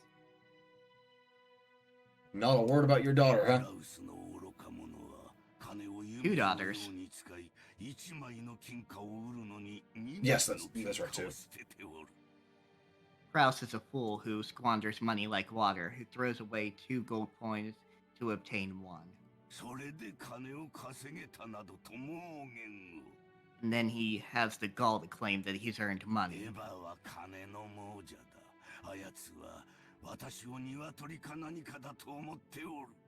Ava is a slave to money, who thinks of me as a mere chicken. If he's talking about his daughters now too, why did they translate that as sons?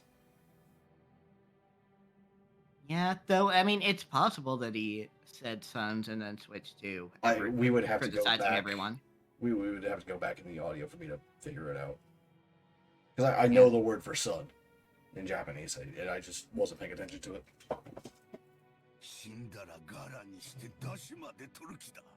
When I die, she plans to use my bones to make a broth. Good. Hashtag deserved. That dunce Rudolph just wants to fool around with women.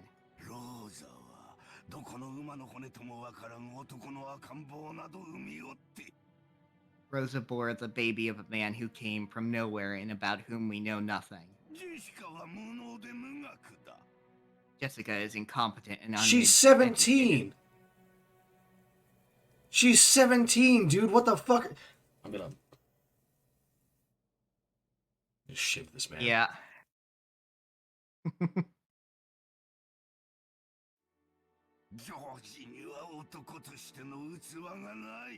George has none of what it takes to be a man.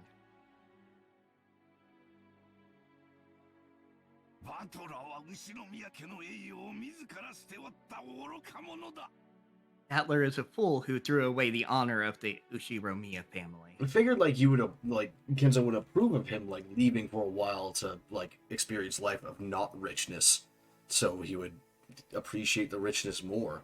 But apparently the fuck not. This man's just like useless. There is no pleasing this man.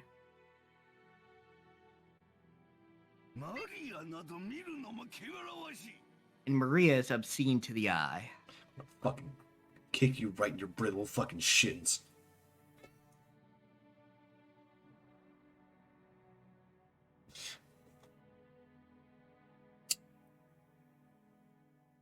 Yeah, and it's the thing that fucks me up is Maria is the one who knows the most about the occult. Mm-hmm. And yet, he just will not recognize that kid.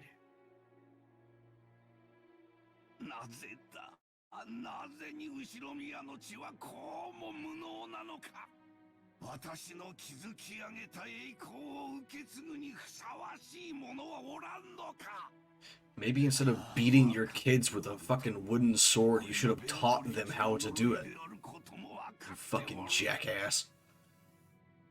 Yeah. Why is the Ushiromiya blood so incompetent? Is there no one worthy to inherit the glory I built? Ah, of course. I know. This is part of Beatrice's curse. I know it.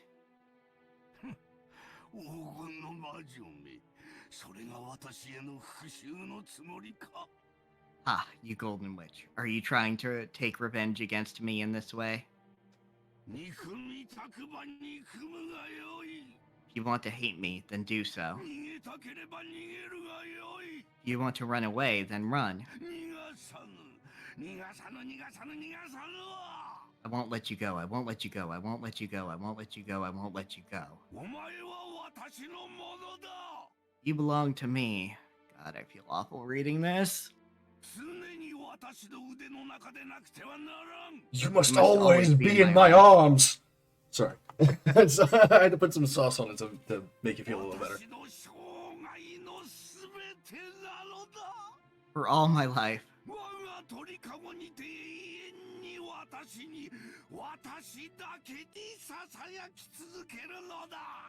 You must stay in my bird cage for all eternity, whispering only to me.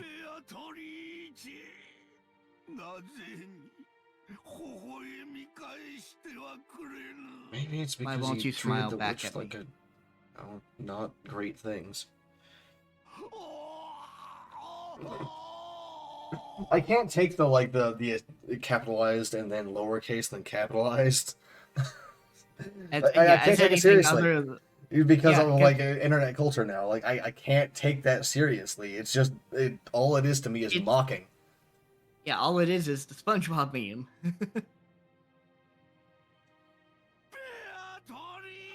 Sick.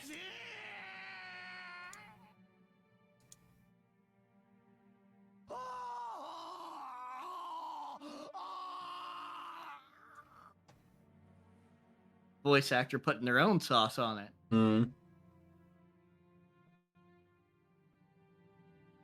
After howling, Kinzo choked once again. Genji set the tray down and rubbed his master's back. I feel like Gen- you shouldn't, as a writer, when you're doing dialogue, including these howling sounds, like you shouldn't actually like write out the onomatopoeia of the howl, because it's always going to seem ridiculous to everyone that reads it. Oh, for sure. Unless you like have free reign to like change up the font and make it super fucked up. In which case, go for it. Oh yeah, for sure. Genji's facial expression did not change. It was always like this.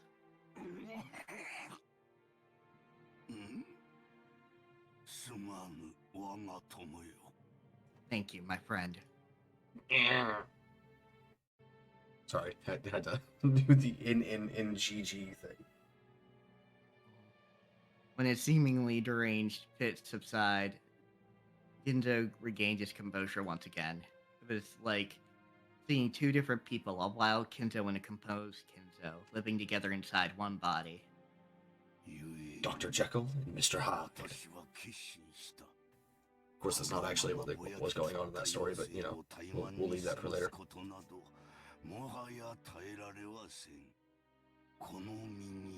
最後にとするコインがあるならば、それを悪魔たちのルーレットに託してみたい。So I have decided I cannot bear to spend my dimmed remaining years procrastinating like this. If I have one final coin to bet, then I choose to abandon it to the whims of the demon's roulette. 魔法の力はいつもかけるリスクで決まる。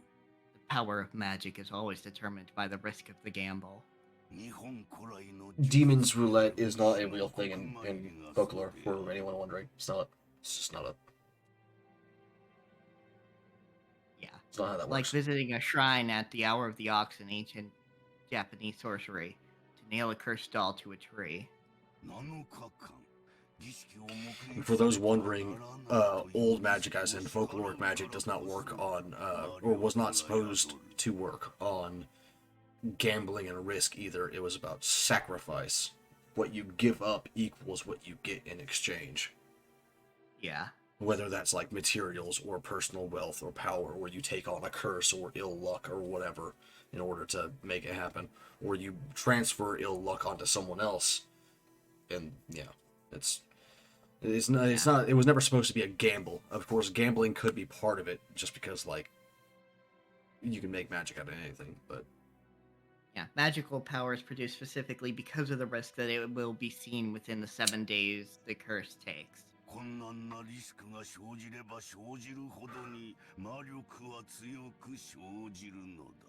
The greater the risk, the stronger the magic power will be. Yeah, the authors come up with their own system for this.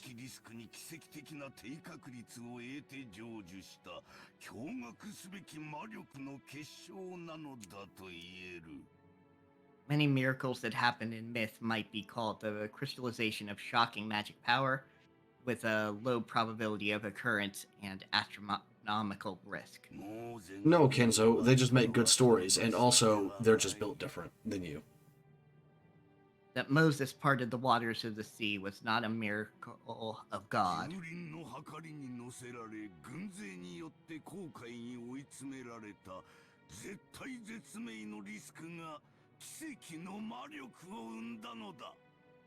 The risk of that desperate situation, cornered by soldiers on the Red Sea shores, weighed upon the scales of slaughter and gave birth to that miraculous magic power.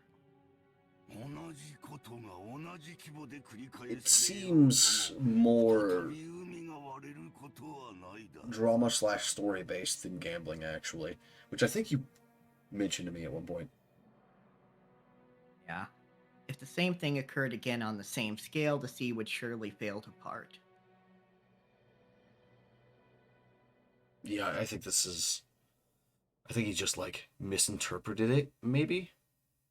Or maybe the translation is bad, or the writing is weird, I don't know.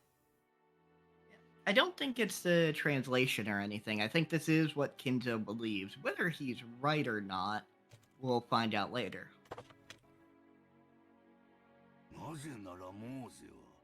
力ある者たちのルーレットの麻生木那由他をかけたよりも多く存在する目の中に一つだけ刻まれた奇跡を見事引き寄せることができたからだ。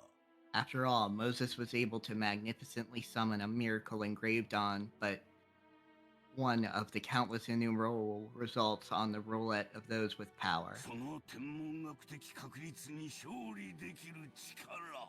That is the force that can triumph over astronomical odds. そう、奇跡をつかみ取る運気はすなわち魔力なのだ。 Indeed, good fortune that can grasp miracles is magical power itself. 強大な魔力を得るためには絶望的なリスクを背負わねばならぬ。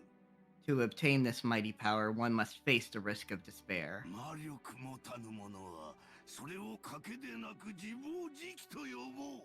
Those who possess no magical power may call that desperation rather than a bet. I did my end of the captioner say "Okay Google." I did not say that. What?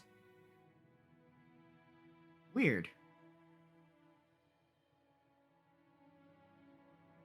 That's the second time that's happened this stream, and I thought the first time that I made some sound that might have sounded similar, but this time I just straight up wasn't talking. I don't know. Yeah, I do not know. That's fucking weird. Yeah, Like, liminal advertising. fucking, I guess. I don't know. しかし、真に魔力ある者はその奇跡をつかみ取り、神秘を成就させるのだ。 However, people who truly do possess magic power can grasp hold of that miracle and make the enigma come into being. もしも私にその魔力があるならば、 And if that power exists within me, 私はその奇 And 跡をつ it かみ fucking 取るだろう。 doesn't. 生涯を費やした願いを実現できるだろう。 I'll have a Kinzo's just chance a at goddamn weirdo. I'll seize that miracle. I'll have a chance at making the wish I devoted my life towards come true. Kinzo looked up to the sky outside the window. He spread his arms as if appealing to someone up in the skies. もし私にその奇跡を手にする資格があったなら、 If only I were capable of grasping that miracle. おー、ベアトリーチェ、ベアトリーチェ、お前の愛くるしい笑顔をもう一度だけ見せてくれ。 Show me your lovely smile once more. どれほどの月日を経ようとも、お前の面影が消えることはない。 No matter how much time passes, your face does not vanish. ただお前の美少が見たい。それだけだ。 I just want to see your smile, that is all. お前から授かったものをすべて返そう。 I'll How return long has he everything you- been monologuing? Oh my god. あの日からの栄光をすべてお前に返そう。 For quite some time. I'll return all the glory I've gained since that day. 神も名誉も黄金もいらぬ。 I don't need fortune, prestige, or gold. お前に授かったすべてを返そう。 I'll return everything you gave me. 私はただお前の美少が見たいだけなのだ。 I just want to see your smile. ご賞だ、ベアトリーチェ。 I beg you, Beatrice.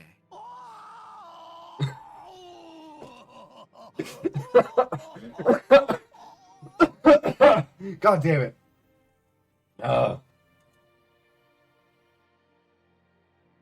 Fucking. Voice actor putting some soul into that, though. Yeah. As soon as I saw the fucking text pop up, though, I just started choking. Yeah. His nonsensical yells became a scream and then a wail. Kinzo slumped to the floor, tearing at it with both hands. Genji had no choice but to wordlessly watch over his master's lamentations. Fucking. He's just a fucking weirdo, is all he is. いやあ諸君、当主様は具合が優れられないとのことだ。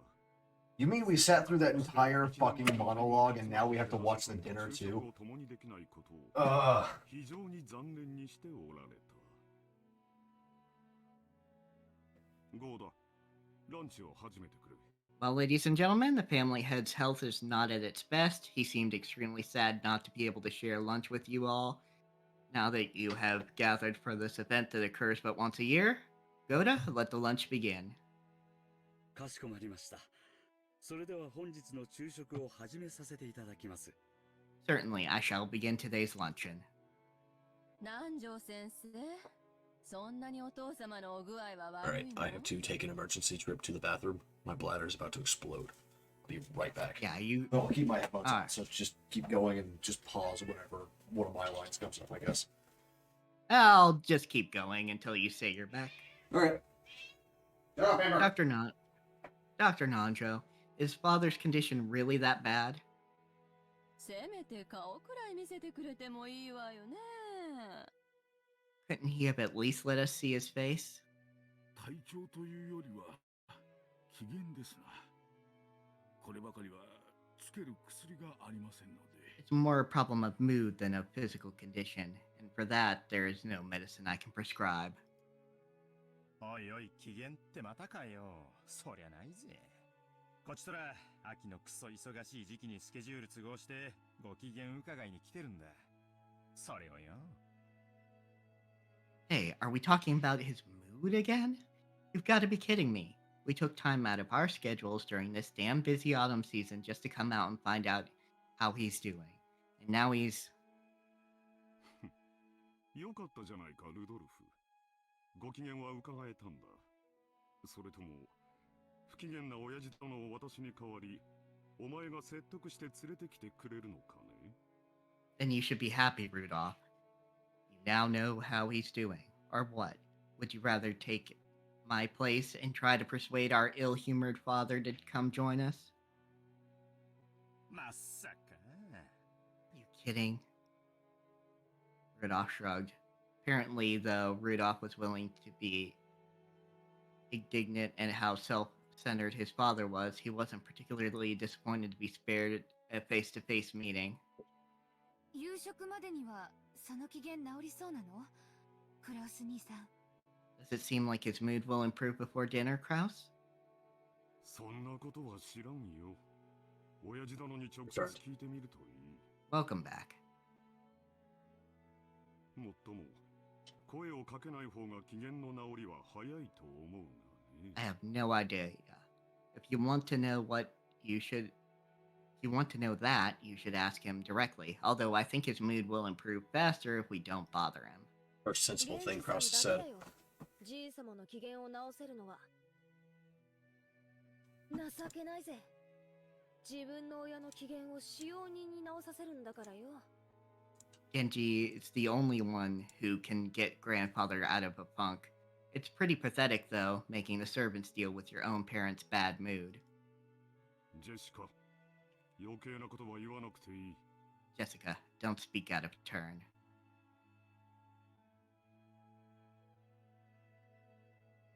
She'd planned for her complaint to be heard only by her cousins, but it had reached even Kraus's ears. Scolded, Jessica scowled and turned away, sulking. 機嫌がうんぬんってことは、病状はそんな悪くないんじゃねえの？元気がないってんならともかく、機嫌が悪いってのは、少なくとも気はしっかりしてる証拠だぜ。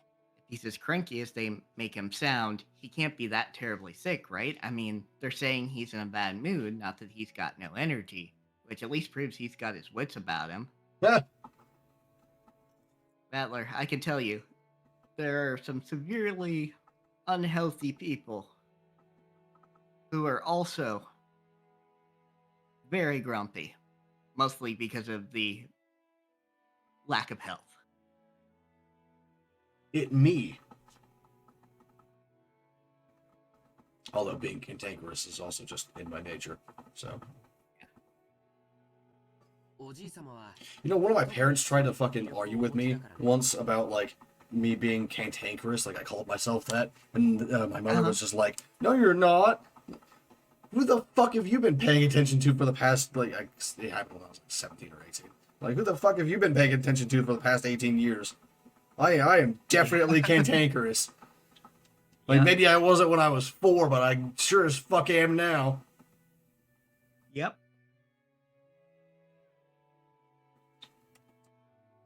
It's because grandfather has especially strong willpower. でも体が必ずしもそれに伴えるとは限らないよ。 However, that doesn't necessarily mean his body will be able to keep up. Yeah, I mean, he was definitely doing the whole thing of wanting to be energetic, but also like sounding like he was popping up his spleen. Choking on his own esophagus. Yeah. 去年からずっと Stop. 余命3ヶ月って言われ続けて。 Sorry, my cat's yelling at me.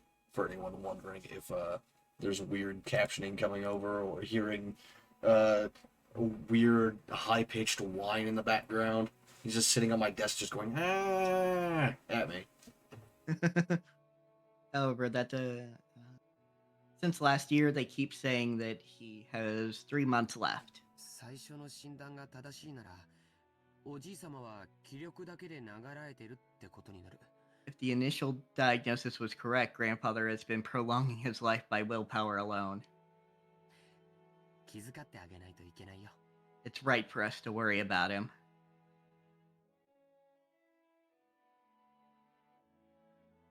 Lunch started with the family head seat still empty.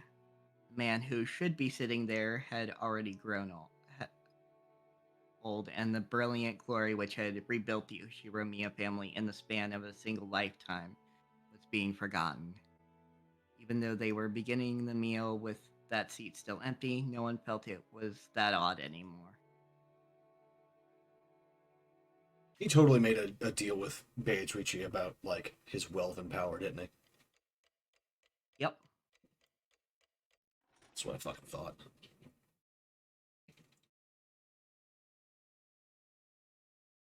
Although he did just about fucking straight out say that, didn't he? Yeah. He didn't say he made a deal for it, but he did say that Beatrice gave him that somehow. Yeah. So while that could be like, you know, advice and shit, I probably not. This is a witch we're talking about. The Ushiromiya family conference was held once every year on the first weekend of October. If a normal family were to hold a so-called family conference, you'd expect to be nothing more than a reunion of rarely seen relatives who greet each other around buckets of sushi or something.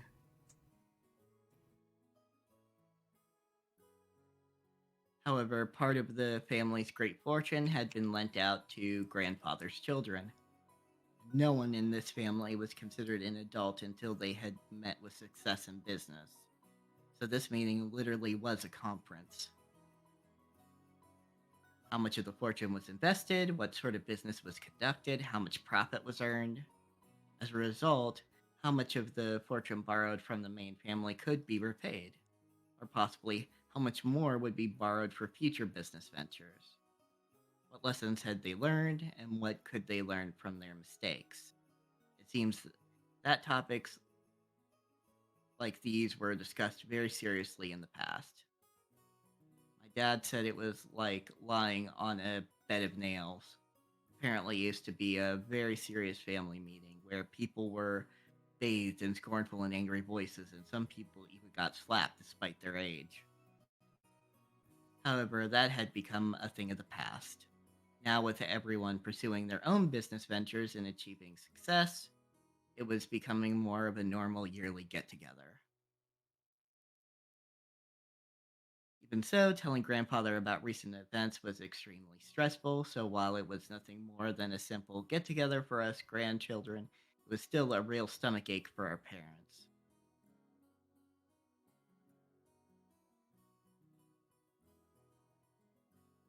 The absence of the man who was the source of all this trouble, regardless of the reason, probably made today's lunch taste much more delicious. The phrase, while the demon is not around, everyone can relax, comes to mind. Is that a real phrase? I don't know with this anymore. It's probably a slightly translated something from Japanese, and we'll never find the source. Yeah, I'm not seeing this one either. Anyway, let's introduce Jessica's father, whose face I haven't seen for 6 years. The man sitting to my father's left is his older brother and Jessica's father, Uncle Kraus. His name sure is easy to read, Kraus. Now that we've gotten used to this string of weird names, our perspective is totally skewed. Though Kraus doesn't actually seem that bad. It even starts to sound kind of cool. Just like with Aunt Natsuhi, I didn't have many memories of speaking with Uncle Kraus. He had never been one to chat to children, and I felt like he was always talking with the adults, just like Aunt Natsuhi.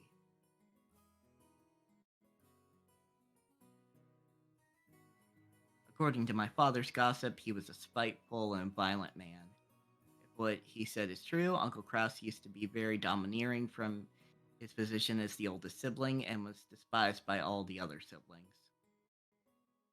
Though despite that, those siblings all seemed to be chatting happily together. Oh well, even if their relationship was bad when they were children, sometimes when people grow up and live apart from each other, their relationships change. That's probably what this was. After all, they all had children of about the same age. By sharing the same family environment, they probably profited by exchanging opinions. Maybe because of that, a short while ago, the circle of parents began to discuss the exams Jessica and I would be taking. Jessica, in order to escape questions about exams from my father on her left, purposefully faced right while firing off a rapid series of comments, not giving him any chance to get a word in. Moving on, let's look at the end opposite from Kraus and the others.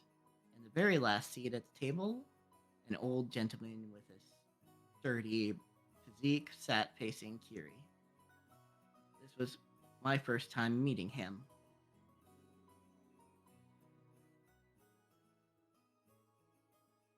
I had only just been introduced to him, but it seems he's grandfather's personal doctor, a man called Nanjo. I heard he used to own a huge clinic on the nearby island of Nijima, but he turned it over to his son and began living a life of leisure in his old age. He had known grandfather since the very beginning when the mansion was first constructed on this island, and had built up a relationship over several decades.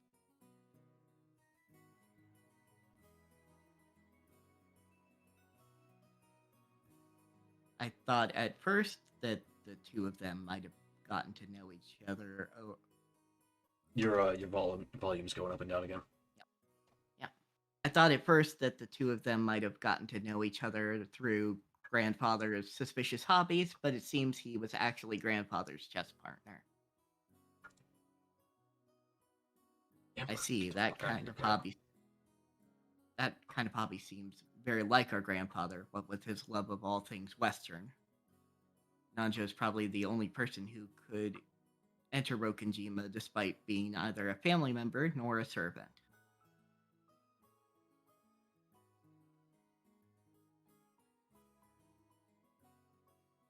He looked like a calm old gentleman as he listened to the discussion between Kiri and the other women who sat near to him.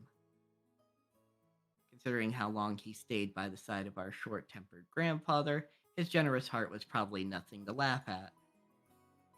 Still, even if he was a family doctor, having anyone outside the Ushiromiya family attend the family conference was a little odd. It made me think that grandfather's condition might have worsened so much it'd be a major topic of discussion at today's conference. After all, George said something like that just a second ago. Something about how we've been getting continuous reports since about last year that grandfather didn't have long to live. It's nasty to think about it, but consider how rich grandfather is.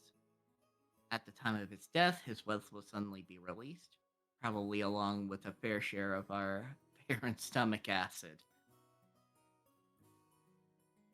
And it'll lead to ulcers for everyone. After all, this sort of thing just gets messier when there's more wealth to be divided. Yeah, probably the truth. I think my cat wants to play. He's just like hugging my arm and like purring and like cleaning like my arm and everything. And then he just suddenly freaked out and bit me. He didn't break the skin or anything. It was just like one of those like small bites, you know. But Yeah, I think he play wants to bites, play yeah. a little bit. I'm not going to because we're on stream right now. But I think he wants to play a little. He'll just have to fucking sit there and suffer though. There's a good chance they'll be talking about stuff like that at the family conference. Still, it's not like it's got anything to do with us kids. Finally, even though he hasn't shown up, let me introduce our grandfather. The person who should be sitting in that incipient chair is Ushiromiya Kinzo. Really sucks. Everyone else in the family has those weird names, but he's got this perfectly normal one himself. Only his name was written Kinzo, but he let us call him Goldsmith or something.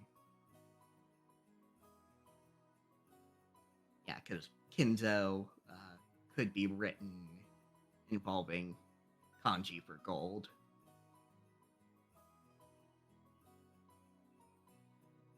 I totally freak out. Sorry. Sneeze. No problem. Didn't really have the As time you to can mute on that one. Yeah. They'll sneak up on you. As you can probably guess by now, he's a frightening person with an extremely short temper. I'm one of his grandchildren, not a son, and I haven't seen him since elementary school.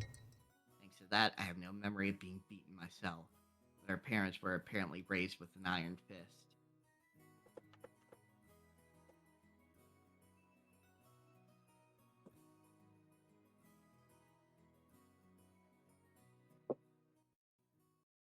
That earlier conversation about who would, let me see, because I skipped past it. System backlog. That earlier conversation between my dad and Uncle Kraus about who should go convince grandfather to come down seems pretty darn funny once you know their background. You can't really tell grandfather's story without covering that pivotal event back before the Showa era, 1926 to Was this 1989. 1996 then? Instead of 1886? This is going on? I thought this was the mid 80s.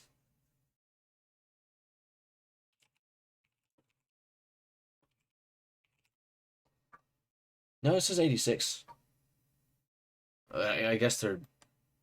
This is just like information. Yeah. God damn it! I bit my tongue again. Yeah, this is information for English, like Western viewers.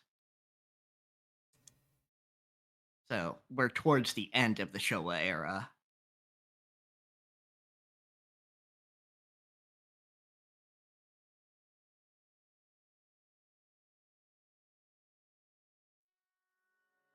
Until the Meiji and Taisho eras, the Ishiromiya family was great and prosperous. They owned several spinning mills, making them rich enough to just double overlapping every day as the money kept rolling in. Incidentally, grandfather was a member of a branch family, had pretty much nothing to do with the main family.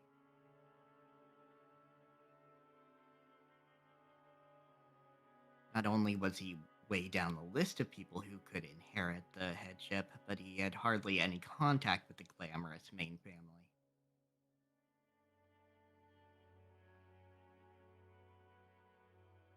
However, during the Great Kanto earthquake in the year 1923, the mansion owned by the Ushiromiya family in Odawara was flattened.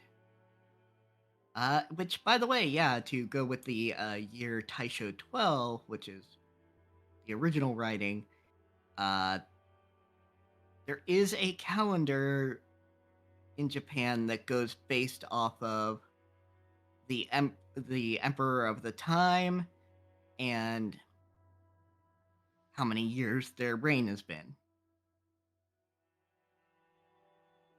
So I do believe that's what that's referring to. I thought it was their dynasty, not the bloodline, not the individual emperor. But I might be wrong on that. I don't know. I haven't looked too closely at the like dates for that sort of thing.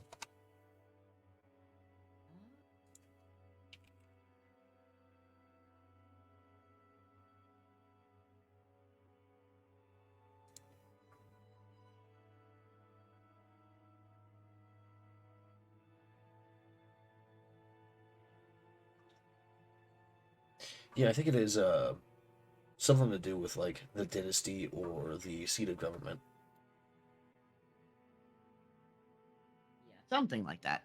I just remember there was a change when they changed out, obviously, who the emperor was when the old one kicked the bucket, because that's still kept as a record, even if it's they, obviously use the same calendar as everybody else.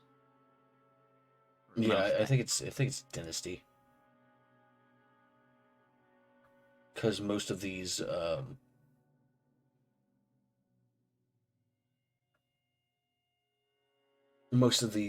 periods are over 100 years long. Like the Muromachi period goes from 1333 to 1568.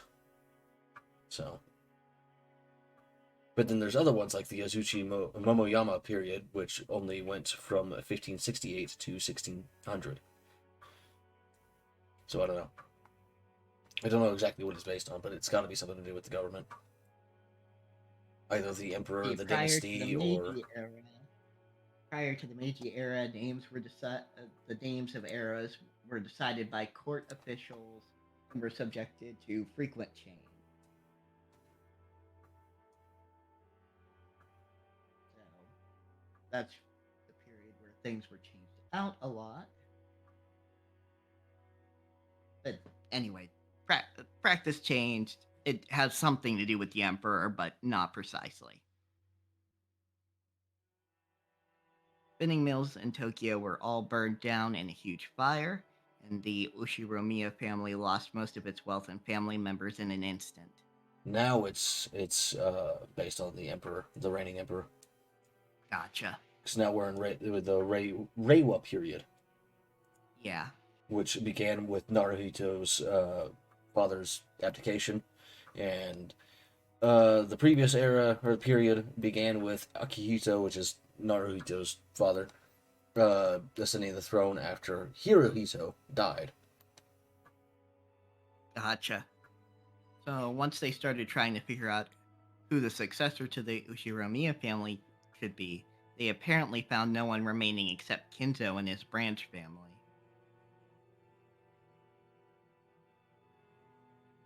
In Kinzo's later reminiscences, he referred to this as good fortune so great that it overturned fate. That grandfather's boring everyday life did a 180. He was entrusted with reviving the dying Ushiromiya family, which had lost nearly all of its wealth. However, just because he had been entrusted with this task didn't mean he could accomplish it. Apparently, those around him weren't really expecting much. However, this is when Grandfather began displaying his extraordinary talent and good luck. Grandfather used all of his family's remaining wealth, as well as everything from the hair on his head to his toenails, as collateral in order to borrow a massive amount of money. Once he built up a gigantic war chest, he immediately invested in businesses. It was like someone tumbling down a hill on a bike without any brakes, and then jumping onto a neighboring bike, and then another one. Just like some crazy street performance. I'll bet everyone thought Grandfather had no business ability whatsoever. However, after several miracles and turns of good luck, with coincidences piling up and every chance taken advantage of, he was suddenly in control of powerful connections with the occupying forces. So, the US. I wonder if he thinks it's based on gambling because of how the deal with Beatrice worked. Yeah, like, there's definitely some sort of, like, it's probably not a simple formula, but there is some amount of risk bound up in this magic. I think he's right on that in this setting. How much it affects, it's probably it's probably not the only thing affecting it.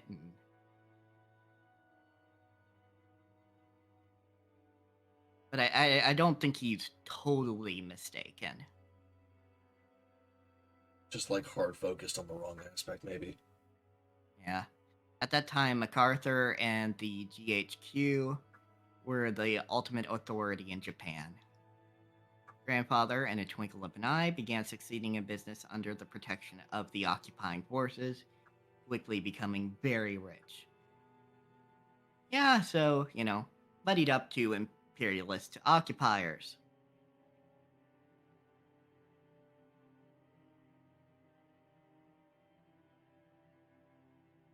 By this point, it's probably safe to say that information, not luck, saved the day. He must have made some seriously deep connections with the occupying forces. Grandfather knew beforehand about emergency demands that would be made for the Korean War.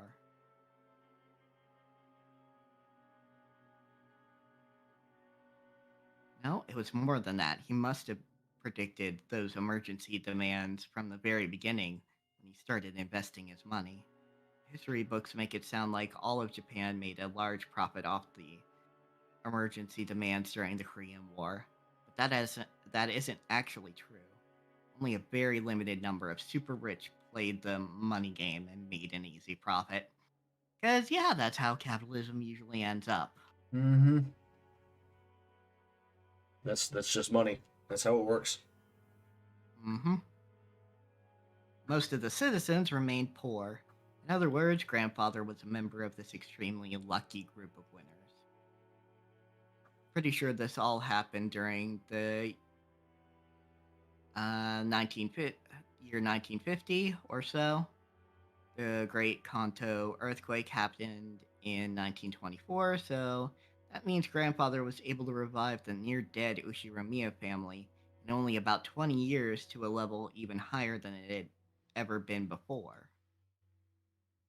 With that, you'd think he'd revive the main family in Odawara, but for some reason he went and did something as crazy as buying an entire small island in the Izu archipelago.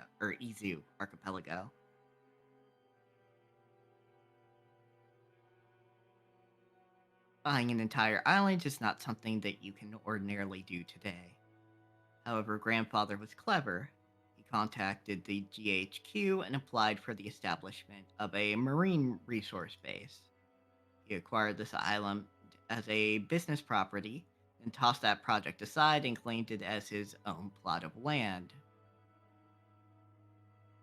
You can totally just buy an island. What the fuck is Battler talking about? Yeah, though, I don't know what the rules are in 1980s Japan. It's true, yeah. Considering the whole damn country is made up of islands. Maybe you can't just buy islands. Yeah. I know you can in most of the world. If you got the money, you could just, fucking feed for it. Oh, yeah, absolutely. After the war, there were prevention measures against food shortages, and having the sponsorship of the GHQ meant that nobody could oppose him. From what I've heard, the Tokyo metropolis of that day offered this land to him practically for free. Later, Tokyo made difficulties by telling Kinzo to return the land. Pushy GHQ intervened. Anyway, it seems under-the-table bribes did their work well. In the end, the city gave up in frustration. Grandfather, with considerable skill and good luck, managed to weather the stormy seas of that period, obtaining a vast fortune and his own island. Of course, it probably wasn't all luck. He was obsessed with all things Western, which helped him cultivate his English skills. He was able to use this to his advantage and sink his teeth into the GHQ.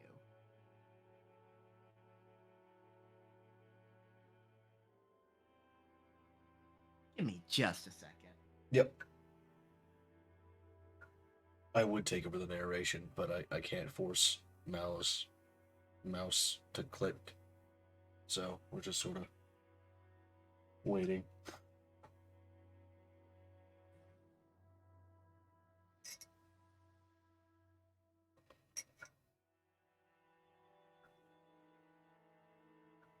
Okay, so let's see.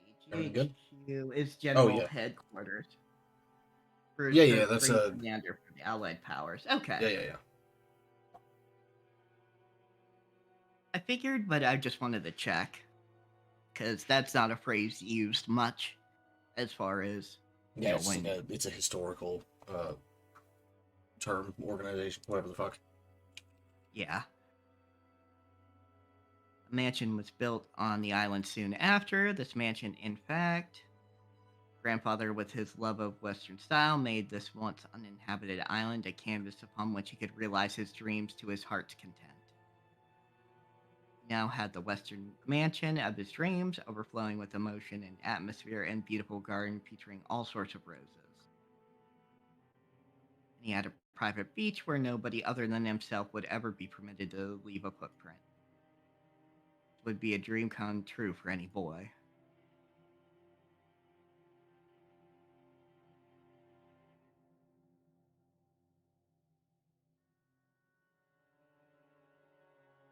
After that, he made a good use of his huge fortune, becoming a large stockholder in the extremely stable iron and steel industry, and was able to live an easy and comfortable life just using the dividends. Well, he's just that incredible. I've done that with Kind just of like interest off of that kind of money. Yeah. You just like stick some in a fucking bank account, you'll be fine. Yep. Just let the dividends accrue.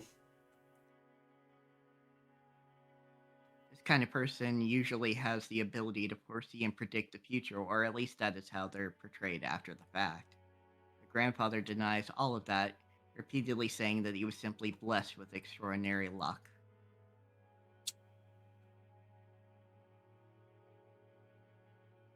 Anyway, even a lord like that can't help but grow increasingly eccentric when locked up alone on an island, where all his dreams are made real.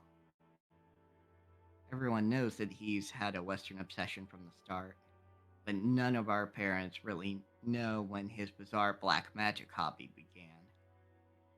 I was like fucking 14 when mine started. Somewhere in there, it's like 13 or 14. I don't remember exactly when, but I was still in high school. Early high school, that is. Did his love of magic, black magic, begin way back when he became fascinated with everything Western? Or did his miraculous stretch of good luck while reviving his family cause him to feel a mysterious power in himself? At some point, Grandfather began to make the research of black magic his life's work. He filled his study with suspicious books, chemicals, and magical items as he became increasingly bizarre. From what I've heard, those around him warmly watched over him, figuring that someone who had achieved success in life had a right to do as he pleased, but there's no way that's true. They're probably just creeped out thinking, that's disgusting, I don't want to get involved. Anyway, that agitated period was an age of big gambles with both opportunities and risks.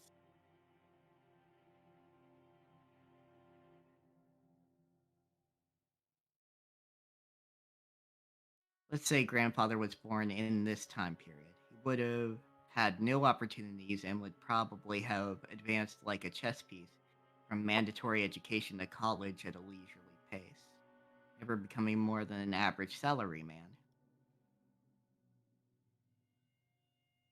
No, there's still plenty of opportunities. For like if you just get like extremely lucky. Of course, Yeah, you do for have sure. to have like some money to invest in the first place. Oh, yeah. The rich get richer and the poor get poorer and all that, but Mm-hmm. those sorts of opportunities are still around. If But that happened, he'd probably have sat somewhere happily talking behind his boss's back. No, no, not in a fancy dining hall like this. More like at a table in some bar. Then again, I'll bet this family conference would be a whole lot more relaxing if that were the case.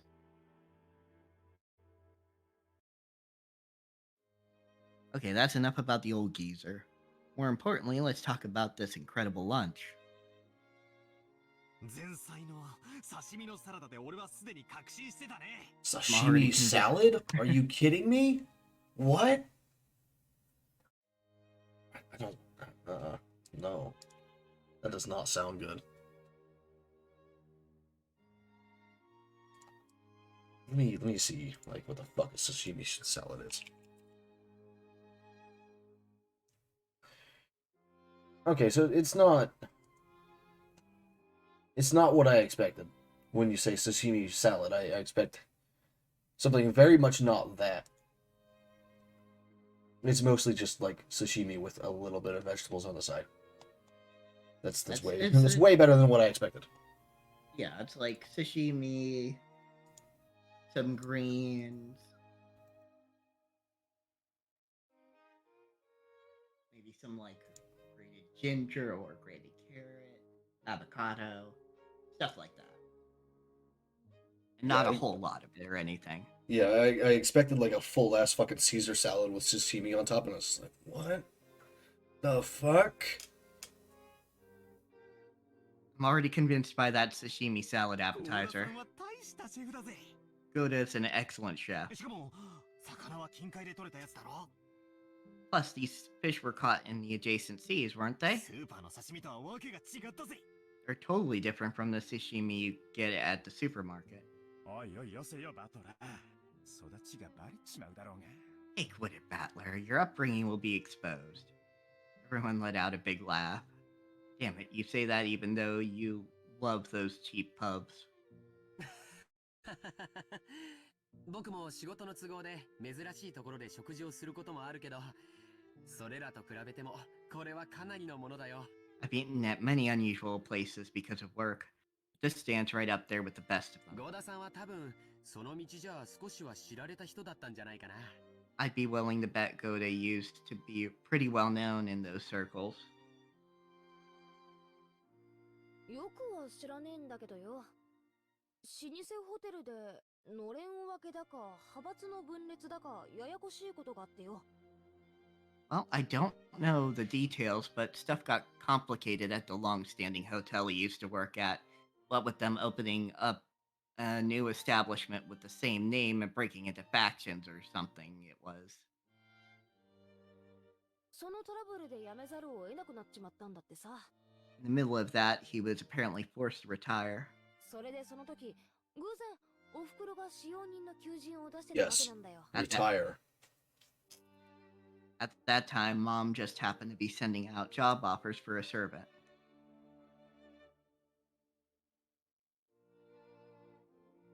As Goda removed the empty plates, he began to recount his own bumpy past without losing his smile. 世の中というのは難しいものです。しかし、そのおかげでこうして今日、後宮家で再び料理人として腕を振るう機会を賜ることができました。 The world is a difficult place. However, thanks to the madam, I was given a chance to display my skills as a chef once again, this time for the Ushiromiya family. 大勢の方の笑顔も嬉しいですが、お仕えすると決めた限られた方々にだけ喜んでいただくために繊細なお仕事ができるのもとても楽しいことでございます。 Although I enjoy experiencing the smiles of a larger number of people, I also find it quite entertaining to perform more delicate work that can please the limited number of those who have employed これ me. もすべて機会をくださった奥様のおかげです。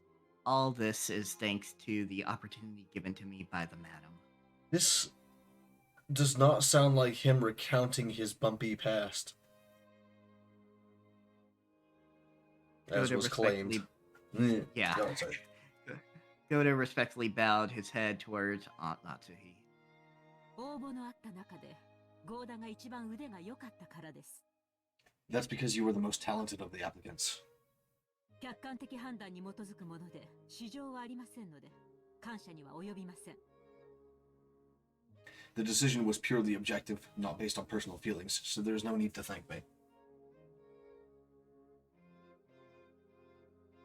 Why does Aunt Natsuhi always have to sound so indifferent?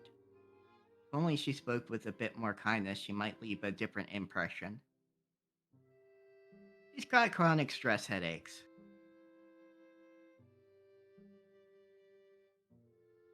It's better indifference than, like, constant, like, weird aggression like me. Mm-hmm. Shannon, and Kumasawa entered from the hallway with a serving cart. 失礼いたします。 Please excuse us. それでは本日のデザートに移らせていただきます。 Now let us move on to today's dessert. Better be ice cream or sherbet, or else I'm gonna riot. Goda and the others laid the beautifully adorned dessert out in front of us all. I guess it's true when they say you have another stomach for dessert. I thought I'd already filled up on delicious food, but as soon as I laid eyes on the dessert, my stomach started yelling more. I don't know much about desserts, but this looked really good. A white pudding-like substance was garnished with 2 shades of red sauce, and elegant rose petals adorned the dish. Normally, during a high-class meal like this, you're supposed to wait for the chef to extol the virtues of this particular meal before eating.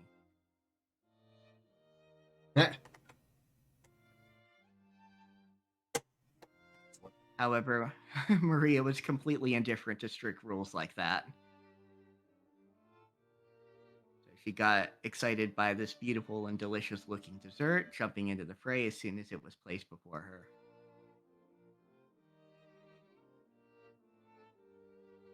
Aunt Rosa scolded her, calling it bad manners, but George responded by saying, "No, it's okay." こっちの酸っぱい。こっちの酸っぱい。 This part's sour, this part's sour. こっちのは外れ。 Heather, this one's no good. It's probably supposed to be sour, kid. I'm trying to think of what it should be, like what it is, but I just can't quite get the brain to engage that, like fancy dessert bullshit. Yeah, Maria exclaimed as she sampled the 2 colored sauces. なんだと？当たりと外れがあるのかよ。 What? よし、俺も味見をしてやるぜ。 What? Some are good and some bad? Okay, I'll give it a go. There's no need for you to voice act the slurping. I hate it when people do that. God damn it. Yeah. It's just so fucking... It's always so exaggerated. It doesn't actually sound like anyone eating or drinking anything. Yeah, definitely not.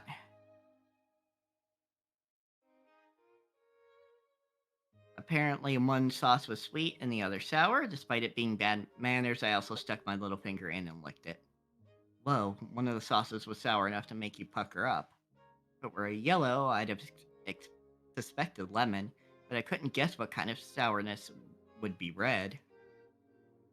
I decided to ask Shannon, who was putting away the serving cart behind us. A berry of some kind, I assume. この酸っぱいのは何のソースだい？ Shannon, what kind of sauce is this sour stuff? あの... Why are you asking the girl that's not a chef? What the fuck, man? Shannon hesitated. Maybe her job was just to set the table, so she doesn't really know. Still, even considering that, she seems pretty stressed. Maybe I shouldn't have asked. Or did they use some ingredient that we'd be better off not knowing about? While Aunt Natsuhi made a gesture that seemed to indicate an oncoming headache, Kumasawa, who was setting the table at the opposite seat, began to chuckle. 何の材料を使っていると思いますか? Some kind of berry, I'd assume. 驚きますよ。 What do you think we made it out of? It'll shock you. 全然わかんねえぜ。というか、熊沢のばあさんがそういう笑い方すると不気味でならねえぜ。で、何なんだよ、正体は。 I don't have a clue. Wait a sec, Kumasawa. That laugh's pretty creepy, so what is it? 内緒ですよ。 Don't tell anyone, okay? お耳を拝借。 Very carefully. Kumasawa leaned across the other side of the table. I leaned forward myself when she asked. Their interest caught. Jessica, George, and of course Maria also put their ears closer.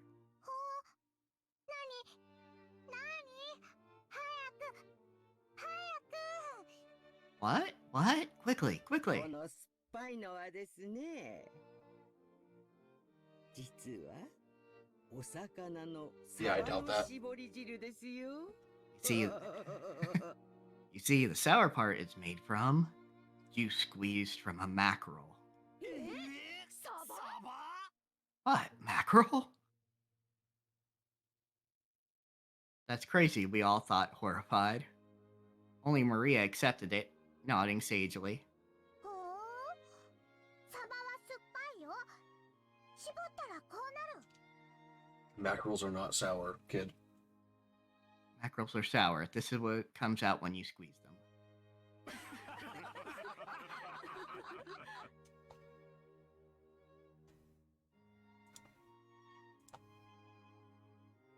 When Maria started clamoring that mackerel were sour, the adults were unable to contain their laughter. 違うわよ。酸っぱいのはしめサバでしょ。 Only Aunt Rosa, her face red, whispered to Maria that mackerel is sour only once prepared as shime saba. Yeah, that's a very specific kind of like prepared fish. Let's see.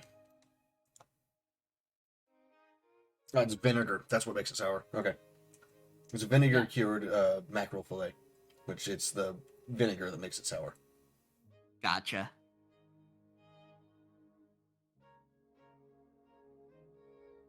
Ah, now I totally remember. Kumasawa was always like this, wasn't she?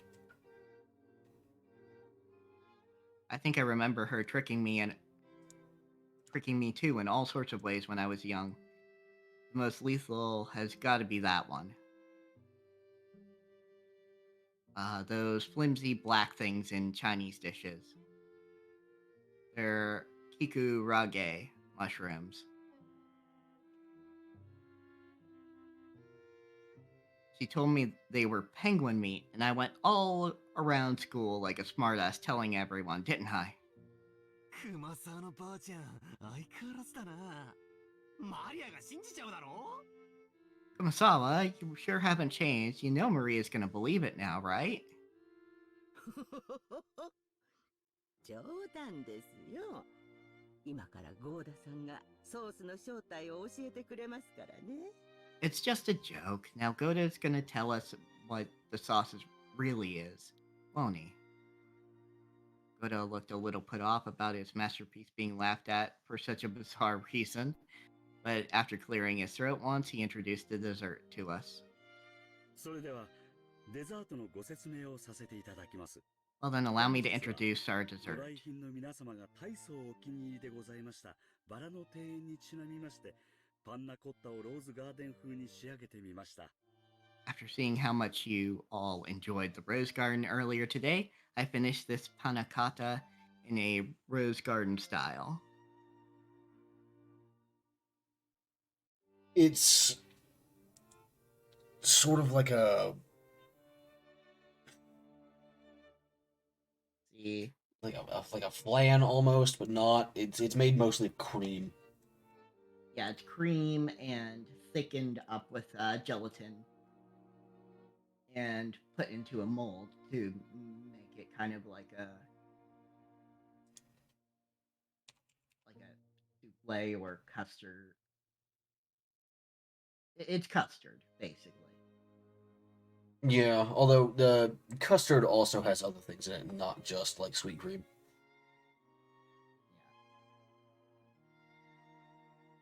But yeah, interesting. We're going with an Italian dish, considering what we mentioned about Beatrice. Yeah. 散らしてございますバラの花びらは当家の庭園より先ほど採取してきたものでございます。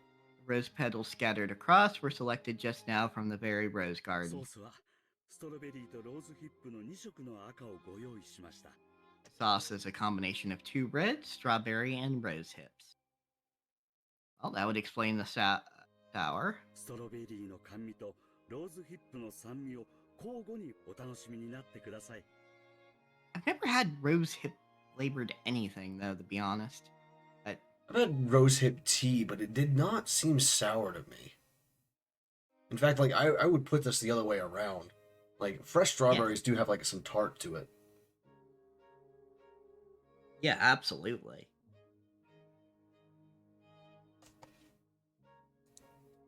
The sauce is a combination of 2 reds. Please enjoy the mixture of the strawberry sweetness and the rose hip sourness.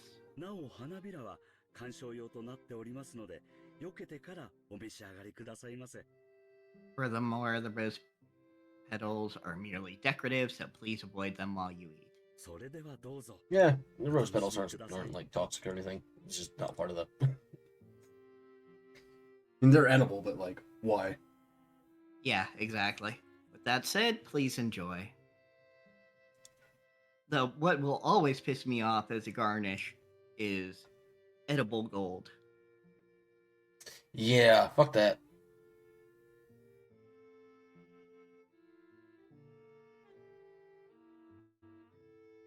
Oh man, I almost want to applaud before eating. Just like with medicine, reading the detailed description first seems to make it work a whole lot better. As Goda elaborated on the details of this dessert, it started to feel even more appetizing. Seriously, should you call him subtle or just talented?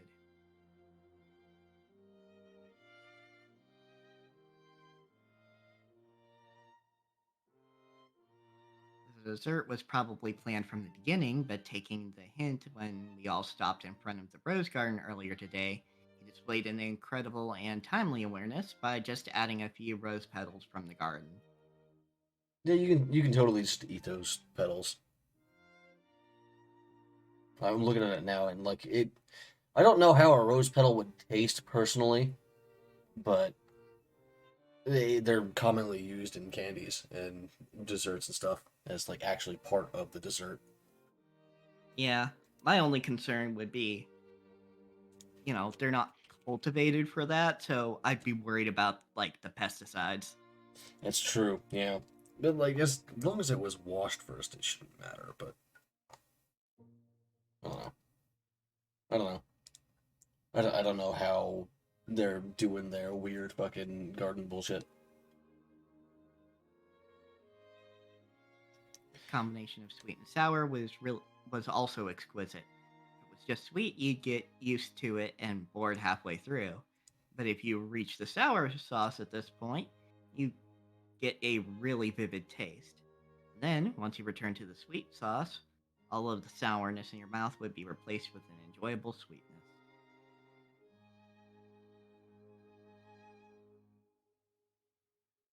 I'm sure everyone else felt the same way. Every time Goda passed by one of our seats, someone praised this taste and his presentation. いかがですか、奥様。 How is it, madam? 相変わらず見事です。お客様をおもてなしするに値します。 Splendid as... Oh, wait. Yeah, I opened my mouth and you cut me off. Splendid as always. It is worthy of entertaining our guests. I had gotten on a roll. Yep. 恐れ入ります。奥様、ご存知ですか？ローズヒップには頭痛に効く効果もあるそうですよ。 I am most grateful for your words. Madam, did you know? I have heard that rosehip has the ability to cure headaches. 奥様に特にお気に入りいただけるかと思い、特別にご用意させていただきました。 I thought that you in particular would appreciate it, so I had it specially prepared. そう。 Is that so? ありがとう。 Thank you. ほら言ったでしょ、夏日姉さん。ローズヒップは頭痛に効くって。 See, didn't I tell you, Nazi? Rosehip is great for headaches. みたいね。 So it seems. 効くといいんだけど。 I do hope it actually helps. I might actually look into getting some rosehip tea myself. It's like, I have a lot of headaches all the time. Yeah. And not so much migraines anymore, thank the fucking gods, even though I still get them sometimes, but it's mostly headaches now. Goda, I love you. Hey, later on, why don't you tell me how they're treating you? 無理ならあんたの欲しい年収指立ててくれるだけでもええんやで。 Or if you can't, just let me know what sort of salary you'd like. あんたの腕がこの島だけで独占されとるのは人類の食文化に対する冒涜や。 Having your talent confined to this small island is sacrilege to humanity's cooking culture. Laying on a little thick, aren't you, Hideyoshi? Yeah, but like, it's also his job, so. I mean, true. その腕わしの会社で振るってお客の皆さんも喜ばせてみる気はないかの。 What do you think about working your craft for my company and delighting all our customers?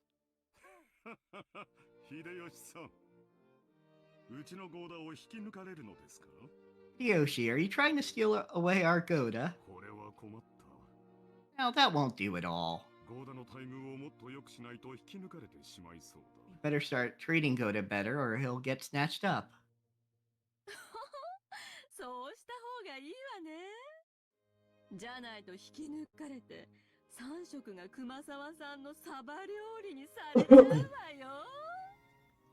Yes, you really should. If you don't, someone's gonna grab him and you'll be stuck with 3 meals of Kumasawa-style mackerel cooking a day, won't you?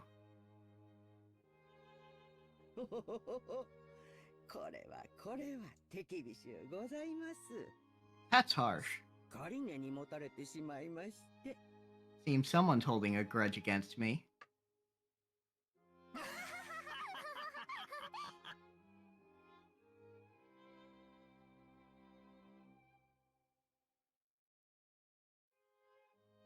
Everyone let out a huge laugh. According to Jessica, Kumasawa's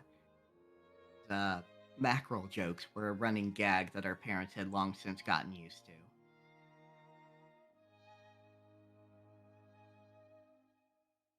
Kumasawa often claimed that mackerels had precious nutritional value, which could slow aging, make people smarter, and more.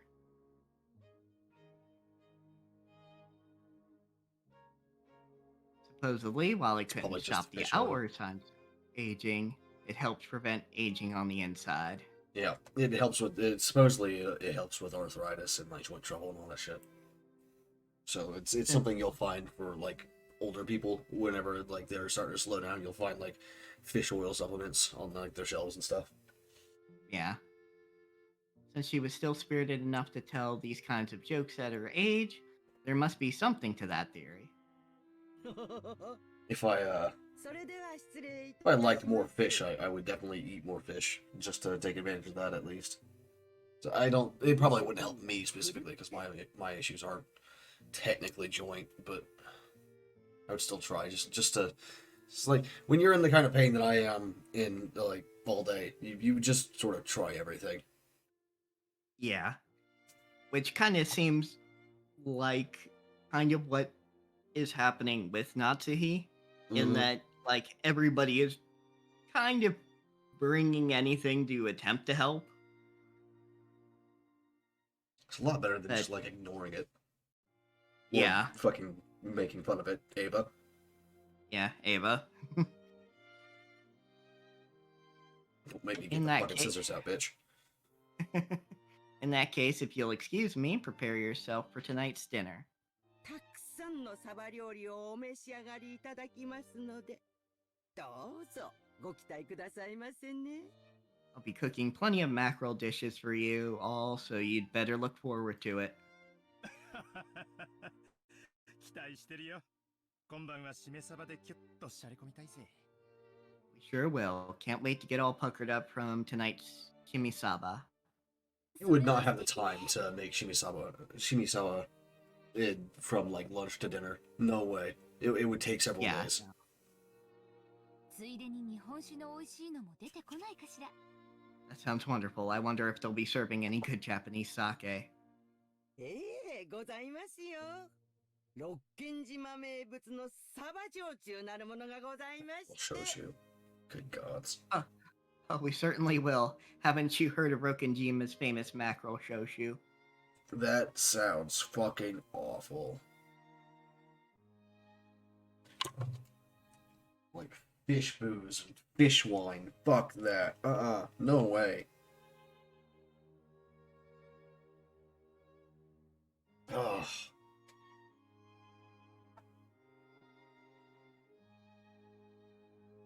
Yeah, definitely not.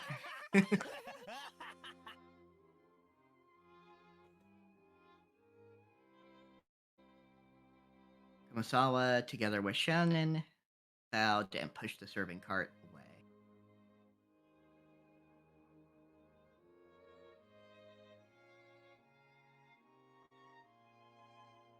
It was pretty funny watching Goda, who looked like his show had totally been stolen, explain in a serious voice that we would be having calf steak for dinner. 熊沢さん、さっきはありがとうございました。 Kumasawa, thanks for doing that back there. As she pushed the serving cart, Shannon bowed her head very deeply. なんもお礼を言われることなんてありません。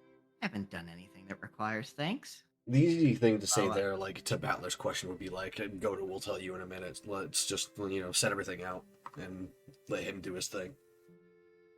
Yeah, she is particularly anxious. Which, like, working with these puckle fucks, I'm not surprised. Yeah, I am not totally shocked. Kumasawa may have played dumb, but she had obviously understood and saved Shannon in the nick of time.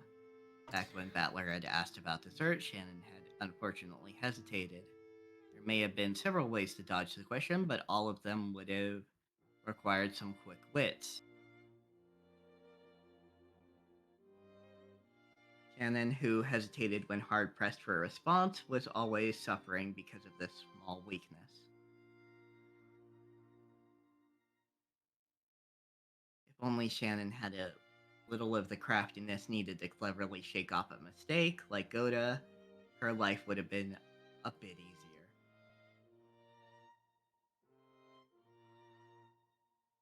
The fact that she could perform other tasks flawlessly made this weakness even more unfortunate.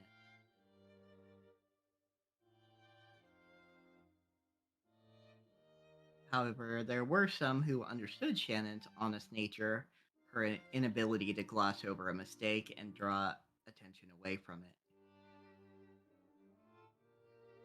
That's why Kumasawa had smoothly come to her rescue. さっき源氏さんが午後のシフトに変更があるとおっしゃってましたよ。 I just heard from Genji that there will be a change in the afternoon shift. 確かシャノンさんは夕方までお休みがもらえたと思いました。 I believe you were given a break until this evening. 羨ましい。 I'm jealous. すみません。シフト表を確認していませんでした。 Oh, sorry. I haven't checked the shift chart yet. そうそう。オーブンでこれからちょっとサバを焼こうと思ってるんですよ。 Ah, yes, I was thinking. I was thinking I might start cooking some mackerel in the oven. できたらお休みの前にちょっと手伝ってくれると嬉しいですね。 If you don't mind, I would be happy if you would help out a bit before your break. はい。喜んでお手伝いさせていただきます。 Ah, yes, I would be delighted to help. Shannon, Kumasawa was like a mother among the servants.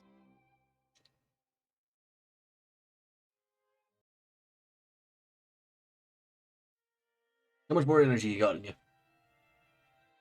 I've got plenty of energy. I might just need to brew a cup of tea. That's fair. We can take a quick break for a snack and tea. All right.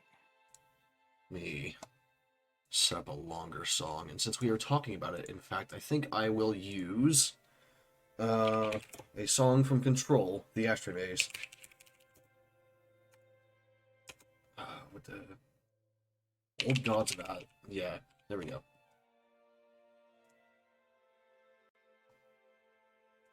Yeah, because there is a. 'Cause we are muted now, at least on my side. For everyone wondering, who are watching the VOD on like YouTube or whatever the backed up VOD, you won't be hearing the music because I have it separated into an audio track so I don't get like DMCA'd. So just load up, take control by the old gods of Asgard, and then you'll have it.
All right, we're back. I have a bowl of chicken noodle soup with a little bit of garlic, onion, and paprika in it. There's some chunks of bread here too to go with it. But I have So- chocolate and mint tea. you know, I had some chocolate and mint tea, and I couldn't even finish the cup. I hated it so much. Oh, Okay, there for the VOD people. That was Take Control, and then the second song I played was Key in Romance. I should have played Niwashi King. I fucking love Niwashi King. I wasn't thinking about it. I was just like panicking looking for something that I already had up to play. Because I returned for like 10 seconds there to start a new song because I looked at the timer on the fucking soup and went, oh fuck, I'm gonna run out of the song before I finish. I yeah. think I got back like 30 seconds after Key and Romance finished though, so I think it's fine. Fair enough. Put some pepper in Here. this.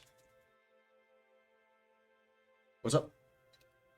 No, I was just looking at the narration while I was stirring in some sugar here. Finally managed to get the fucking water heater back on. I was gonna take a shower before the stream, because like it was a sweaty night. I woke up covered in sweat. But like when I went to do that, I turned on the fucking faucet, and after like 5 minutes, it was still below lukewarm temperature. I was like, Oh, oh geez. shit. And I came back in here, tried to reset the damn water heater before the stream, but it just didn't want to take and like turn the fucking pilot on.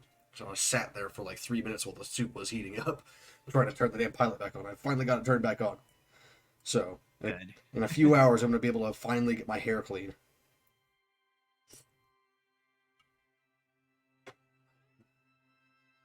A little more. Sorry. The dining hall. Yeah, no problem. The I need dining hall to needed pull to be the- cleaned up. There we go. Sorry, I just need to pull my screen down. Yep, no problem. The dining hall needed to be cleaned up, so we were chased out. Instead, tea was being served in the parlor. Apparently, they prepared the black tea that Aunt Rosa had bought for Aunt Natsuhi.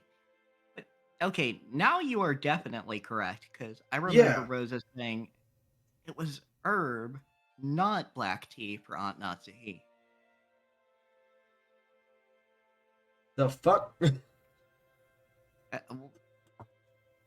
Whatever, time dilation or something, I don't know. Probably just a weird error. Probably, but we'll see. Maybe it'll come back up again. It's Chekhov's tea. Chekhov's tea. That was not what I said, Captioner. What did it say? Check off TV. No. Yeah.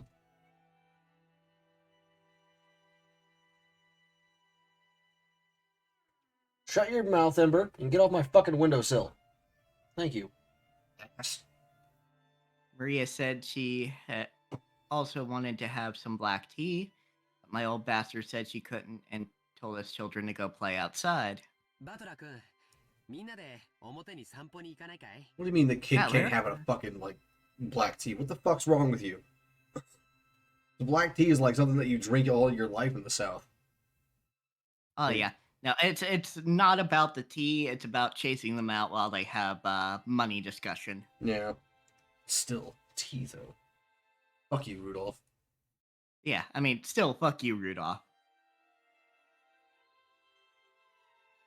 Butler, why don't we all go for a walk outside? バラでも見に行ったらええ。でも天気には十分注意するんやで。空はまだ明るいが、天気予報はふるふると繰り返しちょる。 Go ahead and take a look at the roses or something, but keep a close eye on the weather. The sky's still clear, but the weather report kept on talking about rain. マリアは海がいい海がいい。want to go to the beach. The beach. あら素敵じゃない。砂浜で遊ぶなんて普段はなかなかできないものね。Oh, that sounds wonderful. Playing on a sandy beach isn't something you get to do often, is it? Why does she talk like that even to the child? What the fuck? よし、じゃあみんなで浜辺でも行こうぜ。 Yeah, I don't know. Good point. Okay, let's all go to the beach then. マリア、服を濡らさないようにするのよ。 Maria, be careful not to get your clothes wet. 靴もよ。 Or your shoes. Yeah, just take your shoes and socks off before you go play. Won't get wet. 素直で可愛い。That obedience is so cute. バトラ君、マリアちゃんの面倒ちゃんと見てあげてね。 Battler, make sure you keep an eye out for Maria, okay? おうよ、任せろ。 Sure, leave it to me. ほう。お前もキリエに頼まれると素直で可愛いじゃねえか。 Hey, you're pretty obedient and cute yourself listening to Kiri like that. Shut up, Rudolph. 俺の言うことも素直に聞いてみろよ。 Why don't you also listen to me obediently for a change? Why don't you stop acting like a dickhead? Yeah, because you're a fucking cunt? Maybe? I don't know, yeah, that ever crossed your mind?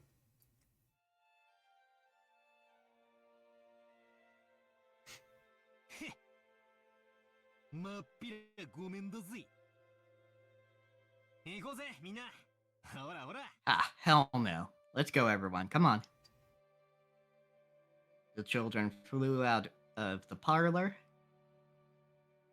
They were replaced by Genji, who pushed a serving cart in and prepared to serve the tea. The parlor was filled with a sublime aroma, which delighted everyone while they waited to sate their thirst. I could not imagine waiting for someone else to make my tea for me. Like, that would infuriate me so much. Not even like a, like, you shouldn't treat people like your servant sort of thing, but just like straight up, I would not want to wait for them to do it. That's fair enough. Especially waiting for someone to make a whole kettle for everybody. Yeah, fuck that, just bring me the hot water in my tea bag. Or fucking strainer tool and the loose leaf or whatever that you make it from. Yeah. Personally, I use tea bags because like it's less annoying, but Yeah. So I've gotten some basically empty tea bags that I use when I have loose leaf. yeah, I got some of those too, and it's just fucking annoying to me. So Oh yeah, I mean they're still annoying, but 良いことだ。 Rudolph's family certainly seems close. It's a wonderful thing. よせよ。兄貴のところには負けるぜ。 Quit it. We're no match for your family, Kraus. そうよ。ジェシカちゃん、本当に可愛らしく育ったじゃない。 That's true. You've raised Jessica to be so adorable. これも夏日姉さんの教育の賜物ね。 I imagine that's yet another fruit of your talent at education and training, Natsuhi. どうも。 I'm gonna fucking shove that fan through your throat. But thank you.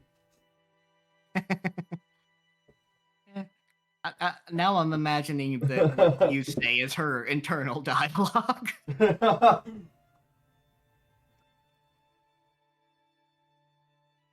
only character that would Yeah, actually true, fucking totally. fit with is Beatrice. True. The conversation broke off then, and the parlor fell silent. Maybe Hideyoshi couldn't bear the silence because he broke it himself with an exaggerated gesture. しかし、成長は早いもんやで。 Still, they sure do grow fast. いつまでも子供だと思っとったが、図体はみるみるでかくなり、いつの間にか大人の仲間入りや。 I thought they'd be kids forever, but they start getting huge all of a sudden, and then they're adults like us. バトラ君なんか見違えたで。 Battler looks like a completely different person now. And yeah, like it's something that's starting to happen to me, and it makes me feel old. Is Mhm. I have friends now who are having children. Yeah, the Packers kid. Yeah, I mean, yeah, there's Packers kid. There's some folks I know just from my social circles, and just Dude, one of my nephews is in high school. oh wow, I am old. hell, one of my cousins who's younger than me is actually a teacher in college. I don't know what. Like, I'm calling these cousins doesn't get quite the point across of like how much younger than they are than me. So I'll just call them nephews. But my nephews are like voting now. Two of them. It's it's a weird feeling, especially like because I remember both of them. I remember one of them being born, like my cousin being pregnant with one of them, and the other one I met when he was like 2 or 3. Yeah, it is. It is definitely shocking.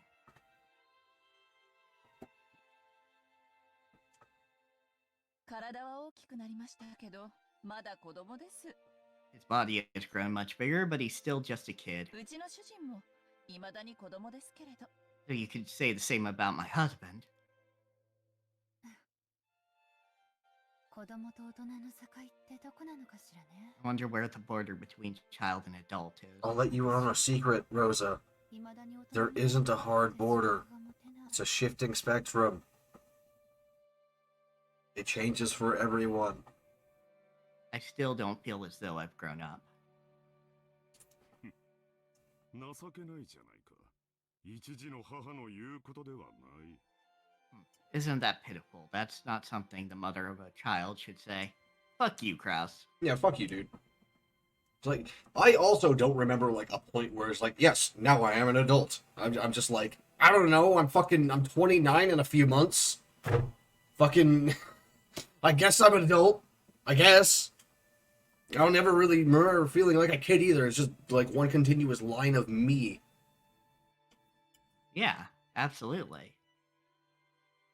Like, I can look back and go, oh yeah, I was an ignorant little shit. Yeah. But if I can't do that to myself 10 years from now anyway, like, I obviously didn't learn enough. Yeah. そうね。私たちももう子供じゃない。大人同士よ。だから感情的にならず、知的な会話をしたいわね。That's right. We're not children anymore. We're all adults now. So I wish we could talk together on an intellectual level rather than an emotional one. That may be possible if you stop mocking everyone that you spoke to, Eva. Yeah, like you literally talk like you're mocking just about everyone other than your son and your husband.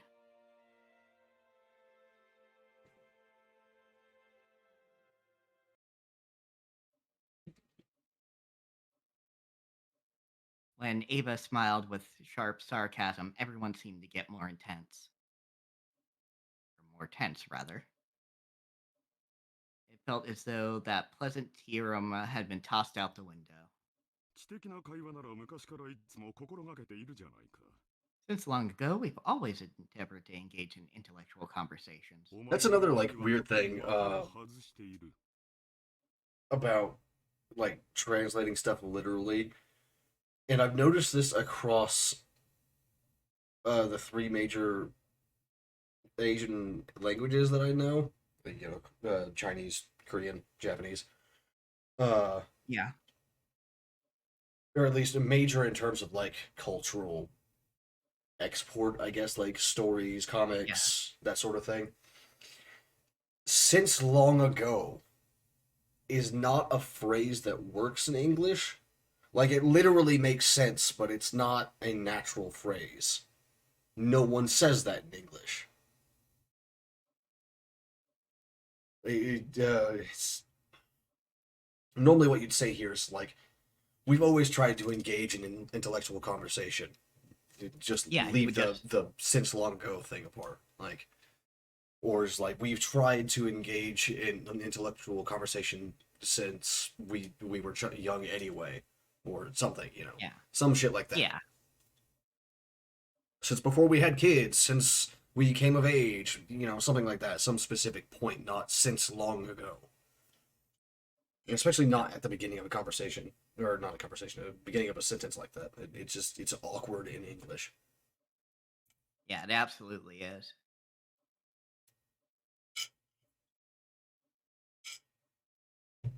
Seems your sarcasm occasionally misses its mark, 昔から変わらない。 just as it always has.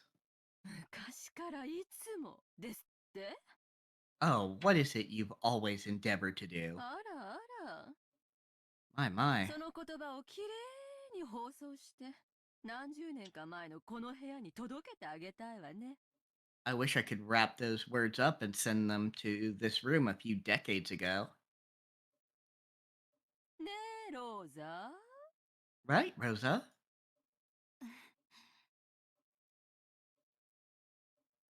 Rosa gave a vague smile. She knew that, whether she agreed or disagreed, she'd earned the displeasure of one of her siblings.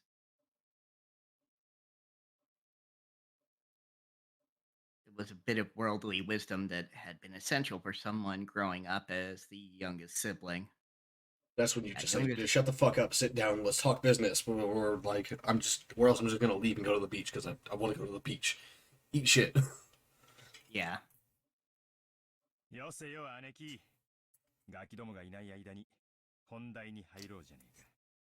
それこそ知的な話よ。Quit it.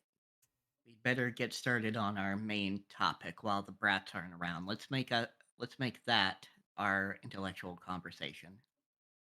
Like, I can understand, like, having Maria leave for this because she's still really young, but everyone else is older. They're getting to the point where they're gonna, like, need to start listening in on these conversations. And George, especially, is already old enough to. Like, this Yeah, is we're like gonna just get. shows more and more of like how the Ushiromiya family has fucked itself. It's not even like a curse that's going on with this. They're just all incompetent. Yeah, absolutely. Like the only one who seems to be raising a kid right is Hideyoshi with George. Even then, he should be in here talking about this or at least listening in. You know? Yeah, absolutely. But like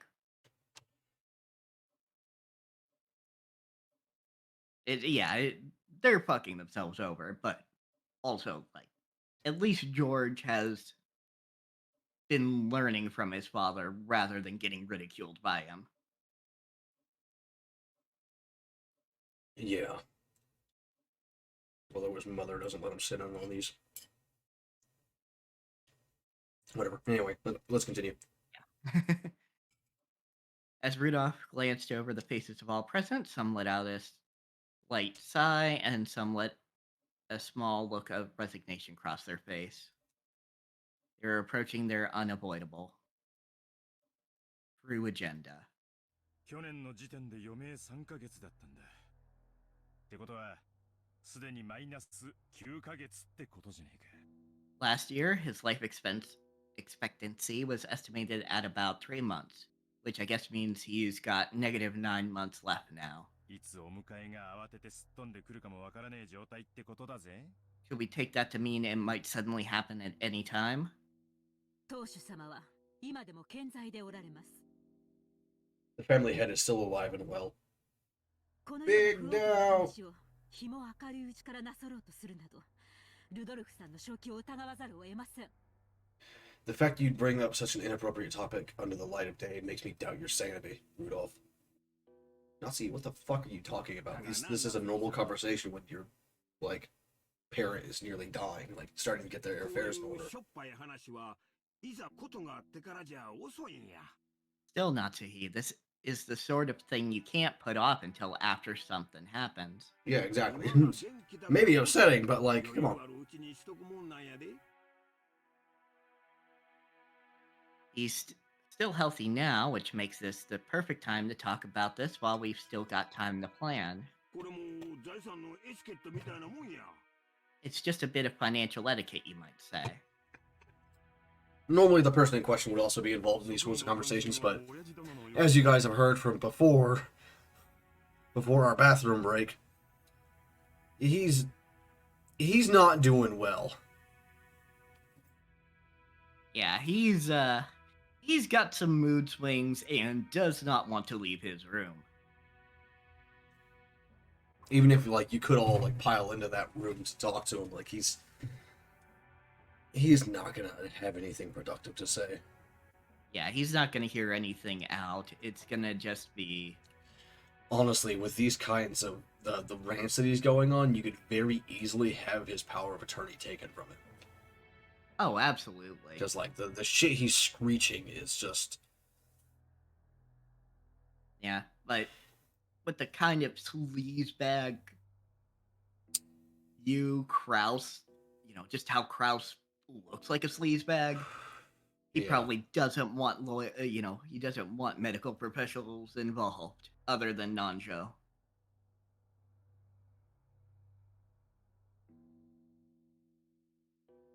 And, people that might, shift the power of attorney /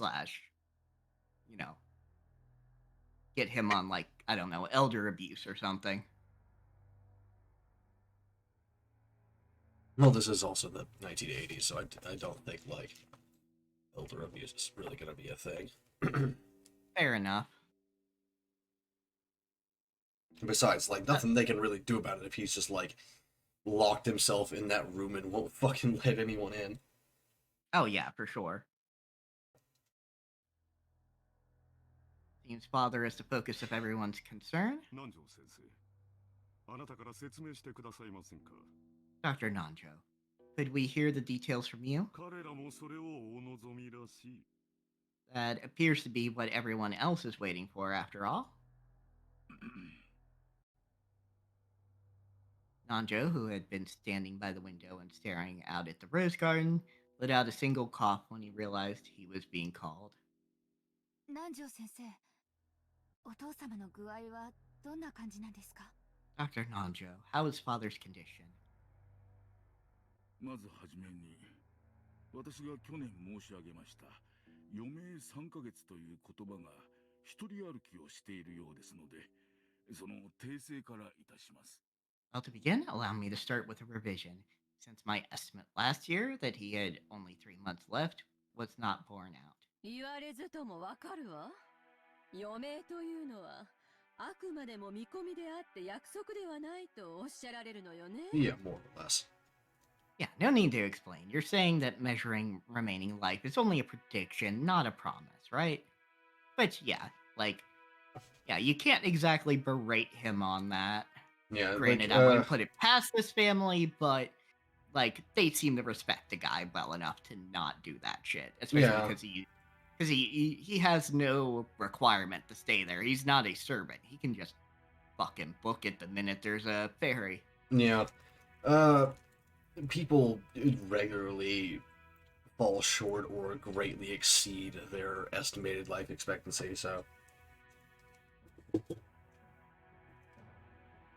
Get out of here, Ned. Sorry, my cat's up here. Yeah, despite the need for the medical license, it's not an exact science. Yeah, the human body is messy, complicated, and each one is more or less unique. Yep. Maybe not unique in its eccentricities from the norm, but unique in its exact combination of eccentricities from the norm. Yep. We are all big machines made by little bits. Very squishy and wet and messy bits. My housemate has sent me a text message, so I'll be back in a minute. Alright. Want me to just proceed? Yeah, if you like. We can wait on a be right back screen if you prefer. Why not? I'm not gonna bother muting myself though. It's just gonna be my cat, like, occasionally yelling. It'll be fine. All right.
All right, I'm back. Headphones are working. Yeah. Okay. Welcome back. Hi, Amber. Would you stop yelling at me, buddy? Would you stop? You little fucking monster. Alright, I think I got like half an hour left in me, because I got like 4 hours of sleep today. Maybe just call it here then, actually. You think we're good for a stop? Yeah, we'll get back to this next week. Did you also catch a wave of the sleepy bitch disease? Yeah. Yeah, fair enough. Okay. Yeah. Kind of expected that, honestly. Alright, so thank you all for joining us. We'll be back next week with the same thing, the same time, same day, same people, hopefully. Be a little weird if it were different people, but hey, you never know. But tomorrow I will be here with Nate doing fucking something. We decide like 30 minutes before the stream while he's having his dinner what we're gonna do. So I can't actually say what we're gonna do. It might be, if I know Nate, it'll probably be State of Decay 2, maybe World Build. But we've done 2 weeks of World Build, so it's probably going to be State of Decay 2. But we'll see how he's feeling tomorrow. Anyhow, if you scroll down below my stream itself, or in the About section, you'll find little images that lead to various places, like my portfolio, my social media, the Discord even, that we both hang out in, me and Mal, and Nate, and Trig, and everyone else that occasionally shows up on these fucking streams. The art thing, I am for hire, but you'll have to, like, message me about my rates instead of just, like, looking for specific places where I have them listed, because I don't have them listed yet, because I'm lazy. I'm not actually lazy, my hand just hurts a lot. Is there anything else? No, I think that's about it for the ending spiel. I need to throw your Twitch stream into my chat for people to check. I think that's it though. After that, I think that's it. Yeah, that sounds right. Apologies, I'm very tired. I've gotten like a total of 6 hours of sleep in the past like 72 hours. It's not been a great time.